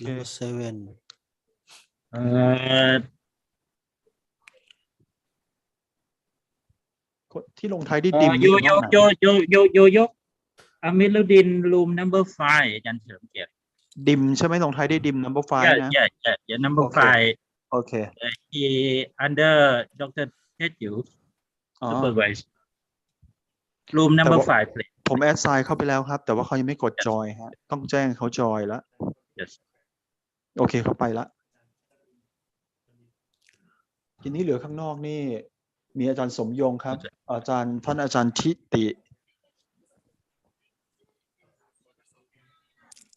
ที่อาจารย์ทิติปัญญาอินท่านผู้ช่วยมาร่วมแล้วท่านจะเข้าฟังห้องไหนครับท่านผู้ช่วยเข้าฟังห้องไหนครับผมท่านผู้ช่วยครับท่านผู้ช่วยเข้าฟังห้องไหนครับท่านครับท่านผู้ช่วยอาจจะฟังเฉยๆแอดไซน์ท่านผู้ช่วยเข้าไปห้องไหนดีฮะห้องnumber 3หน่อยวิทย์เทสอยู่กับจัสตินไปกับเทสอยู่กับจัสตินโอเคผมแอดไซน์ละอาจารย์ชมพู go to with Dr. Ashok number 6 Ashok number 6โอเคอาจารย์ชมพู number 6โอเคครับอาจารย์ชมพูกดจอยลงไปหน่อยครับอาจารย์ชมพูจะได้เข้าไปในห้องดร.สมยง go to number 7 with สมยง Dr. ชูเกียรติโอเคเรียบร้อยยกนี่คือห้องไหนครับ number 6ครับยกnumber 5 number 5ยก number 5ยกอมฤดิน number 5 yeah number 5 already join Yo, could you please to click join to number 5 to room number 5 please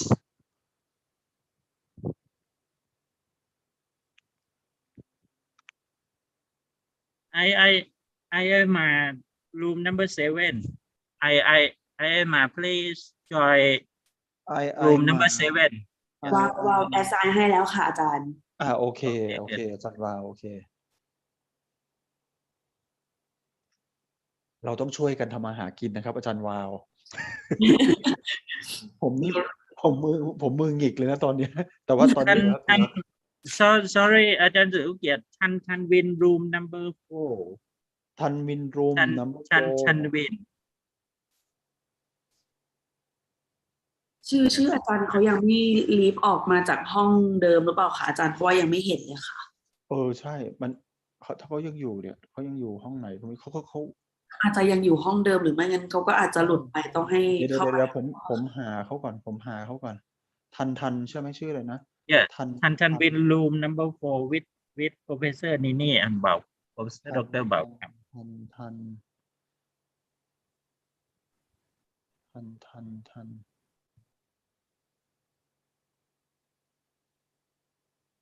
อาจารย์ค่ะไม่เห็นชื่ออาจารย์เขาเลยอ่ะใช่ไม่เห็นเลยอ่ะไม่เห็นเลยอ่ะก่อนแล้ว no see แล้ว right now ไม่มีแล้วแสดงว่าเขาไปแล้วเขาแอดไซน์ไปห้องของเขาละคือประเด็นคือว่าเขาจะต้องกดจอยเข้าไปด้วยเวลาผมเบรกเอาให้ครับ ถ้าเขาไม่จอยเนี่ยเขาก็จะไปค้างอยู่ตรงไหนสักแห่งหนึ่งอ่ะ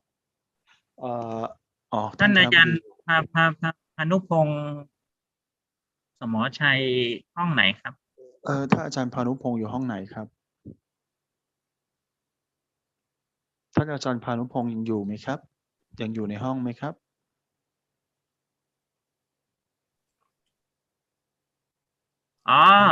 ท่านพานุพงศ์นี่ไปที่ Let me take a look ท่านพานุพงศ์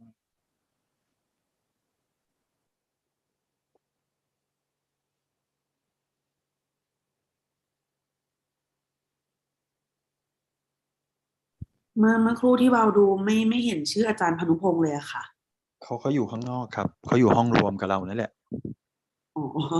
ใช่เรากำลังจะ assign ให้เขาเข้าไปทีนี้เราไม่รู้ว่าเขาอยู่ห้องไหนไงหนูดูเอกสารที่อาจารย์คัมภีร์ส่งมาให้อ่ะค่ะไม่มีชื่ออาจารย์พานุพงศ์ในห้องเลยอะค่ะอาจารย์แสดงว่าอาจารย์เขาเข้ามาฟังค่ะแต่ว่าเราก็ไม่รู้ว่าท่านอยากจะเข้าห้องไหนไงจะได้ assign ให้ค่ะต้องให้เจ้าตัวเขาตอบเราอะแต่ตอนนี้คือเราทำไปแล้วเขาเงียบไง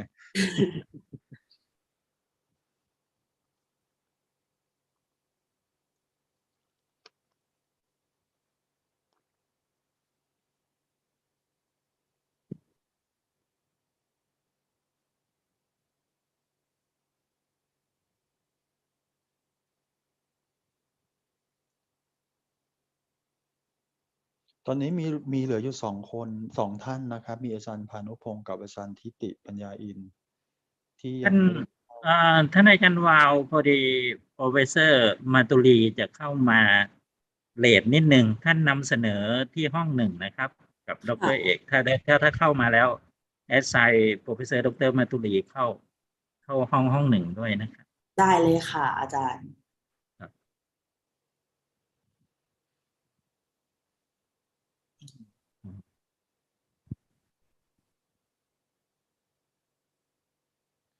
ผมอยากไปซิทอินห้องอื่นได้ไหมอ่ะ ได้ซิดอินแล้วก็เลดอาจารย์วาวบีบิ๊กรูมใช่อาจารย์วาวผมฝากอาจารย์วาวห้องกลางหน่อยนะได้เลยค่ะอาจารย์เดี๋ยวผมจะเข้าไปเซอร์เวย์ทุกห้องทั้ง7 ห้องครับได้ค่ะอาจารย์โอเคค่ะครับ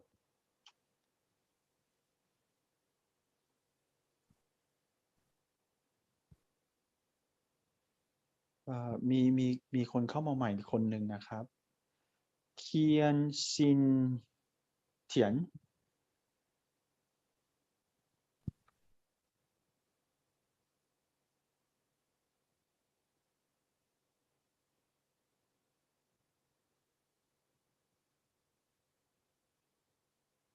room number 4ท่านอาจารย์เฉลิมเกียรติเข้าไปแล้วฮะเพราะว่าผมกดไปแล้วเดี๋ยวได้เข้าไปแย่เท็จอยู่ก่อน please อาจารย์วาว take care big นะอาจารย์วาวได้ค่ะเท็จอยู่ห้องไหนครับเท็จอยู่ห้องไหนnumber 3 โอเคอาจารย์วาวแอดไซน์ผมเข้าห้อง number 6ให้หน่อยได้ค่ะอาจารย์เรียบร้อยค่ะ thank you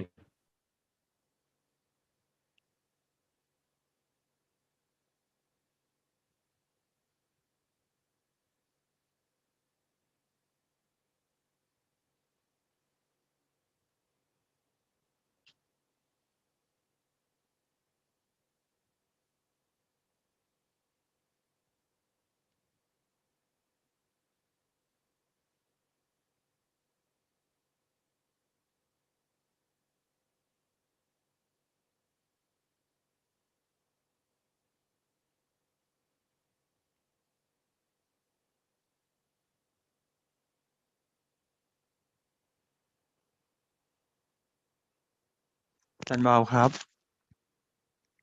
อาจารย์วาวได้ยินผมไหมได้ยินค่ะอาจารย์เอาที่เป็น HUSOC อ่ะผมเอาเข้าไปห้อง3หน่อยเพราะว่าผมมี2 account ได้ค่ะอาจารย์ห้อง3ค่ะ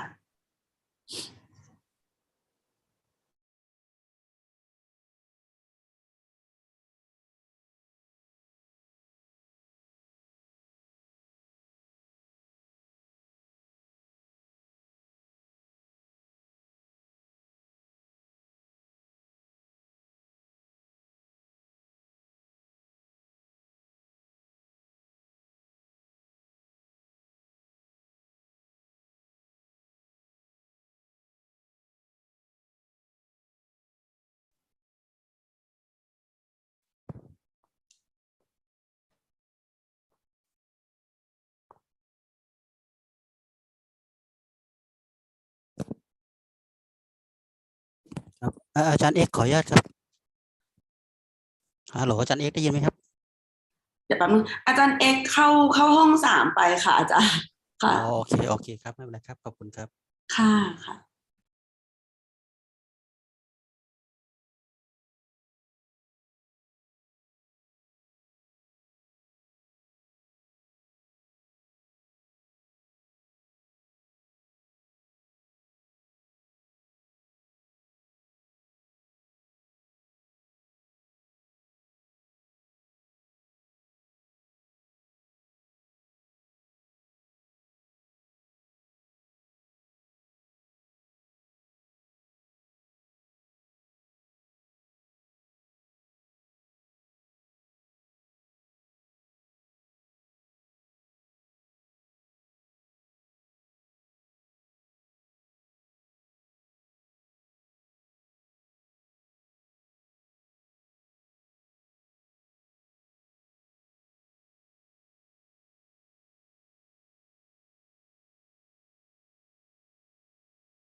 คุณสุธิดาอยู่ห้องไหนเหรอคะ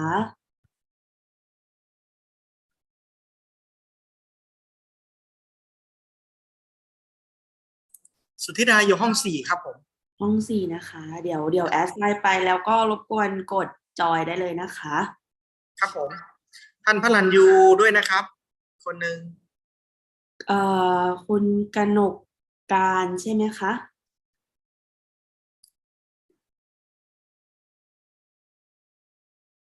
คุณกนกการอยู่ห้องไหนเหรอคะ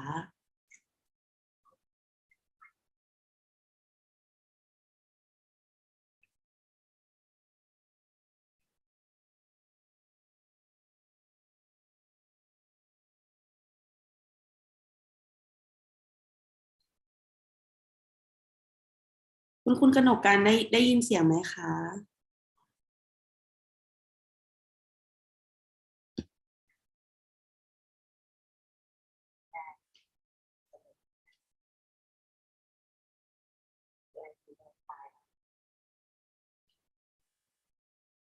คุณกนกการเข้าฟังห้องไหนแจ้งได้เลยนะคะคุณปัญญาจันหอมอาจารย์ใช่ไหมคะคุณปัญญาจันหอมอยู่ห้อง4ครับอาจารย์น่าจะเข้าไปแล้วห้องที่ห้อง4ครับ4โอเคค่ะคุณปัญญากดจอยได้เลยนะคะ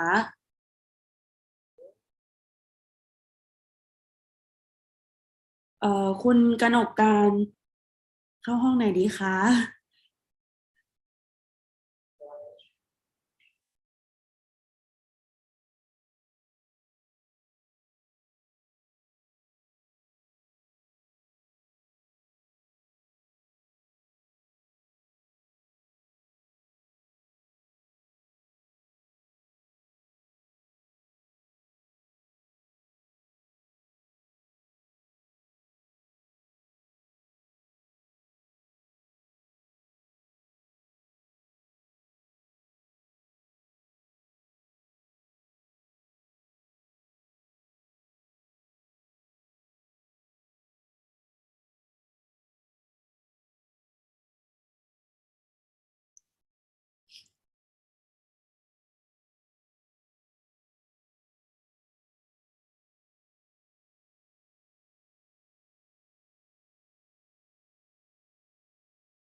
คุณพลัญยูไม่ทราบว่าอยู่ห้องไหนเหรอคะ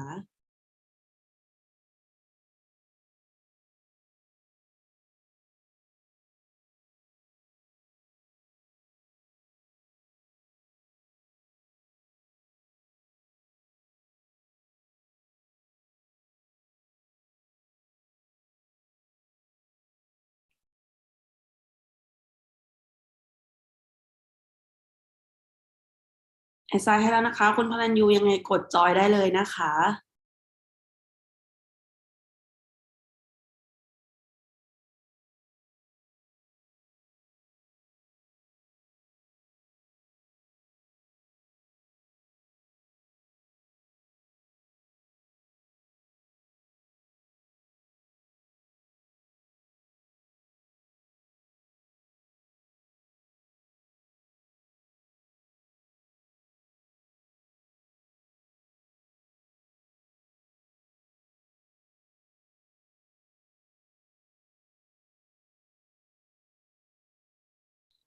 อาจารย์พานุพงศ์คะอาจารย์จะจอยห้องไหนดีคะห้องที่ 1 ถึงห้องที่ 7เลยค่ะอาจารย์ห้อง 5ครับผม ห้องที่ 5นะคะครับค่ะอาจารย์กดจอยเข้าได้เลยนะคะแอดไซน์ให้เรียบร้อยค่ะขอบคุณครับท่านอาจารย์อัครนันท์อาจารย์จะจอยห้องไหนเหรอคะฮัลโหลครับค่ะอาจารย์จอยห้องไหนดีคะห้องเดี๋ยวนะครับผมเปิดไว้ในตัวของห้องที่7อะครับห้องที่ 7นะคะเดี๋ยวยังไงอาจารย์กดจอยเข้าได้เลยนะคะแอดไซน์เรียบร้อยครับแล้วอาจารย์คณกรล่ะครับอาจารย์อะไร ชนกันใช่ไหมน่าจะแต่ละห้องไม่เหมือนกันละค่ะอาจารย์เราไม่แน่ใจเหมือนกันค่ะแต่ผมส่งวิดีโอไปพรีเซนเทชันแล้วนะผมคงเข้าไปร่วมฟังเฉยๆเนาะค่ะอาจารย์ครับขอบคุณครับขอบพระคุณค่ะอาจารย์วอลมีอะไรอุบิเหตุไหมครับข้างนอกผมออกมาดูเป็นระยะตอนนี้ไม่มีค่ะอาจารย์แอดไซน์เข้าแต่ละที่ปกติดีค่ะตอนนี้ข้างนอกเหลือกี่คนครับตอนนี้เนาะที่อันไซน์ก็หนูแล้วก็รวมน่าจะห้าคนค่ะแล้วก็มีอาจารย์ทิติปัญใช่ไหมทิติปัญญาใช่ไหมคะโอเคแล้วก็มีเจ้าหน้าที่เราเนาะใช่ค่ะ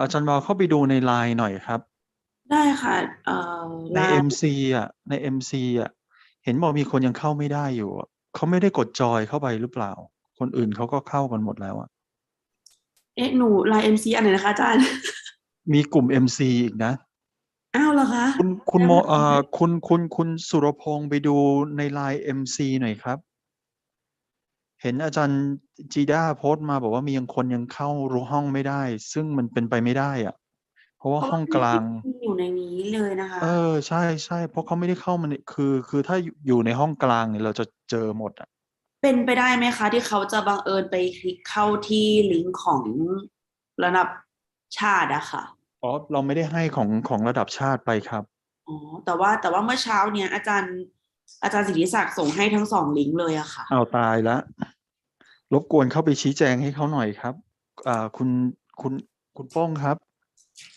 เผื่อเขาเข้าไปห้องโน้น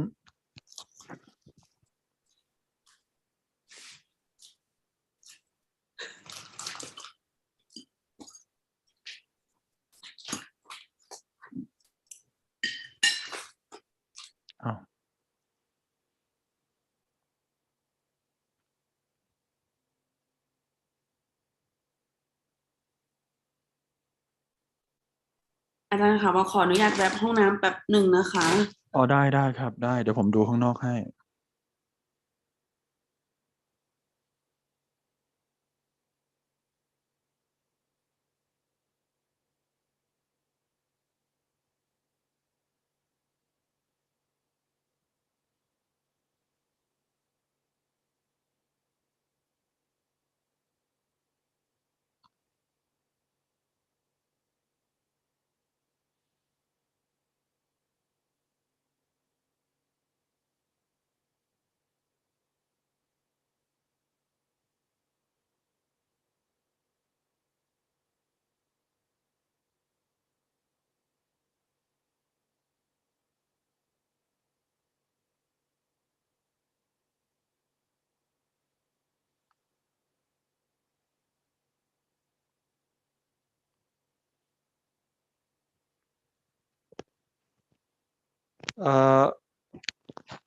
นอนสิปนอน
อาจารย์แอนครับ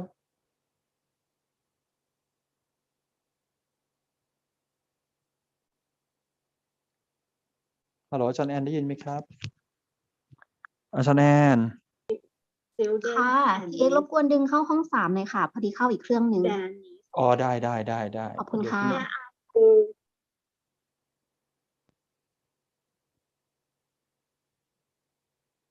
มาแล้วนะคะอาจารย์ อาจารย์วาวดึงอาจารย์แอนเข้าห้อง3หน่อยครับ 3ได้เลยค่ะ ขอบคุณค่ะ ครับ ขออีกรอบหนึ่งค่ะ กดอีกรอบหนึ่งครับ เมื่อกี้เพิ่งกดไปเมื่อสักครู่เลยค่ะ มันยังไม่ย้อนกลับเข้ามา อ๋อมันยังไม่มาใช่ไหมอาจารย์แอนกดจอยหน่อยครับหรือว่ายังหรือไม่ได้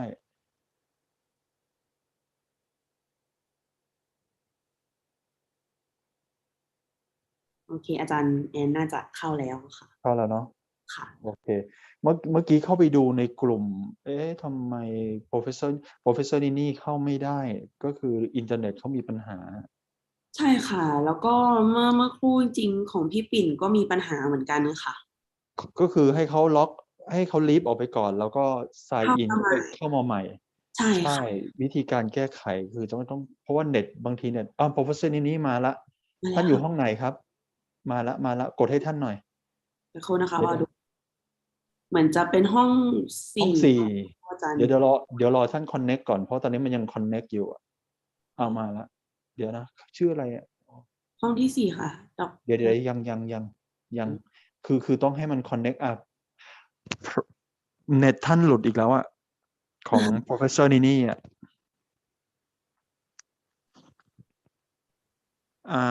professor นี่เจอละอาจารย์วาวลองแอดไซน์เข้าไปซิอยู่ห้อง4ที่ผมลองแอดไซน์ดูเนาะเอาว่ากดไปเมื่อครู่ค่ะอาจารย์กดไปแล้วใช่ไหมใช่ค่ะของอาจารย์จิรประภาอาจารย์อยู่ห้องไหนเหรอคะ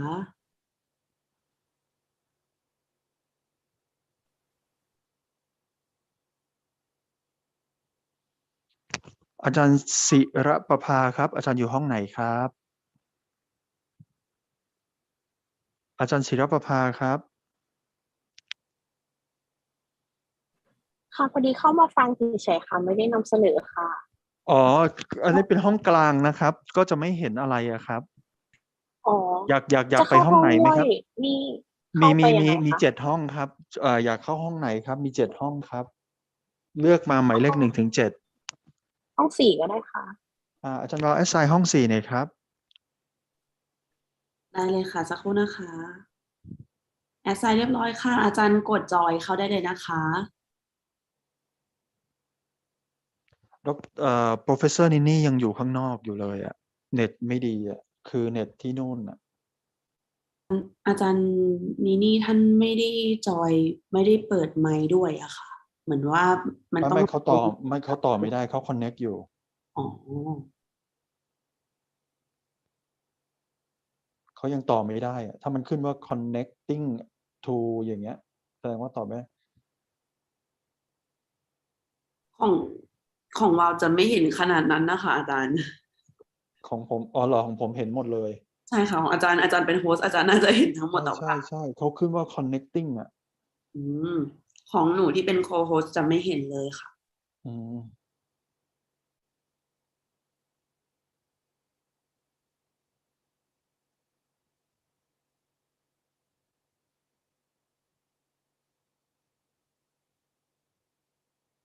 เนี่ยมาละห้อง4เขามาละ Professor นี่ต่อได้ละ assign ให้ไปหน่อยครับห้อง4แต่ว่า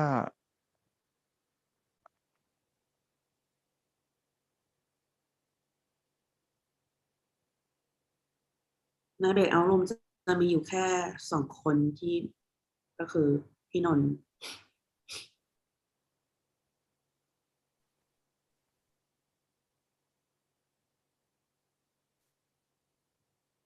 เนี่ยเขามาอยู่ห้องกลางอ่ะเขามาอยู่ห้องกลางอ่ะแล้วเขาต้องกดจอยอ่ะเพราะว่าเราส่งเขาเข้าไปแล้วแต่เขาไม่กดจอยอ่ะอาจจะต้องบอกเขาไม่กดจอยเข้าไปเขาไปอีกรอบแล้วเขาไปแล้วเขากดจอยไปแล้วโอเคค่ะตอนนี้ไม่เหลือใครละว่ามีคนมาใหม่วินมาถามเขาหน่อยสิWinmar do you hear me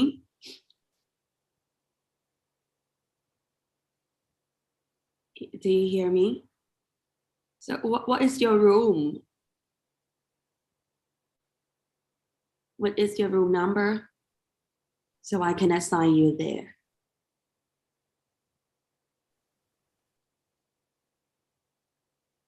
hello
Professor Winmar, do you hear me?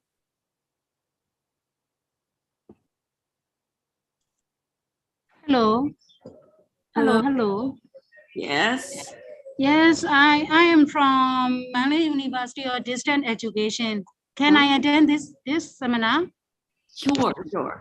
So yes. So what is your room or the room that you would like to join? No, I have no separate room. I am only as guest.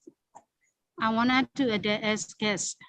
Okay, so there are seven. I am not Brensada. Yeah, but there are 7 rooms right now. So would you like to join which one? Room number 1 to room number 7. Number 1, what is number 1? Number 1. Oh, อาจารย์เอกคะ อะไรครับ And more, if possible, I wanna to attend science room, especially zoology and botany subject. psychology No, zoology, biology. or biology, right? Yes. I'm not sure we have a biology or not because this is for humanity and social sciences. Yes, I know. Some presenters are presenting, non-presenting, and they will be present with zoology subject from all right. MUD. And what's your friends friends code or what's your friends presenting room number? Did you remember that? Because if we don't know your friend's room, we cannot to assign because so many people in many rooms, you know. Yes, that's it. Okay. If you have to let us know a specific about what you want to joining in about which room number is preferable. Please check. Yes, please check the room number. Yes. Room number 3. Yes. I want to join room number 3. Number 3, right? Yes. อาจารย์มา room number 3 ครับ Okay ค่ะ Okay, thank you. 08 ห้อง 7 นะครับ Thank you for your accept. Yes, you please click join. Yes, please now I click can. join. Okay. Okay, all right. Thank you. 0028 ห้องที่ 7 นะครับ 0028 ห้องที่ 7 ถูกไหมเมื่อกี้ถูกไหมอ่ะ อ๋อไม่คนที่อยู่ตรงหน้าจอตรงนี้นะครับ0028นะครับอยู่ห้องที่ 7 นะครับ เดี๋ยวถ้างั้นผมจะออกไปเดี๋ยวผมจะไปโยกเขาก่อน please let me to go my room. Yes, I already assigned, so you can click join to join that room.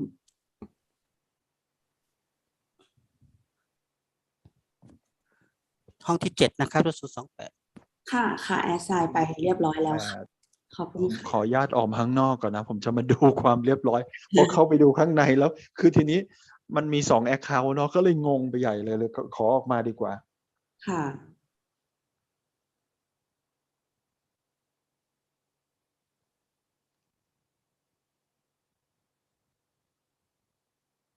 แต่ข้างในเขาก็โอเคกันนะไม่มีปัญหาอะไรกันมีเข้ามาใหม่อีกท่านหนึ่งท่านชื่ออะไรครับเนี่ยปริยาพัฒนกรอาจารย์จำห้องที่นำเสนอได้ไหมคะหรือว่าวันนี้อยู่ห้องที่ 5 ครับหมายเลขห้องที่ 5 นะครับปริยาพัฒน์นะครับรหัสโค้ด0011ครับห้อง 5นะครับอาจารย์วาวจัดการเลยครับเรียบร้อยแล้วค่ะอาจารย์กดจอยเข้าได้เลยนะคะอาจารย์ปริยาพัฒน์ก่อนกดจอยครับจอยครับกดจอยครับท่านอาจารย์โอเคครับผมขอบคุณค่ะ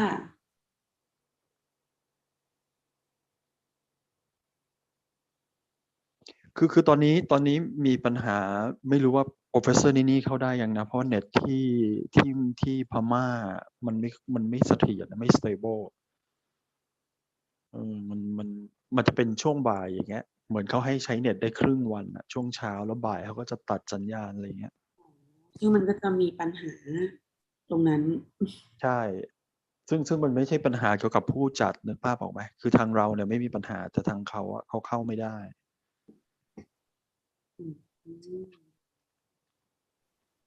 เพราะว่าเห็นอาจารย์นี้ท่านไม่ได้เชื่อมไมโครโฟนด้วยก็ปกติมันจะขึ้นทั้ง2 อย่างก็เลยงงก็ดูเมื่อเช้าที่ท่านพรีเซนต์ดิก็จะสะดุดมันก็สะดุดอ่ะอันนั้นดูออกเลยอ่ะสะดุดแบบกึกเลยอ่ะเห็นของเน็ตของจัสตินไหมล่ะไม่มีสะดุดเลยอ่ะใช่จัสตินจากอเมริกาไงเน็ตเขาดีอยู่แล้ว ก็อาจารย์อีกท่านหนึ่งอาจารย์มาร์คท่านยังไม่ได้พูดใช่ไหมอาจารย์ไม่ใช่อาจารย์สมิธใช่ไหมคะคุณแบบดร.ไมค์จะพูดในห้องหนึ่งครับพูดกับคณบดี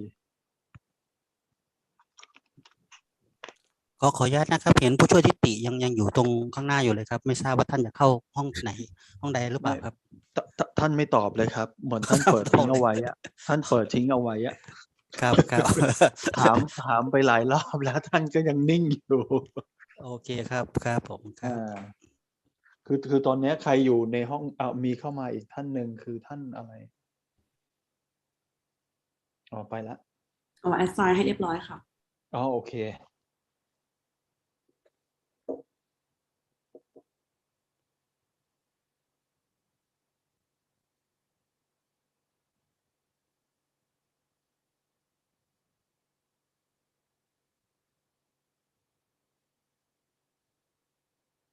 เราจะเข้าไปดูห้องย่อยเลยไม่กล้าเข้าไปเลยกลัวแบบมันมีปัญหาไงอยู่ข้างนอกดีกว่า คอยดูข้างนอก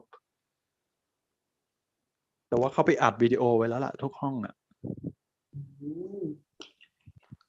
ว่าขออนุญาตถามนิดนึงค่ะทางเทคนิคเราเห็นตอนนี้คือมันขึ้นว่า Live on YouTube อย่างเงี้ยแล้วถ้าใครที่ดูทาง YouTube จะเห็นหน้าจอนี้หรือจะเห็นเฉพาะหน้าจอกลางครับเท่านั้นเลยใช่ไหมคะ ใช่ไม่เห็นแบบห้องย่อยยกเว้นว่า ไม่เห็นห้องย่อยยกเว้นว่าแอคเคาท์ที่ไลฟ์ที่ YouTube จะเข้าห้องย่อยหรือเปล่าคะอาจารย์หรือว่าไม่มีถูกครับ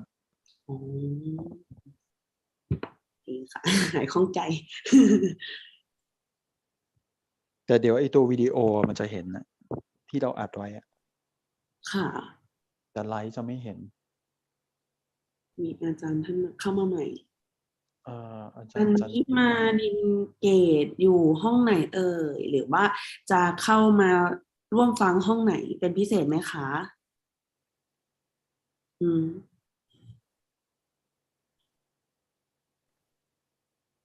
เปิดไมค์ได้เลยนะคะได้ยินไหมคะคุณจันอาจารย์คุณจันทิมาครับเปิดไมค์นิดนึงได้ไหมครับ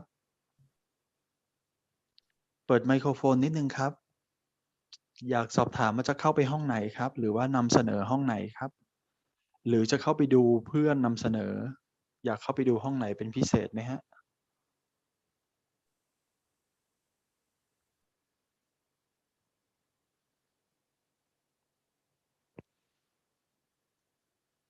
ทำไมเขาเงียบถ้าติดขัดเรื่องไมค์เปิดพิมพ์ก็ได้นะคะเผื่อติดขัดเรื่องไมโครโฟน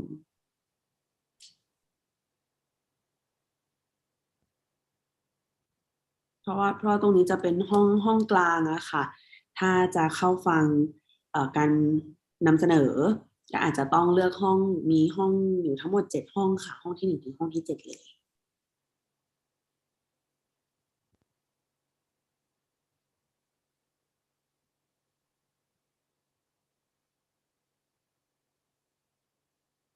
ห้องที่7แสดงว่าไมค์มีปัญหาอาจารย์เอาแอสไซน์ไปที่ห้อง7ครับเขาพิมพ์คุณจันทิมาพิมพ์มาแล้ว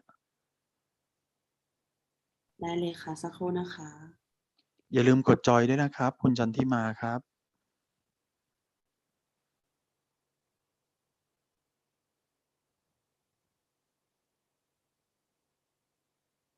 โอเคไปละ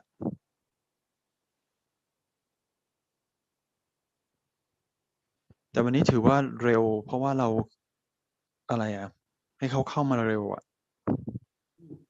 แล้วก็จะแบบว่าสื่อสารกันเร็วนิดนึงใช่เพราะว่าไม่งั้นไม่ได้ไงถ้าไม่เข้ามาตอนบ่ายครึ่งเที่ยงครึ่งเดี๋ยววุ่นกันใหญ่มือว่าก็ยังจะวุ่นวายอยู่ใช่ผมมันจะตายมือนี่เป็นระวิง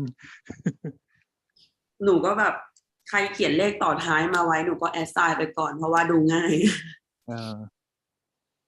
อาจจะแอสไซน์ชนกับอาจารย์ด้วยหรือเปล่าหนูก็ไม่แน่ใจไม่เป็นไรแต่วันนี้ถือว่าเร็วค่ะ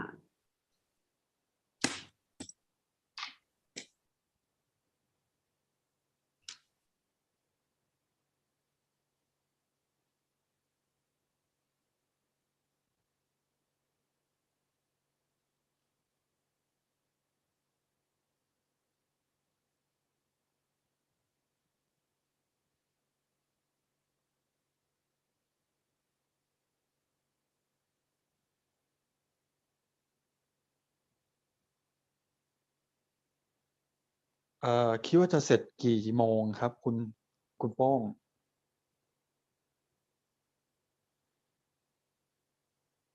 ลองคำนวณดูสิฮะประมาณกี่ชั่วโมงอ่ะห้องละ6เนาะ6แล้วก็20 นาทีใช่ไหมอยู่ประมาณน่าจะอยู่ประมาณสักบ่าย3นะประมาณนี้แหละครับบ่าย3เนาะครับประมาณบ่าย3น่าจะประมาณบ่าย3แต่ต้องดูคอมเมนเตอร์ด้วยนะครับไม่รู้ว่าท่านจะตรงนี้ครับจะยาวหน่อยใช่คือถ้าให้ไว้คือ5 นาทีต่อท่านนะครับบางทีท่านอาจจะยาวไปอีก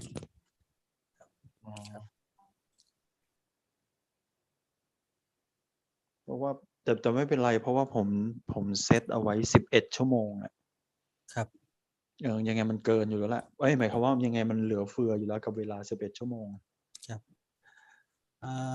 สอบถามอาจารย์เอกหน่อยครับคือวิดีโอที่เข้าไปอัดแต่แล้วห้องเนี่ย7 ห้องเนี่ยคือเอามารวมกันได้ไหมครับหรือยังไงหรือวิดีโอของใครของมันเลยวิดีโอตรงนี้นี่ผมก็กำลังคิดอยู่ว่ามันจะมาออกมาในรูปแบบไหนอ่ะครับคือผมเข้าไปอัดห้องข้างในเนาะครับพออัดปุ๊บเนี่ยทุกห้องมันก็จะโดนอัดหมดทุกห้องเท่ากันหมดอ่ะแต่ไม่รู้ว่าตอนที่อย่างเงี้ยจะทำตอนมันเอ็กพอร์ตออกมาไงนั่นแหละครับใช่เดี๋ยวเลยรอมันดูเอ็กซ์พอร์ตออกมาครับผมตรงนั้นแหละเราจะรู้แล้วว่ามันออกมาในรูปแบบไหนตอนนี้ยังตอบไม่ได้เพราะว่าปกติจะไม่ค่อยเข้าไปอัดในห้องย่อยโอเคครับผมครับผมครับขอบคุณครับ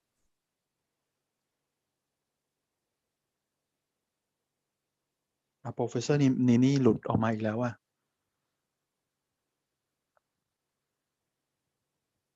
อาจารย์วาวแอสไซน์เข้าไปหน่อยครับได้เลยค่ะรอบนี้อาจารย์ต่อไมค์ได้แล้วห้องที่4ถูกต้องไหมคะอาจารย์ห้อง4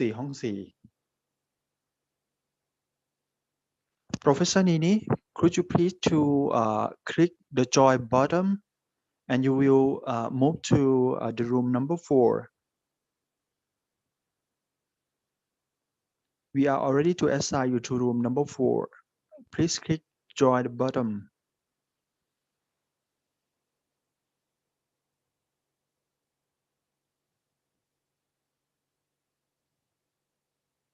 ไปละโอเค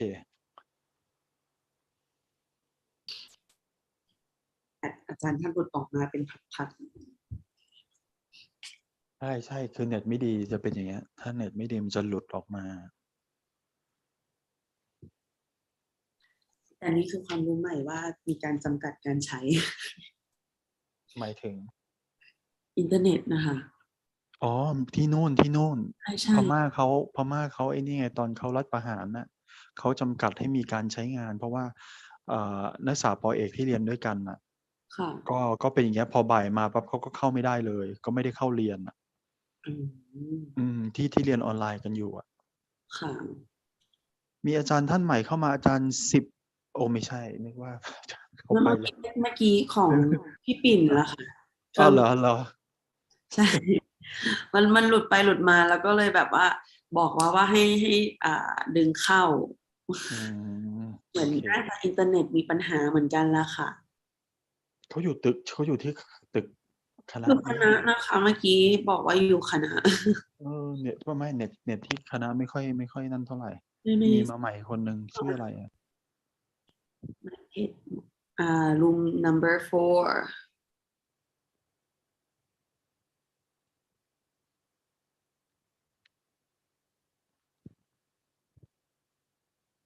เขาได้ยินเราไหมไม่แน่ใจคนที่เปิดไม่พอดีมันขึ้นว่า connecting อยู่ยังไม่ต่อแล้วเมื่อกี้หนู assign ออกไปแล้วใช่ไหมแล้วค่ะโอเคเข้าไปแล้ว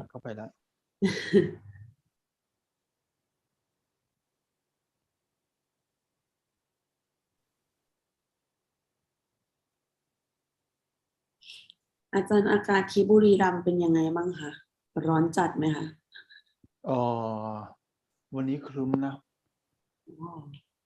วันนี้ครึ้มไม่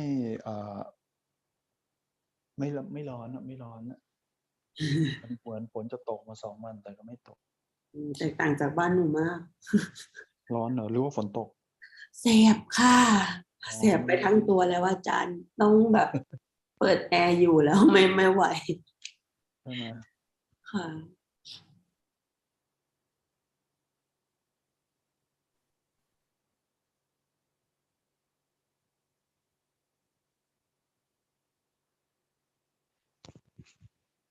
คุณโป้งครับ ครับผม อย่างนี้เราไลฟ์อยู่เขาก็จะได้ยินเสียงพวกเราไหมใน YouTube อ่ะ โอ้ชัดเจนครับผม ไม่ใช่ ตอนนี้ผมอยู่ช่องหน้า YouTube อยู่เดี๋ยวผมฟังอยู่ครับ แต่ YouTube จะดีเลย์กว่าซูมหน่อย สักประมาณครึ่งสัก 5 วิประมาณ 5 วิครับประมาณนี้ครับจันคุยอะไรก็ ต้องระวังหน่อยใช่ไหม ใช่มันถ่ายทอดสดด้วยไงครับ เราตัดได้ไหมตอนเนี้ยหรือว่าไง จั อันนี้คำถาม ตัดออก นะ ได้ คำถามนะ ตัดได้เลยครับ ถ้าเป็นห้องภาครวมอย่างเงี้ยครับผม มันเป็นห้องรวมอ่ะมันไม่ได้เป็นเข้าไปในห้องย่อยๆอ่ะครับ เพราะฉะนั้น จันตัดได้เลยครับ ผมสต็อปเลยเนาะ ครับสต็อปได้เลยครับ เราก็เอาแค่เป็นช่วงเช้าแล้วก็บ่ายมานิดนึงตอนที่เขาจะเข้าห้องกันอะไรให้มันดูบรรยากาศนิดนึงเวลาเราตัด ใช่ครับ มันจะได้ไม่เพราะไม่งั้นเนี่ยถ้าเกิดมีคนดูอยู่เนี่ยเราคุยกันเนี่ยเขาได้ยินหมดเลยเนี่ย ครับดีครับดีนะครับ มีคนดูคนเดียวเนี่ยผมดูคนเดียวนะครับ ครับ คุณเจมส์ครับอยู่ห้องไหนครับคุณเจมส์ กำลังจะไปห้อง 5ครับผม อาจารย์วาวช่วยแอดไซน์ไปห้อง 5หน่อยครับ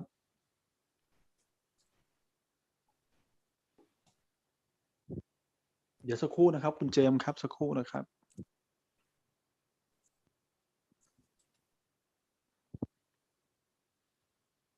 จันวาวอยู่ไหมครับ อยู่ค่ะแต่ว่าชื่อยังไม่เข้ามาอยู่ในตรงแอดไซน์อะค่ะของอาจารย์เจ อ๋อเหรอเดี๋ยวนะ อาจารย์หลุดออก ออก ไป ไปแล้ว อาจารย์ X ปิดสดตรง YouTube ก่อนครับผม ปิดก่อนเนาะ ผมปิดก่อนเลยครับ ปิด stop streaming นะครับ ผม โอเคครับ